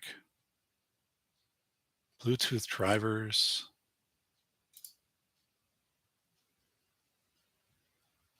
Add Bluetooth or other device. Turn on. Maybe. USB headset. That's audio. I don't know. Maybe it does have it. It says it needs a driver. I'm guessing the headphones would come with software. I don't know. I'm very interested though in the headphones. And if you are personally saying you recommend these, I really don't need more than that. I totally trust you if you're saying the comfort and the time, and I know your due diligence on this, and I know the brand is very good, and to me they look awesome. I just need to make sure, and if you're saying the audio is crisp, I just need to know how I interface with this. Is warm though, but that'd be good, wouldn't it? I only oh I but I'm wearing closed headphones when I'm down here all the time. It never gets that hot down here, by the way, even in summer. Um, so yeah, I won't honestly that won't be a problem down where I'm at. Um, in summer, it never gets very warm down here. It'll get warm, not very warm, but like from November to May, I mean, it'll be in the 60s and 50s down here. Like it's cold. So, um, Yeah. So it's never it's so from there we're really good. That is a nice. It says not available. I'm on the website and it says not available. So um help. I would rather buy it directly from the company. Um, you know. So I don't see any dongle option here, by the way. But yeah, they're out of stock, right? No, BT is in stock. It's on sale actually for 130. It's the SE that's out of stock. Buy now. Color black. Ugh, man, the only thing is the dongle thing makes me a little nervous here. Accessories, let's check what that is. There's a cord, so I guess you can go corded on these. You know, which I don't know, but there's no. Oh, but then that would take. I wouldn't need the mic. I don't know. Well, anyway, I guess I got my work kind of cut out for me here. I got to check if I've got Wi-Fi. I think they've got a service number here. Let me check. There's two things in my cart. Oh, I guess they put the. I just said look at it. I didn't say put it in the cart. Kind of being aggressive here. Sennheiser. Um, support. What do they have? They have a number, contact, download, spares, repairs. Yeah, all I want is how do I contact you? Is there a chat thing we can do here? There's a form. I don't know. I guess that works. They look cool. Like I think they would look really good. Um, so, oh man, that's exciting. It's an older model. Yeah, it's still there. So, makes yeah, the 450. You said the 450 BT is what you have, right? Yeah. No, 458 BT. What?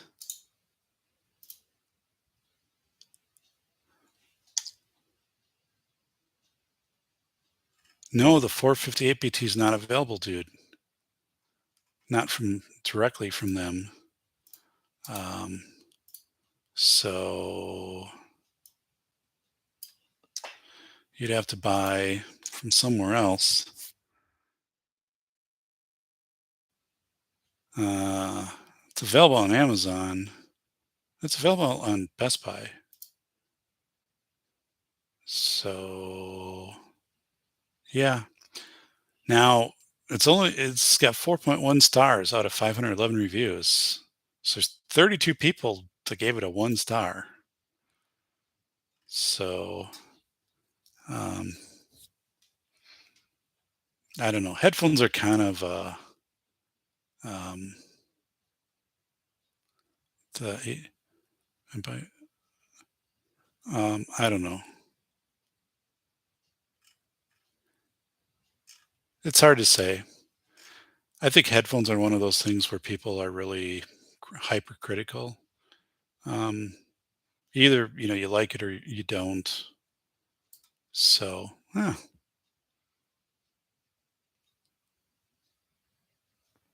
there's some Sonys that are rated at a 4.4, but they're noise canceling, and I need the mic.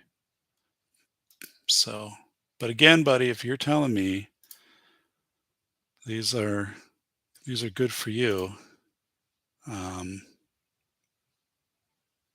I am I am on board with you. Yeah, it depends where you go. Like B&H Photo, which I think is a very reputable site. Um, they have them for. I mean, the ratings look good there. Um,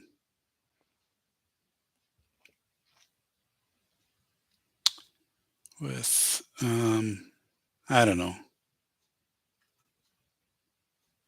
charge. I wish they had a the whole. I don't know. The dongle thing kind of worries me. I'm just not. But if you're saying, and I guess I can check my computer, that if your computer's in the last 10 years, you probably have it. And if it's, I'm literally 2.5 feet away from my computer. So, um, yeah, that's really cool. When I did the mic, when I did the Yeti, one of the reasons I bought this was it has the setting cardioid for like if you're in front, but if you had other people, you can change it. And I one time did an interview down here, and I had Preston Rice, the drone commercial drone operator, and he was saying, so we had it set up so it worked pretty well. And I thought, well, there might be people I have down here, but the reality is probably not. Like I'm not having a lot of people in my neighborhood. I'm going to have on a show, and so those features I've never used except that one, and it was okay, but it wasn't great. Um, and I also have a Zoom H4, which is an expensive Japanese-made recorder, which works really well. But I'd have to configure that, I think, um, through a board in order to get that on my in my a soundboard. And if I set that in front of me, I'm guessing that would have pretty darn good audio. Um, and I already own that, which I've used it very little. So maybe that's worth a try too. But then I'd still have to do headphones for. I think the whole thing would just be so much easier to have headphones with a mic. So, all right, everybody, I'm out of here. Thanks, Bolo. You rocked it. Spambot fodder. Take care, Andrew. Thanks in advance for the review. You can say you listened to the audiobook and you thought it sounded awesome. All right, so good night and appreciate it. I don't know what I'm going to do Monday. We'll do a show. I just don't know if it'll be an organized topic. I have one kind of in the works, but like I said, I've got class Saturday, and I don't know if I want to spend all day Sunday because I do the blog post and stuff. I might like just do a show without a blog post, kind of more informal. But I have a show on deck that I want to talk about. I have two shows in the hopper, and one is my doctoral dissertation because I failed it. It was a complete disaster. So then everything was fine after that. Talk about that because a weird experience. The other one is like I get asked this: does it make sense to try to become a part-time uh, faculty member at like a community college? Right? You see these ads, teach adjunct, one class or something. Does it make sense to do that? What's the pros and cons? And I've taught over 100 courses, and I've taught multiple universities over 20 years, and I think it's awesome. And I'll go through exactly why. Like I'm not on a 10-year track. I'm not going toward a full-time program. That's not me. But the things I've been able to do, and then also kind of what the money side of that looks like, that you might be able to get into. It's not like super money, but if you can get in kind of a regular structure, right, you can have a pretty nice income that is kind of the side thing going on. And then what the how much work is involved, like how much are you really interacting with like a department if you're teaching, and I think it's something that a lot of people have. There's a need out there, one in these universities, especially as community colleges, for people to come in, and you don't have to have a PhD, but but I got those will be two shows, and then I want to have another guest. Our good friend Phil Heinrich from Germany we've been in communication, and he'll be coming back on to tell us about the impacts of inflation in Germany, which will be pretty frightening to hear about some of the updates that he has to share. Um, so he's always a good guest on the show. So, all right, Ron, Spambot, Bolo, Andrew, have a good night, everybody. Thank you.